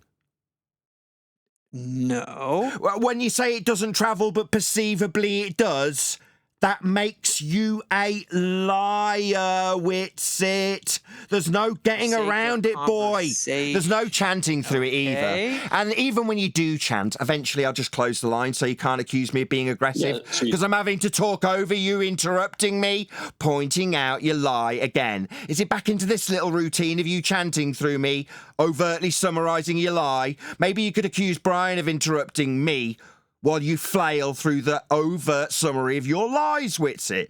If you explicitly, there it is again, if you explicitly say no when I ask if it doesn't travel, but then have to, unfortunately, for all intents and purposes, say it slows down, that just proves you're a liar, boy. If you're retarded. Oh, is that your ad hominem response to your lie being pointed out, that only if I'm retarded can I summarise your lie? What does overt summary mean? Sorry, now we need to describe what an overt summary is rather than light doesn't travel, says Witsit, unless it slows down in a telescope in front of 1 million subscribers. No, it was for intents and purposes. Yeah, we haven't asked about what that means. We're pointing out your lie again and again and again, and you want to describe what overt means, or what for all intents and purposes means, when we just got light that doesn't travel, say you, unless it slows down in a telescope. Tell me what intents and purposes. Ask me to define overt. Yeah, the phrase is specifically used for whenever there is technically... Nobody asked you to define what the phrase for all intents and purposes was used for. We wanted you to squirm like you are about your lie about light not moving and travelling unless it's slowing down. dude, whenever it's the Dude, you're a distinction, liar. whenever the nuanced distinction is not pertinent What does to the nuanced actual mean? topic. Does nuanced mean you're not a liar if you say You nuanced? hear how he's so What does scared? nuanced mean? If I say it high pitched, maybe if I say it in a Yank accent, like you take the piss out of me when you lie. Maybe if I lie like you do about Light not moving in an American accent, it'll make my point less valid. I don't talk like that, though. No, maybe you're just a wanker who lies about light not travelling. Unless it's slowing down in a telescope, then you'll just interrupt that summary. When the specific nuanced distinction is not pertinent to the actual topic. Now, what does nuance, pertinent distinction mean when you're talking about light not moving? Because it's perceived to move, but So it's definitely a lie when you say it isn't, then? I never say it isn't perceived to move. So you say it isn't moving? Yeah, I think it's just... Yeah, so you're just a fucking liar then, boy. Someone needs to clip You're just a fucking liar, boy. Don't go out representing us, you lying little shit. Can someone clip this? Could somebody clip what you being proven to be a liar? Yeah, we will. Okay, please, I'm going to clip this. I This is don't recorded, right? understand. I don't understand. Because this way we why don't he's ever have to have this going to conversation again when Oakley just showed he's actually just retarded. The nuance is that Nathan didn't make a claim. You were making the claim. I didn't say Oakley made a claim, retard. Him for light. You attacked him for light traveling. That's what the point was. No, I didn't. You were making a claim about ether, and then you attacked him on the rate of change as a perception. What the context so is you're here? also just not smart. You're messing it up. You guys You're don't completely understand getting my it wrong. perspective. So as the host, I've got to close down both John, who's making a point, and Witsit, who's doing a Brian, apparently, interrupting the summary of someone else's point now, being very aggressive, talking straight through the top of John. I mean, I personally, as a host, wouldn't accept someone like Witsit on my show, because he just constantly chants to other guests, aggressively, like now. Try again, John. Maybe he'll start laughing through the top of you as you point out his lies to him. Oh, man, the 37 people watching. Your name's not John Witsit. Your name's not John. I know you want to aggressively interrupt him again for a second time after the host has told you not to. John, go ahead, hopefully without a third interruption from Witsit, the really aggressive flat earther. Right. The claim was being made by the person who had ether to assert, but it was turned on to Nathan as if he was making a claim about light. So for all intents and purposes, that was deceptive to begin with. What claim does You just misused the phrase, showing that none of you are smart. Sorry, it's the third interruption, just as the host again. I've got to take control of this wanker Witsit who just cannot shut his mouth. When things are put to him, the summary of what's being put to him needs to be interrupted aggressively. And then he needs to charge people like Brian with doing that, which he's doing right now. I mean, John, I know I'm not going to invite John for a fourth time to do it, because I'm going to get interrupted as I invite John for a fourth time to put this on the table. I mean, it's like Witsit's really aggressive, constant interruptions will be charged to Brian later. I mean, I don't know why someone like Witsit would ever be allowed on these shows based on his general demeanour and his attitude and his aggression. I mean, he's just really toxic. Really toxic. Got a great reputation. It might mess up my reputation of not being a scummy liar. This constant interruption from him now might mess up my reputation of not being a fuckstick liar like Witsit is, proven to be here today. John, we'll try for a fourth time. Hopefully this toxic, interrupter, aggressive man won't rumpus your point for a fourth time. We can only pray that Witsit will tame his aggression for a few seconds. Go ahead, John. Well, the thing is, he said that for intents and purposes, he was conceding a point so that he could get him on a larger point. But Nathan wasn't making a point. He was coming in and attacked for his understanding of life, not making a claim. It just seemed like it seemed irrational to begin with. And now you're saying in context it matters.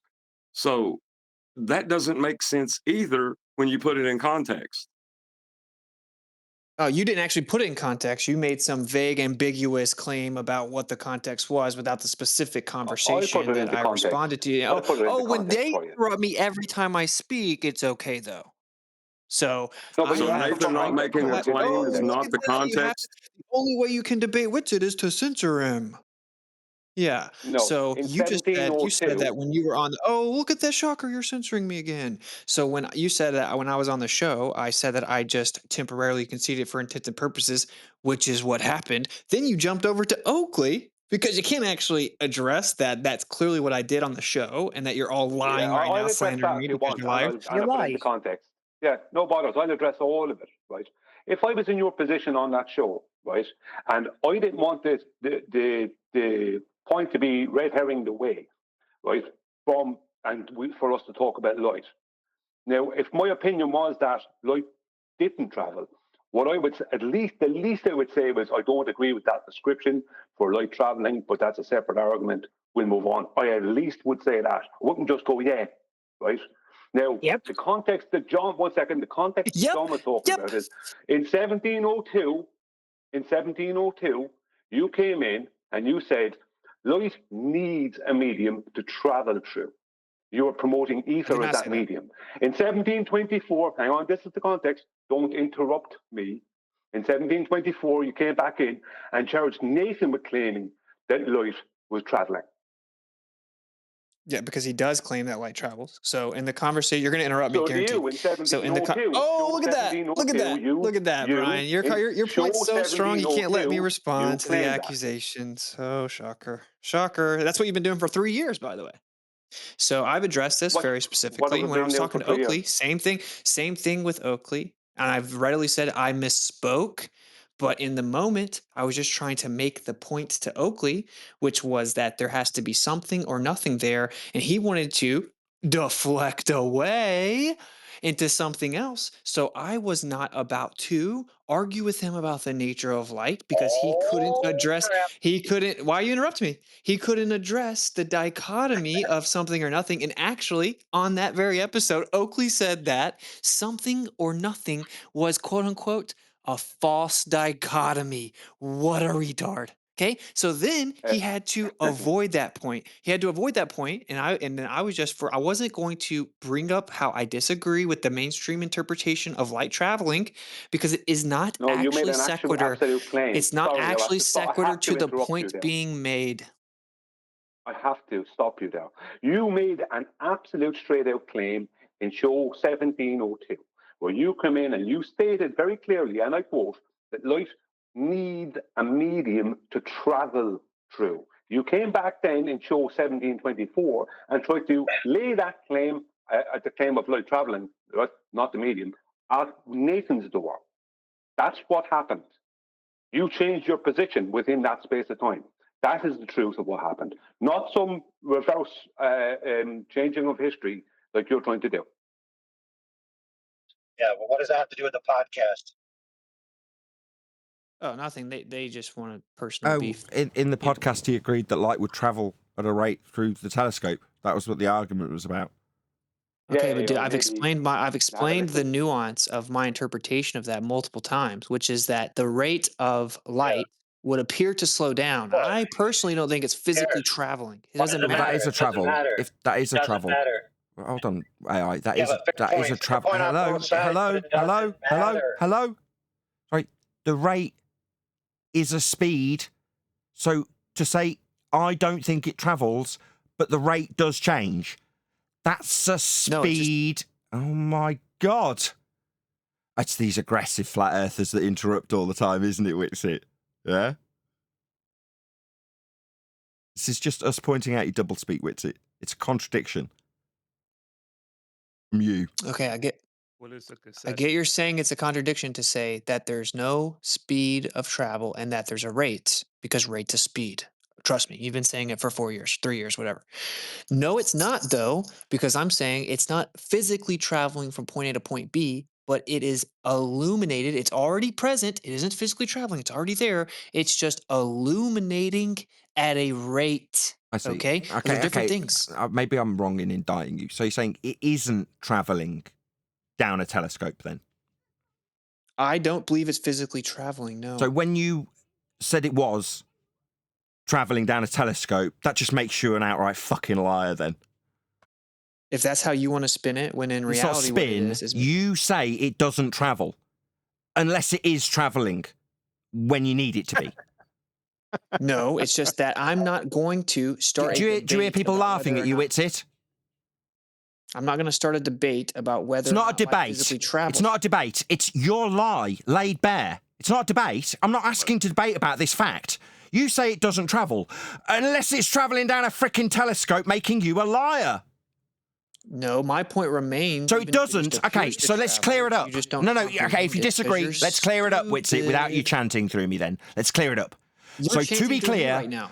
your position is light doesn't travel down a telescope. That's correct. It doesn't travel down the telescope. Good. Why did you say it did then? I said for intents and purposes. Oh, so when you need to lie, for all intents and purposes, you'll contradict your position if you need to.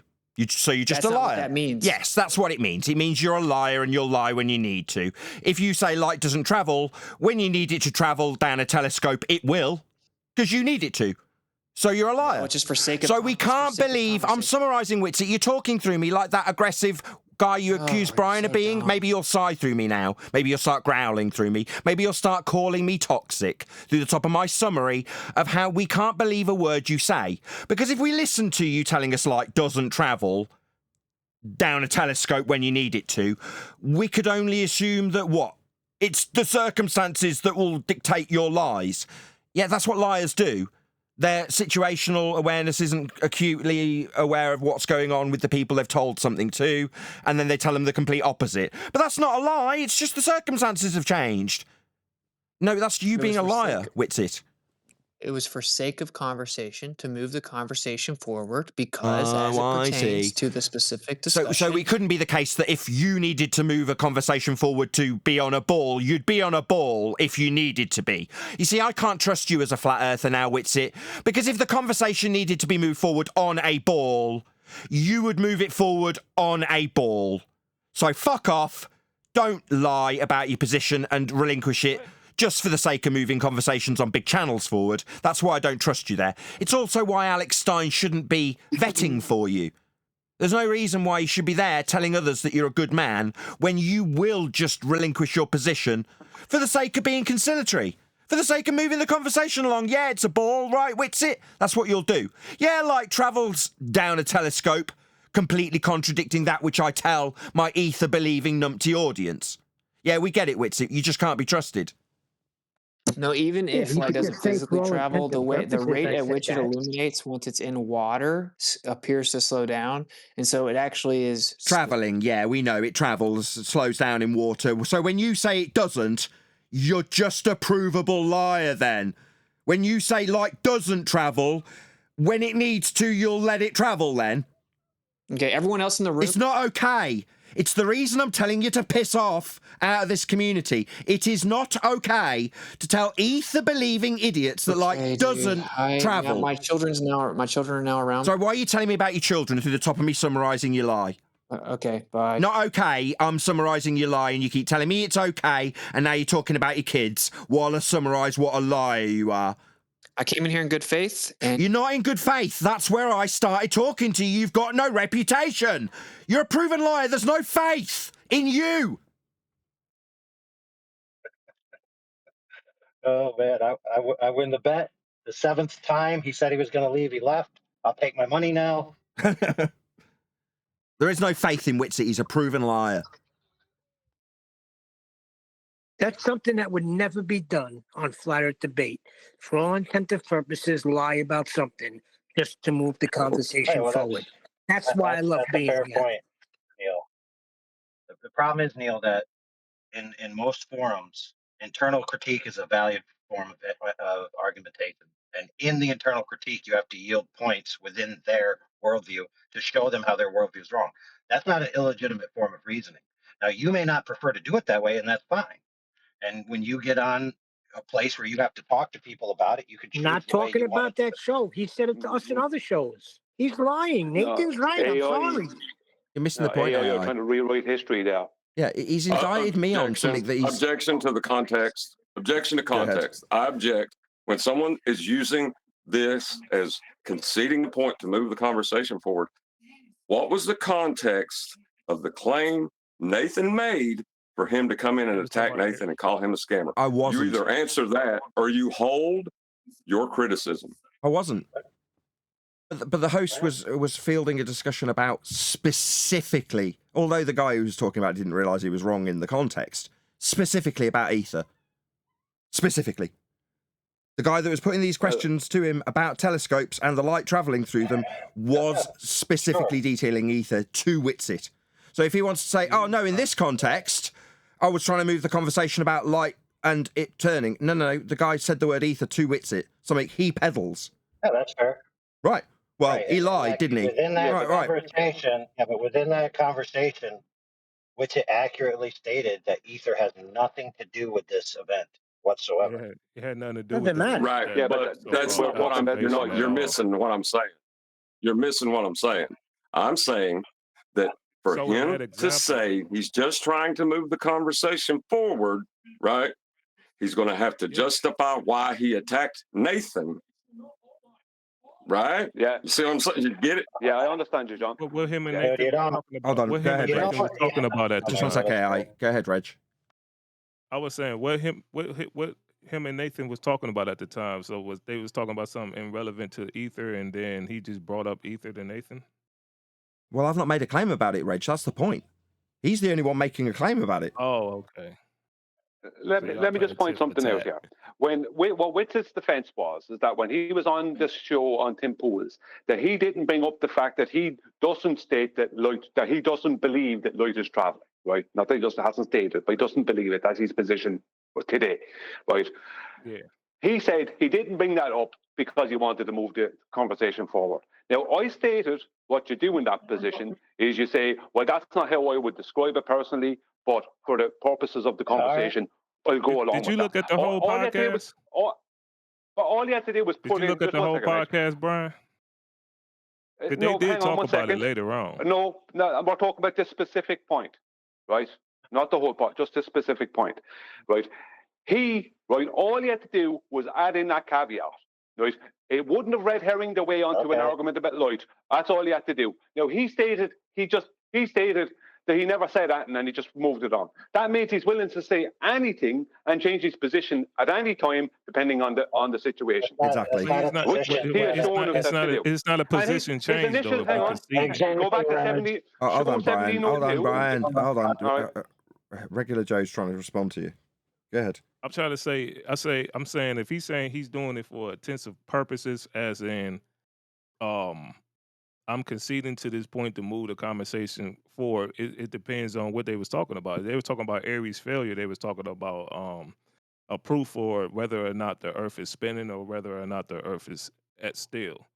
And if he's saying that what this so-called experiment, which is an observation, has nothing to do with ether, then he could say, "Hey, I want to move this conversation forward because you're trying to bait me into an ether conversation." Correct. Something we could talk about later. Yeah, but because the arbitration of Aries failure has nothing to do with ether. So to start engaging in ether conversation, I didn't say anything about ether. I didn't mention ether at all. You're changing the situation. I'm not talking about you, Brian. Imagine that you're not the star of the show. Imagine that. Okay. No, Yeah, but it's also about whether or not Hold on, AI. Just one sec. Go ahead, Brian. Just not responding to that last point. point. The argument is about Witset's claim about whether light travels or not about ether. It's about whether light travels. Who cares? I could care less. But hang on 1 second. He stated that when it was put forth to him that the light moves slower through water, right? Through the water in the telescope. He just went, yes, and agreed to it because he wanted to move the conversation forward, right? He said he just wanted to move the conversation forward. Now, if his position, right, is that light doesn't travel, the least he would say the least somebody who is honest would state at that point to say, well, that's not how I would describe it, but I'll go along with that just to move the conversation forward. That's all he'd have to say. Okay. But he never adds in these caveats. These caveats come after the fact. Oh, maybe not. In 17, hang on 1 second. In 1702, hold on, Brian's nearly done. He's got a little bit more. I'm not done yet. Go ahead, Brian. Thank you, Nathan. In show 1702, he came in and specifically stated that light needs a medium to travel through. I don't care what medium he's claiming. He said it needs a medium to travel through. The caveats are coming after the fact when he's been held to that.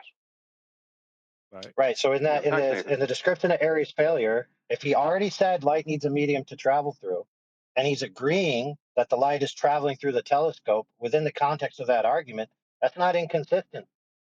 No, you're trying to change things around It's a straight because up you're his lie. hero. Hold on. Yeah, I'm Reg not really just trying got to something change to it add. Go around. ahead, I'm Reg. just, I'm not trying to change it around. If you're saying I mean, you believe that he's being Oh, dishonest. AI, I'm talking to, Reg, not you. He's got something to add. I'm Just add it, sorry. Reg. Go ahead.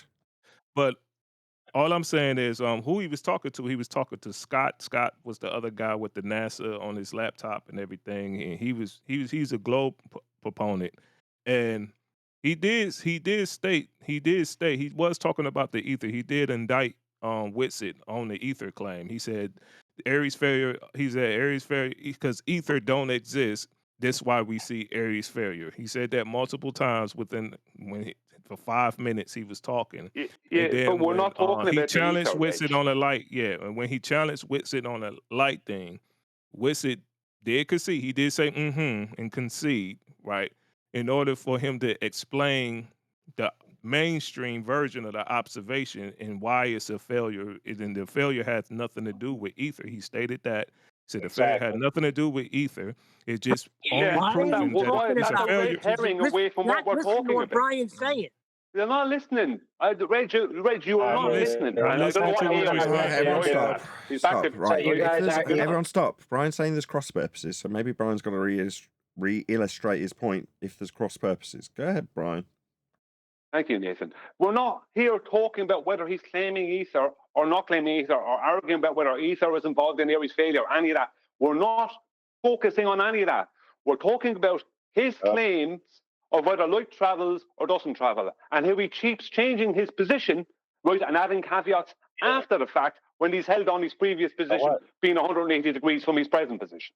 Exactly. That's what So we're talking about. let me ask ether. you, Brian. Was they talking about was the premise of the conversation? Was it about whether or not the light travels? Was that the premise of the conversation? That's his That premise. was I'm the going to premise hold of on, the Brian, conversation. to the But same the point If it standard. was, then he's lying. But if it wasn't, he can move the It wasn't. conversation forward What do because you he don't want to mean? deflect it to another No, argument. but it's part of Aries failure. That is Getting part it of Aries backwards failure. still. Yeah, that's part of Aries Is it the failure. The main light is traveling and Aries from the failure air is into proven water. what? And it's right. Holy It's crap. That's why, Reg, that's that's why we Aries never get failure. anywhere with just you The guys take light is what on a he show traveling. like said. this because you never get to the point, for goodness sakes. Reg keeps No, asking. you're trying to change history. That's what the problem is here, AI. No, I'm not, Now, dude. Reg, I'm not trying to change any Brian, the history, problem dude. is here, Whitsitt was able to get inside their heads in Discord, and now they are Whitsitized. But what Brian is saying, Whatever, dude. Neil, no, that's not going to fly no more. Neil. You need to stop trying to that stay bull on crap, point. Neil. That is gay, dude. That is the gayest little gayness I've ever heard. Okay, can we get some Anybody, order? Everyone stop. all of a sudden they're a Wichitizer. Everyone stop. Thank you. Eli, go ahead. Thank you. What Brian is saying is that it's not like it's a hypothetical. When they're talking about Aries failure, they're talking about observing something. And the travel of light is part of that. You can't just say, I'm agreeing for all intents and purposes. You're agreeing that the light is traveling to debunk something in the end. You can't say that you're not doing that. And you're not hello, Adam. Just 1 second. Refracted. Refracted, then Adam. If Eli's finished. Oh, yeah, sorry, Eli. Are you done? Yes, take it as yes. Go ahead, John. Right. Still, the context thing, you got to take it as he said it, right? If contextually, it does not matter. It's just to move the conversation forward. You have to apply it to the other side. Contextually, it was his claim. To attack Nathan on it was just to stall the conversation, making him a liar. Whatever, dude. Yeah, lying to Nathan. From now on, I'm going to hold every single one of you guys to that same standard. That whenever you say anything that could be parsed in a different context, I'm going to demand that you subtext everything with caveats before you. We don't care what you demand. We do. You've been exposed here. We do. Yeah, I just I've been explained to you, exposed, dude. AI, Neil, that if Neil, it's you're one of the dumbest contextual, ones in here, Neil. if it's contextual, Just AI and then John. I think AI just responded, and John wants to respond to him if I kept Yeah, track. yeah.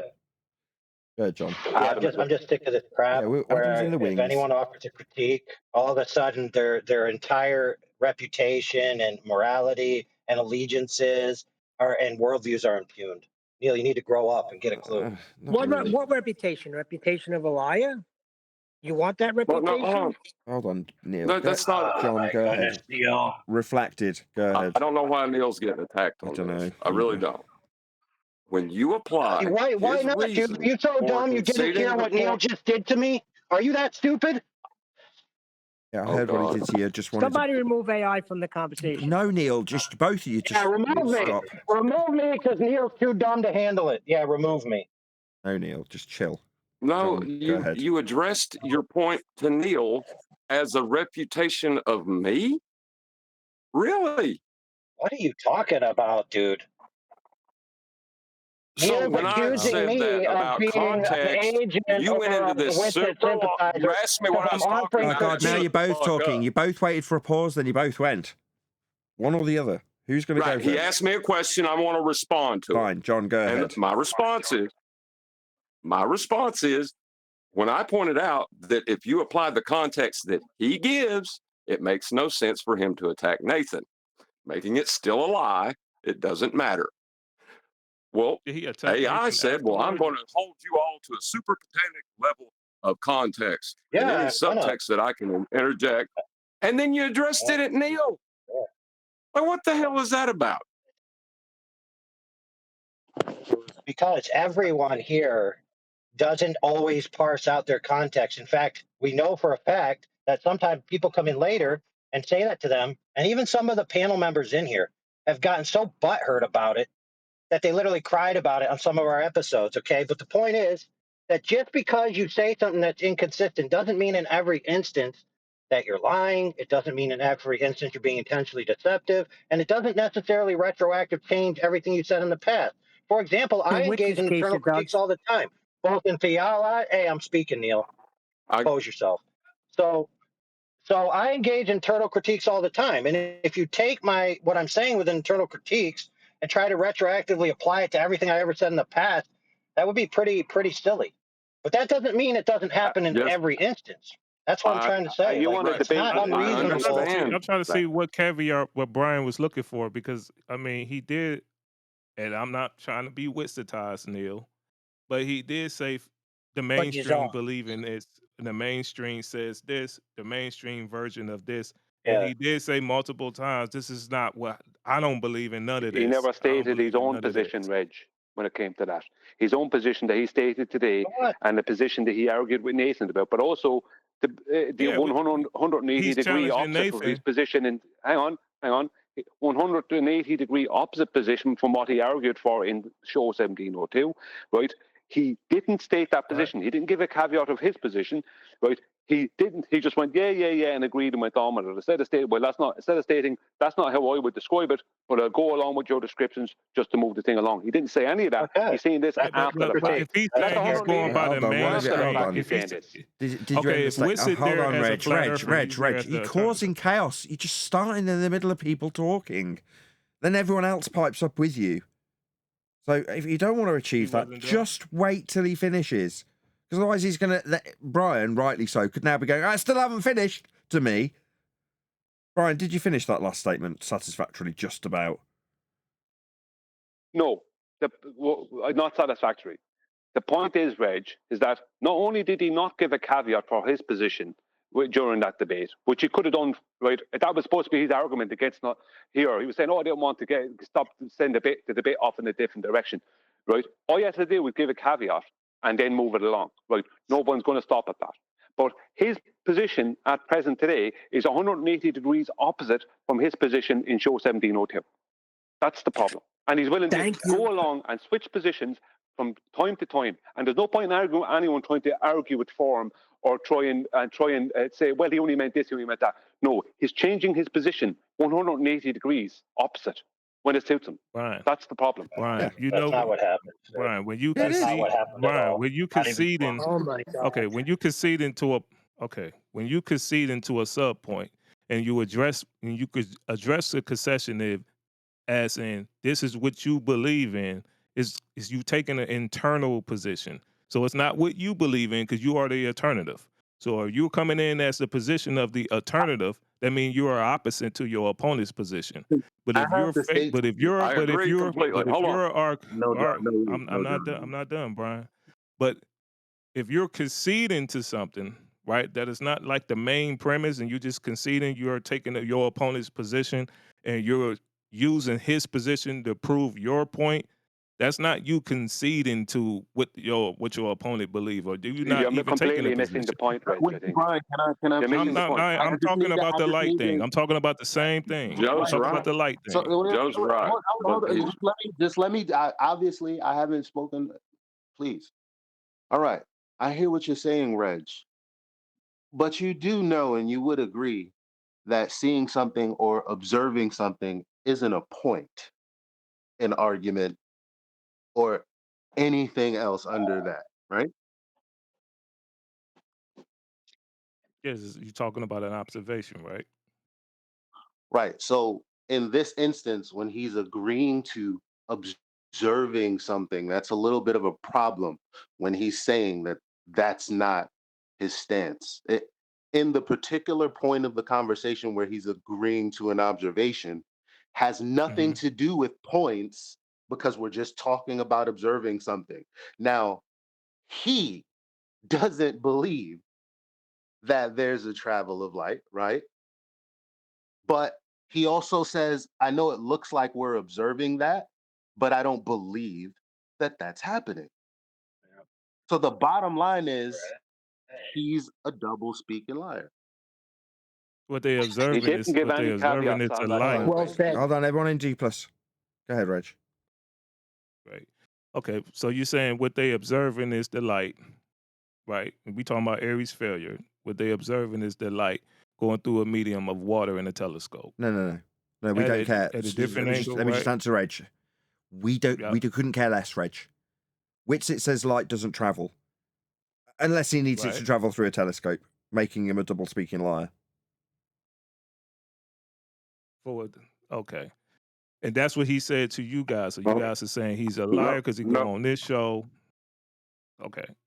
Because no, the no. only point. Think about Okay. this. You're Nah, reversing it. I am. You're reversing it. You are right in the context you're giving it, but that's not the Mm-hmm. context it happened because he came with a positive claim of ether, right, in 1702, and then he come back 2 weeks later and attacked Nathan on a claim he didn't make.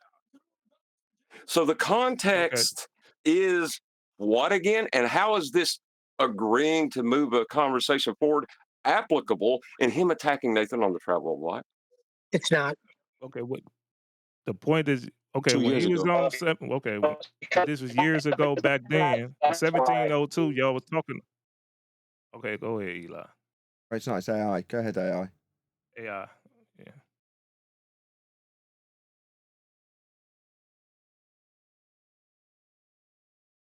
AI. I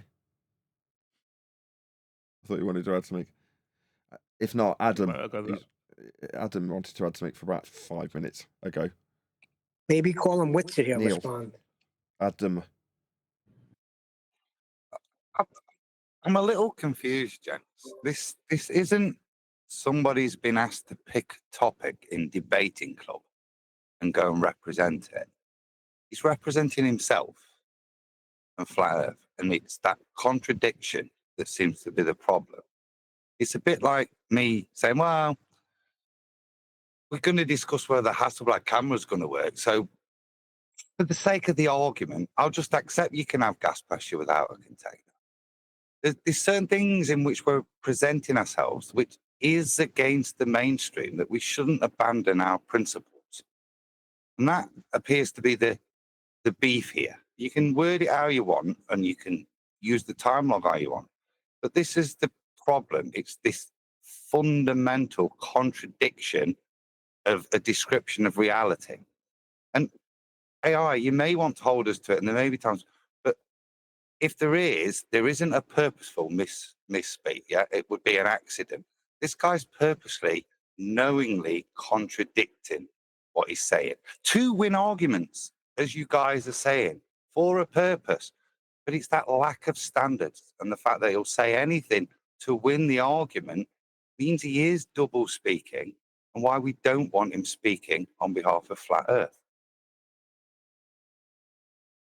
There you Yeah, go. but if someone say by your own, if someone present an argument to you, let's say you present an argument to me, right?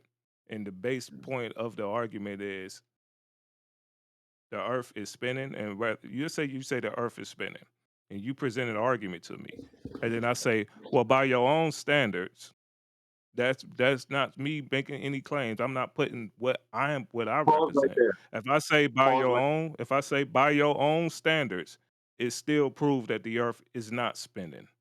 Now I'm only holding you to your argument. I'm basing this argument based upon your own You standards. said this already, And and I I feel like already a lot answered of you. this That's is why Oh we my have my fault God. that I told Eli, okay. what are you doing? because he said this already, and I already responded to that.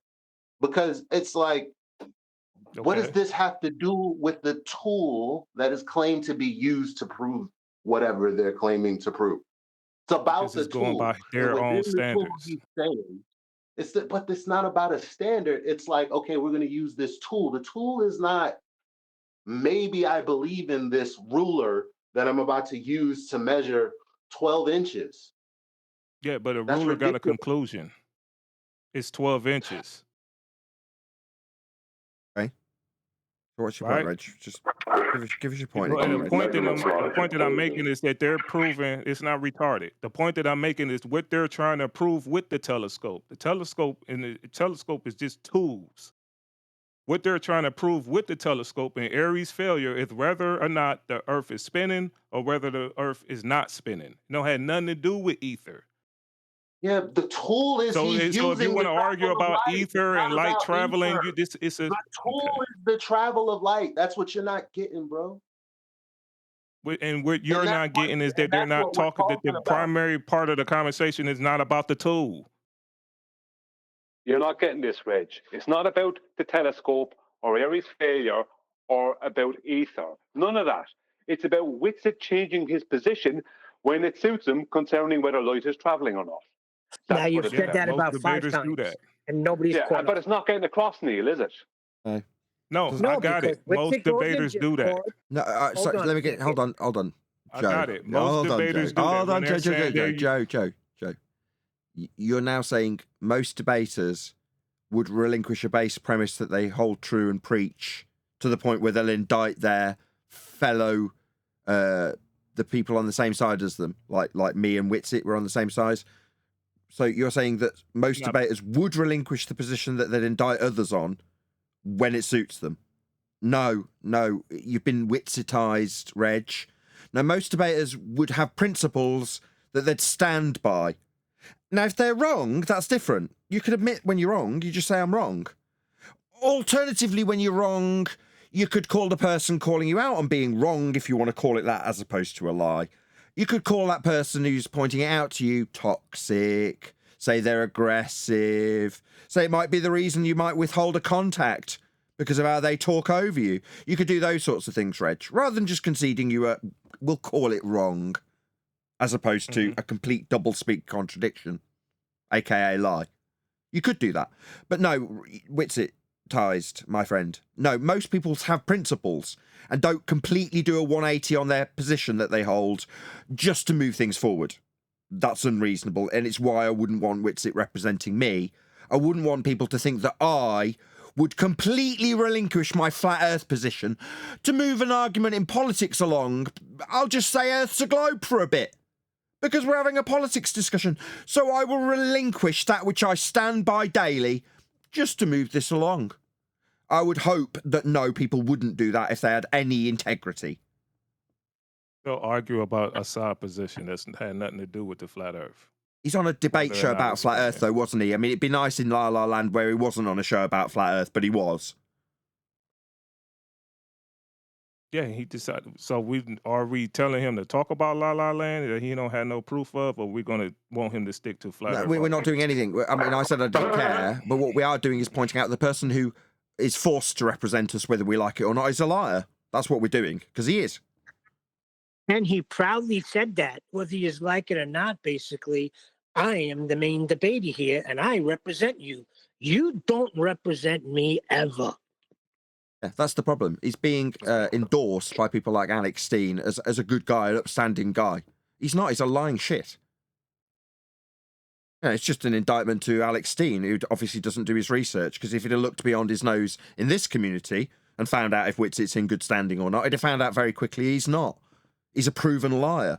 Because in this community of Flat Earth, he goes around talking about this thing called ether, and sometimes in this thing called ether he bullshits about light travels, and sometimes it don't. It just depends on the circumstances, because he's got no integrity. Who's interrupting me from G+? Obviously, I haven't finished the sentence, whoever's opened their mic and decided that they need to talk while I'm talking. Thanks. Meanwhile, when we point out the lie, the doublespeak, the 180-degree contradiction of Whitsit, I'm called toxic. Oh, why would that be? And we're accused of being aggressive, and that might affect what Whitsit's lying shit reputation that he doesn't have. That's where I stepped in and got quite annoyed. Oh, right, our aggression. You won't give Brian Alex Steen's number for fear of the aggression? Really? That might tarnish your reputation as a outright disgusting, disgraceful, double-speaking liar. Oh, how awful for your lying sewer rat reputation to be tarnished by our aggression towards you for lying. On our age. It's the wokery, isn't it, that's used back? Your aggression. Yeah? Trump got elected with it. You can't use that shit anymore. Forget your pseudo-aggression. Yeah? Why are people angry? Because you're a liar, son. Yeah, we're angry at you, you lying shit. We're also angry at Alex Steen, it seems. Because the only reason you were on that show wasn't because you got in touch with him like InfoWars, apparently. It's because Alex Steen put you in front of him. Oh, Alex, why are you putting liars on a forum to represent us as flat earthers? Not that you are one, apparently you just know it's not a ball. You pathetic individual. Well, you're indicted too, scumbag. You're putting liars up on these platforms, are you? And saying that they're good people, Alex? That just makes you indictable like Whitsit. It's not Steen, it's Stein. Alex Stein. And Whitsit pointed out that to you because one of his rebuttals to him being charged a liar was that it's Stein, Nathan. Stein like pigsty. Got it. Yeah, well, also, again, if someone like, I don't know, Rumpus comes in and says, for all intents and purposes, like, this isn't about flat Earth. However, we're going to use the flat Earth to prove my point about a globe. Huh, that's interesting. Right. There's an actual example with Rumpus. So for all intents and purposes, there is a geometric horizon. There isn't a geometric horizon, it only exists in the maths. But for all intents and purposes, there is a geometric horizon. That's Whitsit from Rumpus. Well, no, at least Rumpus said for all intents and purposes in the argument, not after the fact. No, he said there is a geometric horizon. We do have a geometric horizon. He said within 2 sentences, he said we do not have, or we don't have a geometric horizon. Then asked if we have a geometric horizon, he answered, we do have a geometric horizon. And my point is, but he gave us the tool, flat Earth, to do that. Whitsit is claiming that there is no travel of light and is using that tool to prove some other secondary or ancillary point. And that's my point to Reg. Yeah, I caught him in his lie. So I left a nice little pause, enough for Whitsit, who couldn't help interrupting me, to say yes. in a little pause. So I asked Witsit, and it's recorded, thank God. Witsit, does light travel? Small pause. Witsit answers yes. Witsit answers no. Does light travel? Witsit answers no. And then I add through a telescope, indicting him instantly on the spot. Oh, yeah, it does down a telescope. For all intents and purposes. Like, no, according to you, it doesn't. Unless it does, making you a liar. It's that simple. Now, for all of you Witsitized idiots that have bought Witsit shite and gone, oh, no, he's just moving the argument forward. And no, you've had it pointed out about 10 times. He came along to indict me about the travel of light when light doesn't travel, says Witsit. It's not complicated. Like, we do have a geometric horizon, we don't have a geometric horizon. Light does travel, light doesn't travel. Yeah, you're just being lied to by a shyster. And I asked him straight out, if you establish Earth is flat, everything else is nothing and meaningless. And he agreed. So unless it's about, this is all about his ether. I don't care whether you believe it or not. This is what he wants. That's why I don't want the flat Earth label on him. Call him the ether believer, the ether prover. He ain't no flat earther. That's it's kind of a twofold frustration. So I'm talking to the guys in Discord here, particularly. There's what's been going off, which is Witsit lying to us, the flat Earth community, okay, which is done to us all. Yeah, some people believe it, some don't. Some oppose it, some support it, and that's fine. And then there's it's now compounded by, and fair play to him. He's put himself out there and he's getting on these channels. But what's disappointing is the contradiction he's presenting, but it's also a personal disappointment for us all. We've been here 10 years and we've honed our argument to perfection, an argument that he knows and could be out there winning the argument for us. But for some reason, it's not the argument he wants to pick up. He wants to pimp this ether on when he's being asked to talk about flat Earth, and it's compromised his position. And he's not allowing his position as a flat earther talking about flat Earth to come through. And the frustrating thing is QE's love child of flat Earth. He knows this stuff. He could be out there, but for some unknown reason, he has his own agenda, which is compromising, which is a real source of frustration as we listen.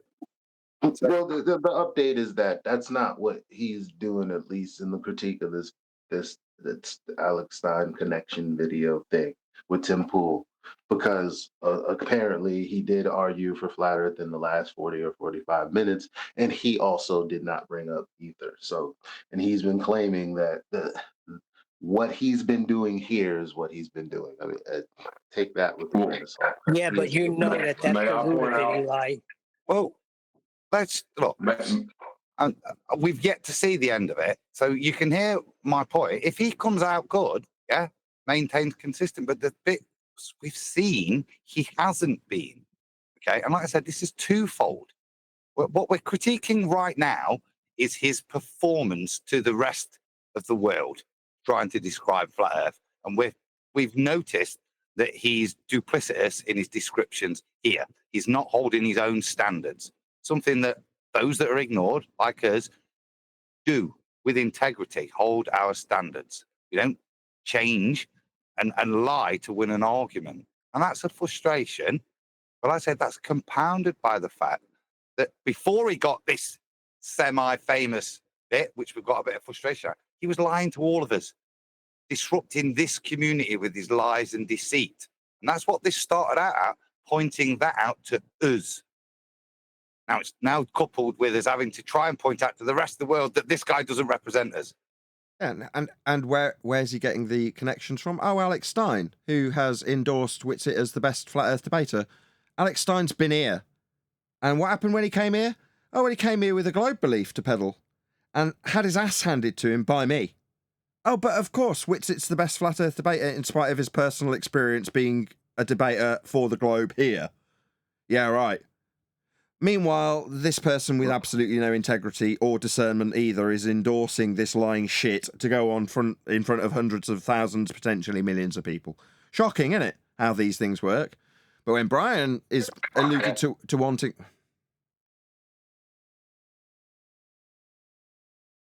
Come on, Nathan. I was. When Brian alludes that he might want that contact, that's Alex Stein and his contact. Oh no, Brian, you're too aggressive. You might be, giving an impression that would tarnish my excellent, upstanding reputation as a, non-liar? That's what we got. All right. Oh, you wouldn't want to share that contact with Brian? The mere suggestion that might be a request from Brian so that Brian could go on, where he doesn't get these opportunities in spite of all his hard work. Oh, no. No, you might tarnish my reputation, says Whitsitt. That's when he came in. Central Goat said during that little spiel, he wrote in the message board, Nathan, tell him his presence, that is, Whitsitt's presence here is negatively affecting the show's reputation. Yeah, well, he's not wrong. Might have said it in jest, but he's not wrong. What he's accusing us of, causing audio chaos, being a little shit, all the things he's doing here. Well, you got to think, though, as far as tactics goes, what he did was near ingenious to approach the Discord panel when you weren't here and ask them for their inputs, right? And then to show up after, we point out a lie. It's clever. I'll give him that. It's not ingenious. It's an indictment on the Discord panel. That's why when I came in that day, I said, why is he still here and why are you talking to him? Everything has been laid out by QE and Nathan, but you continue to let him spew out his nonsense and you become Witsitized and defend him. So, Nathan, everything was going swimmingly until his reputation came up. Right? That's right. Yeah, basically, that was the point that I stepped in because I'm like, what reputation? Oh, I was immediately off mute, ready to friggin' go off, and you went off. Yeah, I've seen that. That's where I was perfectly civil with him up until that point. It was only, and it was done with projection. Oh, Brian, I wouldn't want to give you Alex Stein's contact. You might sully my reputation with your aggression. That was he said I have a reputation to uphold, I think, or something. Well, I think he actually said those words. I have a reputation. Backhanded slight, like he's got some stellar reputation. All right. So the reason that was so egregious is because the man who, when was given a platform to have a debate with Brian, we all reviewed that debate, and Whitsitt's behavior was disgusting. So the fact that that same guy can say, oh, well, let me just play on the fact that people do hear you interrupt at times because things are heated, and let me use that as a reason to say that I wouldn't connect you with this person. Well, that's very, very, very, very disgusting coming from you, though. Especially what you did there. Because you know your history with Brian, and we just reviewed the video. You should have reviewed the video, and you got your booty kicked. I think we have to be... Yeah. Right. Are you saying, hold on, Adam. Are you saying it's like Pol Pot charging the Dalai Lama with genocide? Is that what you're saying? Go ahead, Adam. Well, the similar analogy, I don't think I'd introduce Whitsitt to anybody. Not because he'd be too aggressive, because I'd say to him, I don't want to introduce you. He'll piss all over you while smiling. It'll be a disgusting experience. You'll be born with frustration. You'll have backhanded insults thrown at you, all with a smile. Yeah. And if you call him out on his lies, he'll start calling you a narcissist, telling you you're aggressive. He called you ugly too. That shit, man. I would have got annoyed with that. But they're red herrings. Nathan ugly. They're red herrings. Yeah. I think Daff. Alex Stein should be given his own calling credit. ain't called for. Sorry, hold on, Adam. Go ahead, Reg.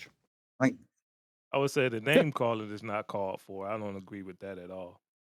But I feel like it's kind of my fault because he did come on the panel after you guys left.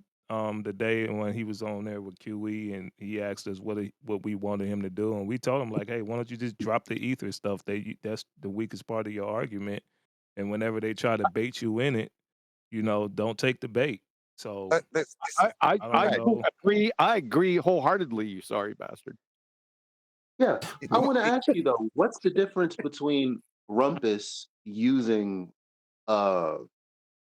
Flatter to prove his point, and Witsit using the travel of light to prove his point, when both of them claim that those premises are false? No. You've misconstrued. Like, there's a point to be made with any of this. Right, let's just get that cleared away. I didn't realise that was an underlying tone that needed addressing. I said it was the first thing I said to Witsit. There isn't a claim to be proven. If I say that we aren't moving, or you now, Eli, if I tell you you're not moving, assuming you're not in a freaking car or something, I'm assuming you're still, right? I don't have to prove Jack, do I? On the other hand, if I tell you you're spinning at 1,000 miles an hour, I better damn well prove that as a positive claimant. Now, in this instance, me, you, and unfortunately, as irritating as this is, Witsit, none of us have a positive claim here. It's a non-positive claim to say we're not moving. Not moving doesn't need proving. Do you get me? Yep.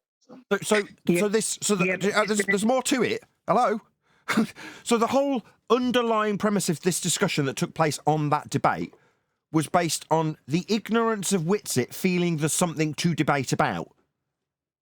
There wasn't. Now, we all know that the idea that Earth might or might not be turning is very useful for an etherite that's going to use the star motion to prove the Ethereum bullshit. We all know that segue. Now, we're only 40 minutes into the critique of this particular debate.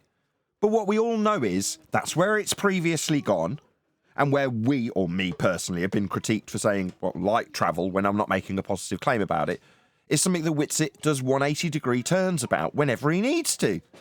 So what have we got? We've got a lying shit stain that goes around changing his position at will whenever he's going to be, in front of more people representing us? I just don't want it. I don't want Witsit I don't want him anywhere near what we do. Yeah, but see, the reason why, Nathan, the reason why he's going to say he still debunks the ball is because there's 99% of the people in the world still think we're on it. That's fine, but that's why I asked him. If you establish that Earth is flat beyond the shadow of a doubt, then everything else is moot, correct? He can do that 3 hours in, though, can't he? Well, you would Most lay it down, people- right? You would lay it flat on the table, like when you got freaking rummy, right? You lay your cards down. Can I Most say a quick people- word with Reg? Yeah. Reg, he just said something there, which to me, I think is probably the disconnect between us guys and you, and why you're defending. You put it to Witsit how to improve, and magnanimous of you is to drop the weakest part of your argument, ether. I think this is the disconnect. On this side, ether has got nothing to do with the argument. It's not a part, weak or strong. It's a completely separate agenda that can derail and make you look like a conspirator and allow people to not get the message of flat Earth. And in the bits I've watched, Reg, that seems to be the compromising. There's plenty of opportunity if you don't have to hold a non-related position that you'd like to talk about. You don't do that, you would be much stronger and a much better performance. I wouldn't doubt for 1 minute from him. But because of these facts, that's where I think he's at. And I'll put it to you again. Is it part of the argument of flat Earth? Whether it's weak or strong, has ether got anything to do with flat Earth? No. Reg. Sorry. Well, no, we got him to admit that too. Like it had nothing to do with flat Earth. So why bring it up whenever you discussing flat Earth? That's fine. Well, why are flat earthers bringing in globers as experts to discuss the ether? He was asked to by the host. The host has essentially passed off the responsibility of getting a panel together to talk to Alex, because from what Whitsitt explained to us, Alex and Tim wanted to have a discussion. Neither of them are experts in this particular field, so the idea was, well, I know Whitsitt, who's a flat earther, and then it's passed on to Whitsitt, well, can you get someone to sit on the side with Tim? So he tried a load of people that didn't want to participate, and then he eventually got this what do we call him? Space Now? Astronomy Dead. Astronomy Dead. It's because you kept calling him Astronomy Live. And then, unbeknownst to him, they brought Robert Sungenis on board without him knowing. So when he got there, the main focus was thrown to him. That's what Whitsitt just told us. If we take, I don't disbelieve what he's told us, and I can imagine it happening exactly that way. See, Whitsitt is the best debater for what they want to hear. They don't want to hear you or Kerry O'Brien or Adam or anybody. They want to hear Whitsitt because it falls right into their narrative. Maybe. But when Nathan, Who are they? Alex in this case, because there's only one person we can point fingers at, and that's Alex. He's the orchestrator. There's another YouTuber, but he's just the guy with a YouTube channel. He happens to be popular, and the connection's through Alex. Therefore, if there's a they are they. All of them, they are all of them that invite the Weisses, the Whitsits, and all of the rest of the clowns. Not inviting them, they're proactively contacting them. That's another misconception. You said it earlier. Like, Dave gets chosen. No, Dave proactively contacts these people, and they say yay or nay. I also wanted to point out earlier too to Brian, if I may, Brian. Go on, I know you're trying. I know it's hard to. I'm just trying to say that you do a phenomenal job on your channel. Don't let Whitsitt tell you it's garbage because he's lying. But that aside, I know you do a lot of work. You do a lot of work with YouTube. Whitsitt is everywhere. Like he goes everywhere. So it's okay not to compare yourself to him. That's why you're not getting the looks that you're getting. Yeah, but he's preferred. Stop. Because he's drumming up conversation with people that don't know better. And so he's popular because I've seen him go from place to place. That's how it happens. We're doing something different. We shouldn't even be comparing ourselves to that. No, I agree. He's a salesman for himself and what he's promoting. I agree with that. And he does more salesmanship on places like X and other places, right, as well. And I take all that on board. The only reason I don't do what he does, and I don't go on to X and these other places and do the same amount of self-promotion, is because I have so much negative to deal with on my own channel. They're trying to bring in something like just X, just Twitter alone. The amount of I would double up the negative if I brought in that, and I have enough to deal with on my own channel. Now I do things a little bit different than with it. Yeah, I'm not saying that I do the same as him, so we're going to get the same outcome. But the point I was making to him, and I was trying to make to Nathan more so, was that what he was being promoted as getting out there and doing this stuff and promoting himself and all the rest of it. But what really has happened with Whitsitt is Whitsitt gained a load of subscribers from Bob, right? And he's been promoted by Alex Stein and maybe people like Alex Stein, right? So is it down to him doing what he's doing 100%? No. A good 50% of it is down to other people helping him out. And those other people are people who would have helped me. Yeah, There's other people and people who wouldn't have helped me, and one of them decided definitely not to give me, not even help, but you know what I mean, wouldn't have aligned with me. So I understand there's differences. I get that. But my point is that even if I put myself forward in the same way as Whitsitt, which I can show you the lower lodge, I was there before Whitsitt. I was there within 17 minutes of his video uploading. I was commenting to him. I was doing my best. Didn't want to know anything about me until after he had Whitsitt coming on. Because they want Whitsitt. They want Whitsitt because, yeah, he's preferred content. Yeah, so you know what? Eli has a point. I just say Eli has a point. But there's also the preferred content. Yeah, but I forgot about that. You're right. Bob brought him in, and he gained a lot from Bob. Right. Well, I So wish he him all knew the best in not that. preferred content. Yeah, Jaron Okay. promote him too. So yeah, he right about that. But that's irrelevant to this. It shouldn't even be part of it. No, we But wish him all the best, Yeah, I don't don't know we, John? who brought that up. Nobody's Witsit got brought that up. malice against Witsit having any success. Okay, not part of my agenda. Yeah, my issue is, dude, you're out there. Please represent us properly. It's almost a plea. And like I said, they're two separate things. There's the way he's lied and been duplicitous with us, and this critique of him now as he hits the mainstream. And I wish the man all the success for him and his family. But please don't lie. Please just represent the solid arguments you've got. And don't compromise yourself with some beliefs that in this community you've shown you can't substantiate. Yeah, That's all. and have some humility.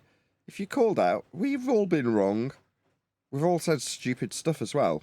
And we just have to take it on the chin, admit where we're wrong, and we do, frequently.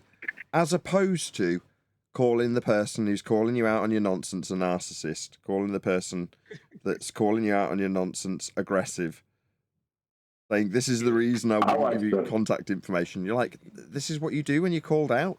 Really? Just accept it. Yeah, you don't. Yeah, you don't do that. Yeah. Yeah, I don't love agree that. with I love that. Like when I pointed out what he was doing and gave context to it when he was claiming in context, agreeing to move the conversation forward, and I give context to it. He accused me of not giving context. It was awesome. Everybody bought it though. There's 160 IQ in there. It's not an IQ issue, it's an age issue. It's immaturity. Now, I know this guy's probably in his 30s, Witsit that is, but it's immaturity. That's what it is. I don't think he's in his 30s. You want to bet 10 grand? Very good. What was interesting is AI came in to stop him betting 10 grand. Oh, here we go. And we brought it down to 50, which is, okay, 50 is a much better bet because not everyone has 10 grand. But the point being is that Witsit was trying to throw out this 10 grand thing as some kind of a threat. Leave him do it. Leave him lose the 10 grand if that's what he wants to do. That's one of Witsit's little poker tells. Whenever he's lost an argument, he'll go, I bet you. Is that because you've got no further argumentation? So you're going to resort to what, intimidation, which is all that it is. It's a little poker tell. Like a It's kind of aggressive at him, isn't it? Well, it's passive aggressive, isn't it? Technically. No, he's just straight aggressive with me. Every time I bring up a point to him, he down where he's wrong. Like he just calls me an idiot and brings up IQ. You're a hillbilly, Refracted. Don't you know that? Yeah, yes, he calls us all names. It's a tell. Just for the record, I don't think you're ugly, Nathan. I think you're a handsome lad. What's that got to do with anything? But thank you. I am. I found it funny. He was calling you all these types of names, and he was pleading with Discord. Are you hearing this? What Witsit does is he tries to affect someone emotionally.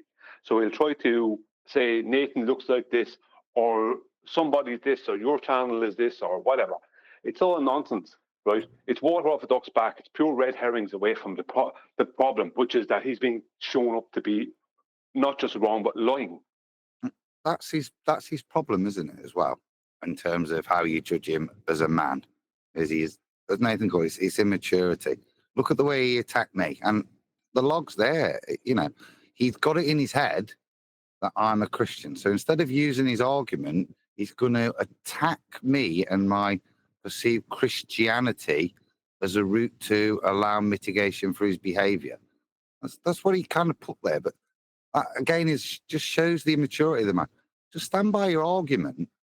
He thinks he's out there to win battles, and people have mitigated for this. Oh, well, you can talk shit if you're winning an argument. So, and that there is standards. I have none if I'm in an argument. Part of your Exactly. problem, Yeah. Give me 1 second. I'm putting my kids to sleep. He's after labeling me as an interrupter. Now, I'm now labeled within the community as an interrupter. No, you are. Yeah, I am. Labeled. You always were before he said it. Yeah, and I do. Hang on, but let me finish the point. I 100% agree. I do interrupt when things get heated. I interrupt. I keep hammering the point when things get heated, and I just talk straight over my opponent. I will do that. But there's 3 times that's recorded of me having a one-on-one with him. The first time was a debate on Quantum Eraser's channel. The second one was me over on his channel. The third one was me with him and a biased moderator. Right now, I interrupted him a lot in the third one, but my interruptions were because he kept on going away from what we're supposed to be talking about, and then not supporting the claims he was making that weren't about what we're supposed to be talking about. So anyone can listen to him. So 1 out of 3, yeah, I interrupted him a lot. Now he interrupted me constantly as well, but no one's going to hear that. They're only going to hear about how he's calling me an interrupter. They won't notice him interrupting like constantly, right? But the first 2 times there was no interruptions. Right? So yeah, sometimes I do interrupt. Yeah. But that's when my opponent starts becoming, unreasonable in my opinion. Don. Outrageous. You never interrupt. Absolute outrage. I do. I can't say I don't. I don't care what anybody says. If any one of you guys were on that show, you would have been cordial, but you would not have compromised at any point. I wouldn't have been on the show. I wouldn't have been on the show because I'm not going to do that. But you're not Alex Stein's friend, right? That's number 1, and number 2. Knock knock. Who's there? Interrupting Brian. Shut up. If he would have laid down the foundation of Earth being flat, arguments over, everybody go home.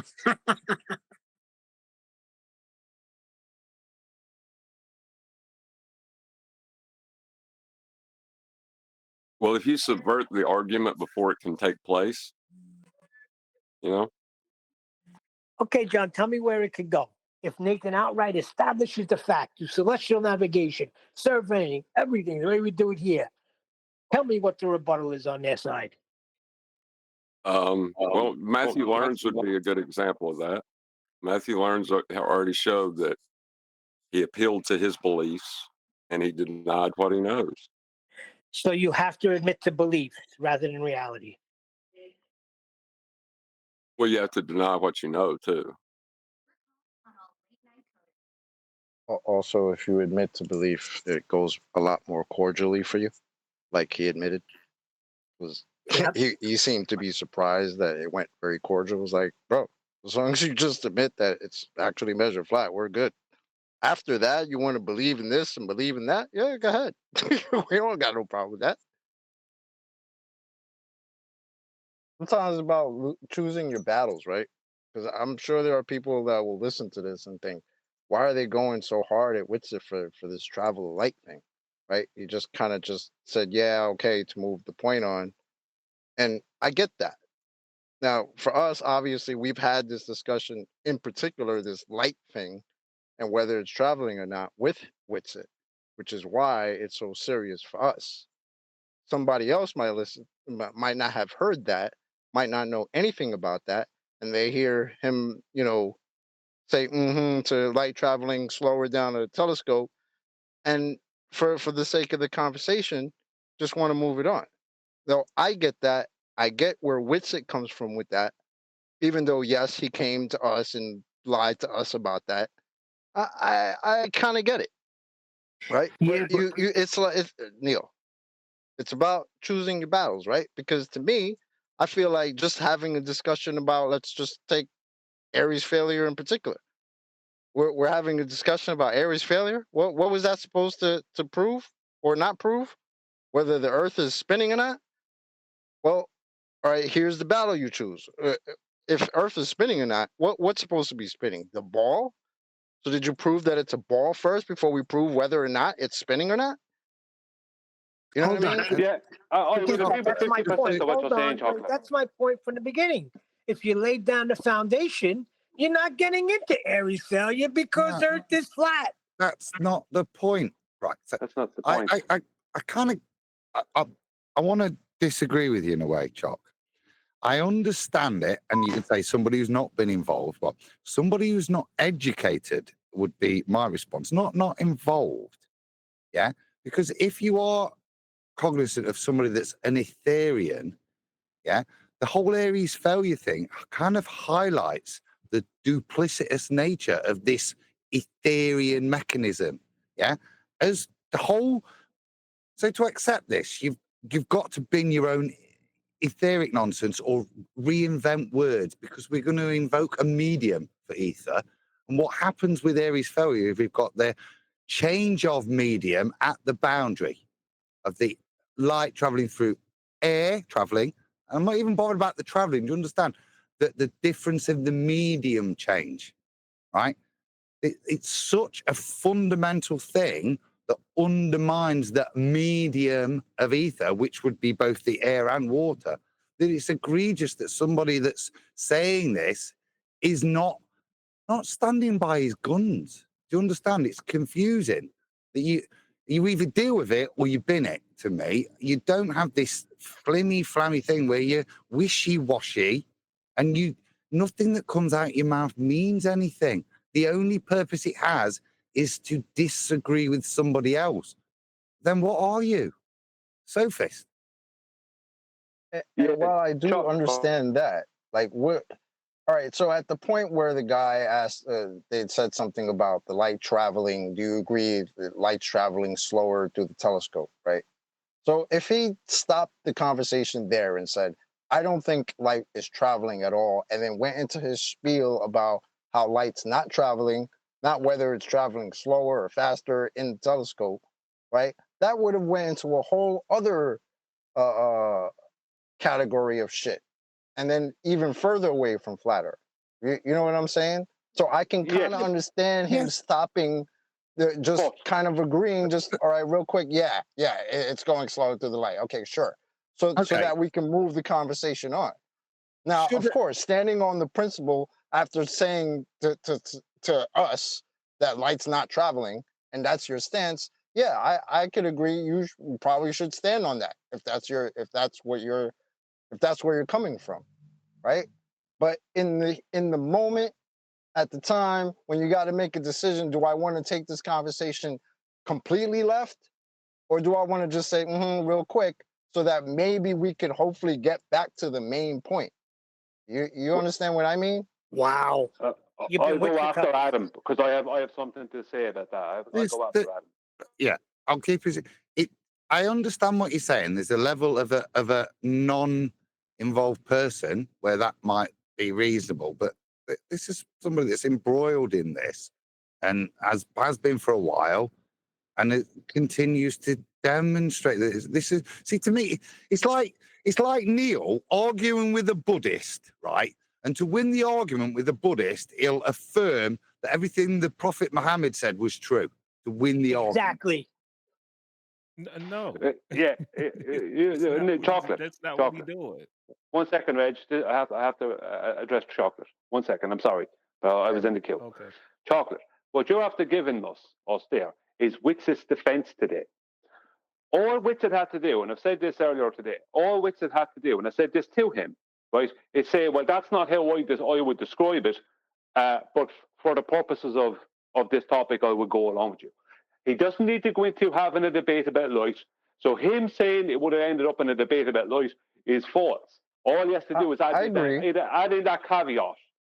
That's all he has to do. I agree with that. Yeah. I agree with that. But I'm saying at the moment when you're that guy that's in that debate or in that discussion, right, and you make that choice, I mean, that's the choice he made. You know, what are we going to knock him for it? That's the choice he made. You know, we don't like it, but hey, that's the choice he made. That's where he decided to go. But he's not a liar. Then don't be my representative. Well, then he's a liar. Well, again, that's the choice he made. Right? Yeah, That's but fine. exactly. If That's a lie fine. is not going to be representing me. That's fine. He can make that choice, and you're right, Chocolate. And then he's a liar. No problem. He's a liar. That's it. But he not only lied there, that's just one lie.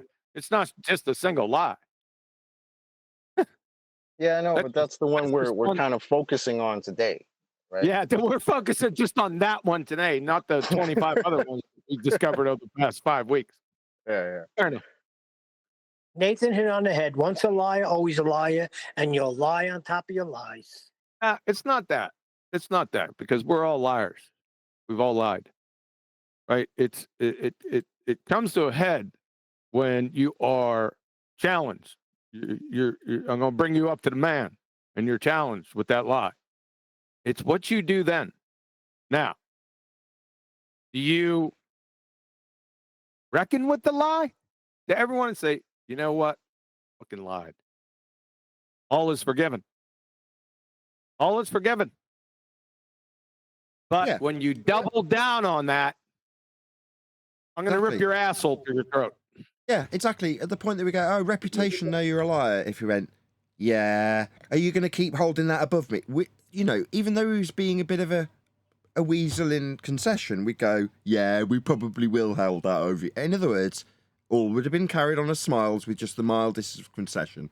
Instead, it descends into me being called a narcissist and all this sort of shite. Oh, okay, have it your way. Yeah, I get it now. I get your point now.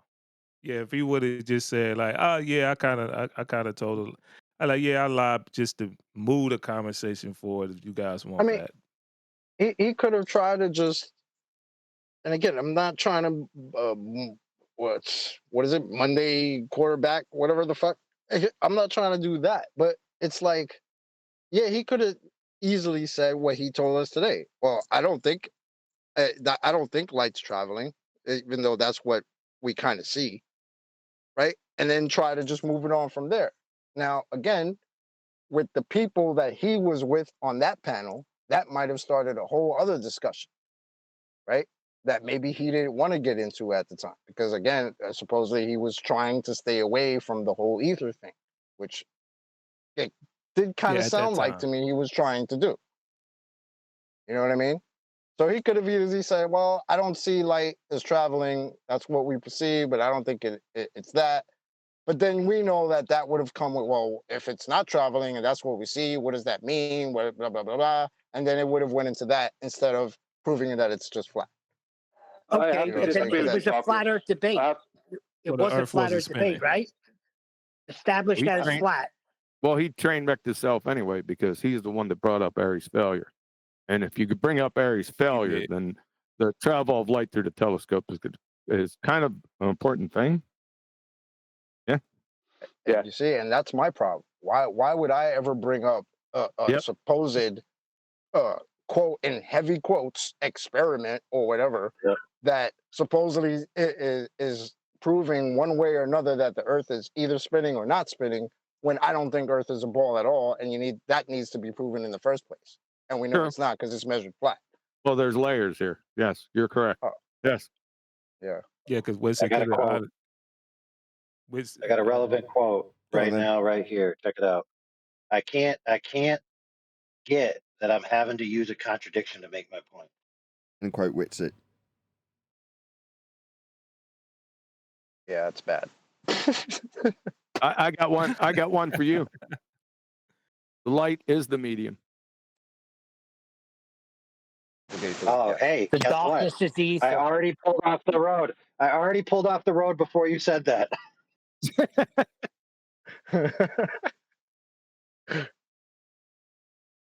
Speaking of pulling off the road, I do think that Brian should just stay in his lane, though, don't you? Yeah, let's talk about another lie. I said that in chat the other day. And AI, you ain't off the hook here, you Witsit sympathizer, you. What? Whatever, dude. From now on, I'm just going to assume you're tongue in cheek, dude. With the sympathizers. Yeah. I'm just going to assume he's being tongue in cheek because I can't take him for being that retarded. So that's my opinion. Yeah, I am, but you frustrate me, AI. Everything frustrates you, Neil. Yeah, know, it like, does. that AI is doing something. But I typically am, for whatever reason, shouting out when he's shouting out at the same time about the same stuff. But you never point that out at me. Like, what's that about? Bias and all. Yeah, Neil. Me and Chocolate is Winston sympathizers, according to you. Oh, he did say I was wistitized. I told you all you've been witsitized. I've told Eli before for a while, to the point where he even said to me one Yeah, you time did. that that's because I'm dumb. I remember everything. Oh I God! never But I thought you This agree been has with you. been That going withdrawing. on was a for a mistake, while. and it only happened one time. And I've been upset Neil with you and many times Brian after have that, been and I warning never you said it all again. about You this held it ether. over me. I'm glad you said so because I want to make amends and have a hot cup of chocolate. So maybe I'll travel to you. No, me and Brian have been talking about this for a long time, and you just laughed us to scorn. Now it's biting you all in the air. Well, I hope it hurts. Well, it seems like AI dropped out before his point was solidified. So what were you saying, AI? That he was justified into agreeing that light traveled? Is that what you were saying? No, what I'm saying is if you're offering a position like that, parsing it out as an internal critique, like you have to yield the points within their worldview. Now that may not necessarily be what he was doing, but if he was doing that, right, No, and he no, he fumbled it, wasn't. then that's a different He story. wasn't. No, he wasn't, because he was the one that brought up Aries' failure, right? So it wasn't their argument; it was his argument. Right. So if I was arguing with Witsit, let's say me and Witsit were doing an after action review, I would be pressing him on why do you have to concede contradictory points to your own worldview to make a point that you were attempting to carry, and just let his mind work on that for a while. Sure. All right. Fair enough. But that's something you got to realize, and that's been the frustration with me with the Ethereans for the longest time, is that when you're trying to get them to actually tell you their position, they can't do it without contradicting themselves. Like they can't. The only way for them to not contradict themselves is just to say, I don't know what it is, and I'm going to keep quiet about it. Yep. That's Huey, it. would you say something to me?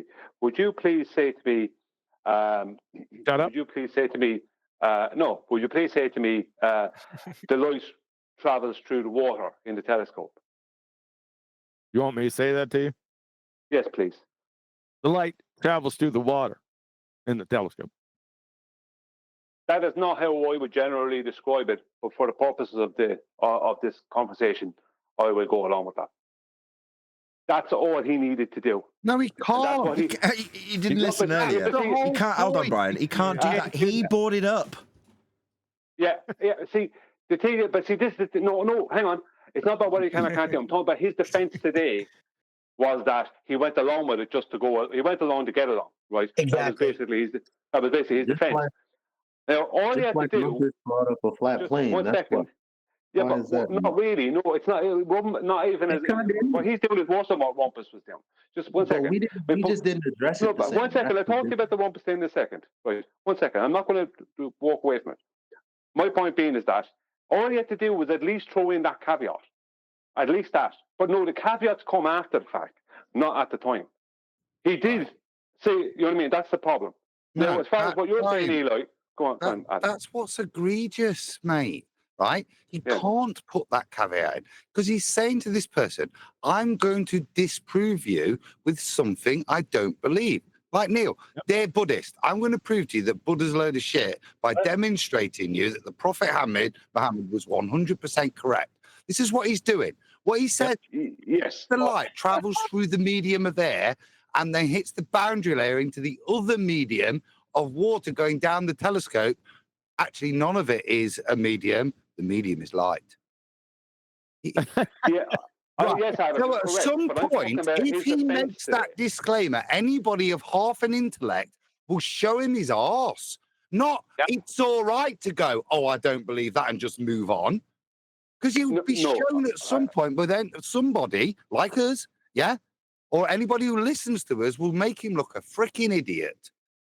Yes. I'm only focusing on his defense today. I'm not focusing on whether that would have been right or wrong. Use it as a defense. All it is a highlighter pen of retardia. I understand that, and you are correct, right? But I'm talking about his defense today, right? For what? 1 second. Just let me respond to Adam. His defense today, Adam, was that he went along just to get along. That was his defense. All he had to do was add in. My point being is that if he his point was, My position is that light doesn't travel, but I went along to get along that time. The least someone should do, my point being, is that the least someone should do, if their position is that light doesn't travel, is add in that caveat at that point, even if it doesn't actually help them. Even if it doesn't help them. That. You said that 20 times. We get it. Yes. Adam's saying that he can't do that because he'll compromise. Now, to everyone that's listening, that will appease them. But to anyone that knows what the arguments are in his previous positions, he can't do that. There's no way he can do that. He's compromised. Yeah, because he compromised on his previous arguments. And also, I'm talking about his defense today. His defense today. I know. But I don't understand why it's not the same with Rumpus. And when Witsit is saying, like, I don't believe in the travel of light, but for all intents and purposes, we're going to use the travel of light to continue having this conversation. When Rumpus said, well, I don't believe, but when Rumpus said, I don't believe that the earth is flat, but for all intents and purposes, let's take this flat earth measurement to prove my point. Yeah. He's doing the same with light and ether, isn't he? It's the same. When you say, I don't see the difference, well, there isn't one. It's like Conspiracy Cat saying, I'll give you a flat earth so I can make examples with perspective. Well, you're trying to prove it isn't flat, but you're going to give us a flat earth.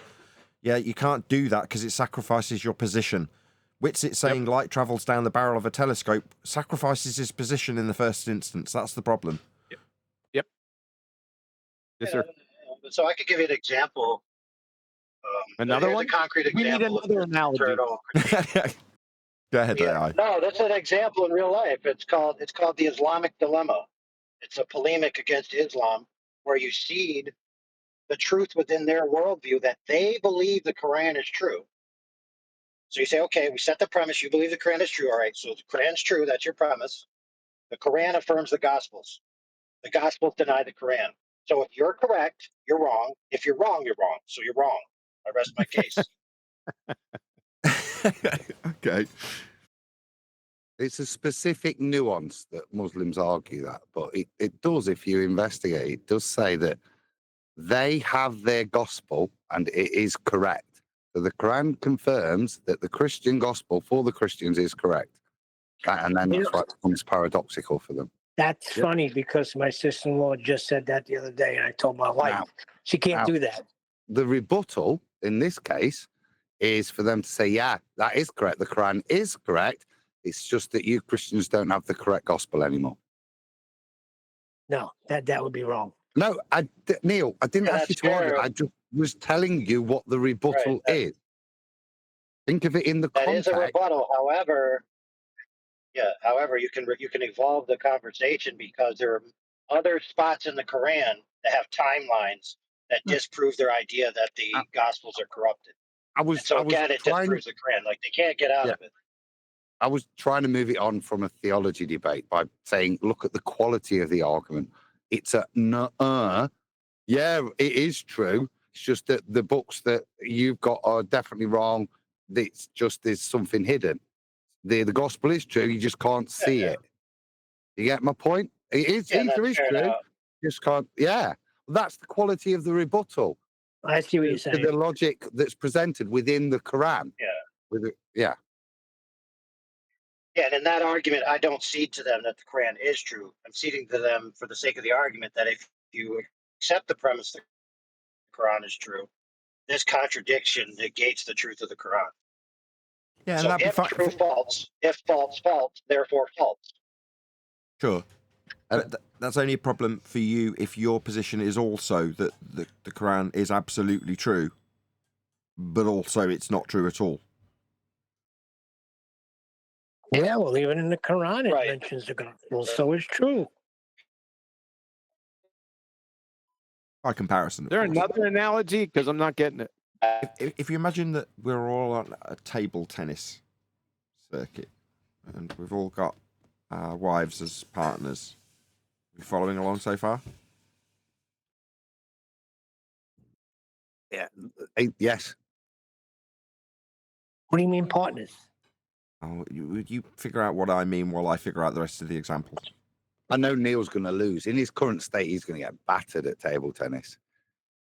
Yeah, you could see. Well, if I can play for my bet, I'll win. Unless Sarita's like a genius at table tennis. Okay, now you've all got the idea that we've got table tennis. Now imagine that there is no table tennis and it doesn't exist. Oh, God. Then Neil can't be crap at it. Is what's it there?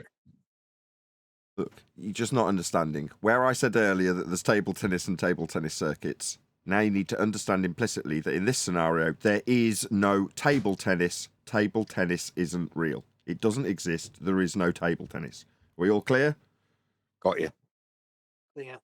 Tables exist still. And Adam has the audacity. Adam has the audacity to say that there's such a thing as table tennis. Did you hear him talking about it earlier and how Neil would be involved in it? Adam, you spastic, talking about table tennis when it doesn't even exist and interrupting constantly. You're a narcissist. You'll never introduce me to anyone of any like influence, will you? Because of that. What's that for me? So anyway, yeah. So we're all clear. Adam's an idiot who thinks table tennis exists. And there's no such thing as table tennis. I made that clear. If anybody even suggests that there is such a thing as table tennis, I tell them and set them straight that there isn't. Anyway, I'm about to go on the show tomorrow, and I'm going to make an example about how balls in a sky vacuum work, and I'm going to use the example with a table tennis ball on a table tennis table with table tennis bats. Yep. Everyone cool with that? Good. Yep. See, that's why I think you're the best debater. Obviously, I'm only going to be using it to move things on.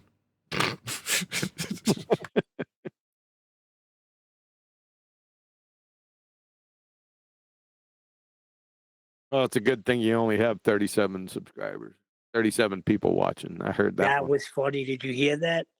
Yes, I did. I heard everything. Did that come out as well? The Jaren Jam? That came out. Your viewers came out. Your IQ definitely come out. Nobody watches. It does make me laugh. Right, I'm going to have to round out. I've got dinner on the table. What's the difference? Wait, guys. before you do. What about it? No, there won't be one more thing. With that, I'm going to say a huge, massive, enormous thank you to Discord and G-Plans for making today's after show possible. I've been Nathan Oakley, and I'll see you all in the next video.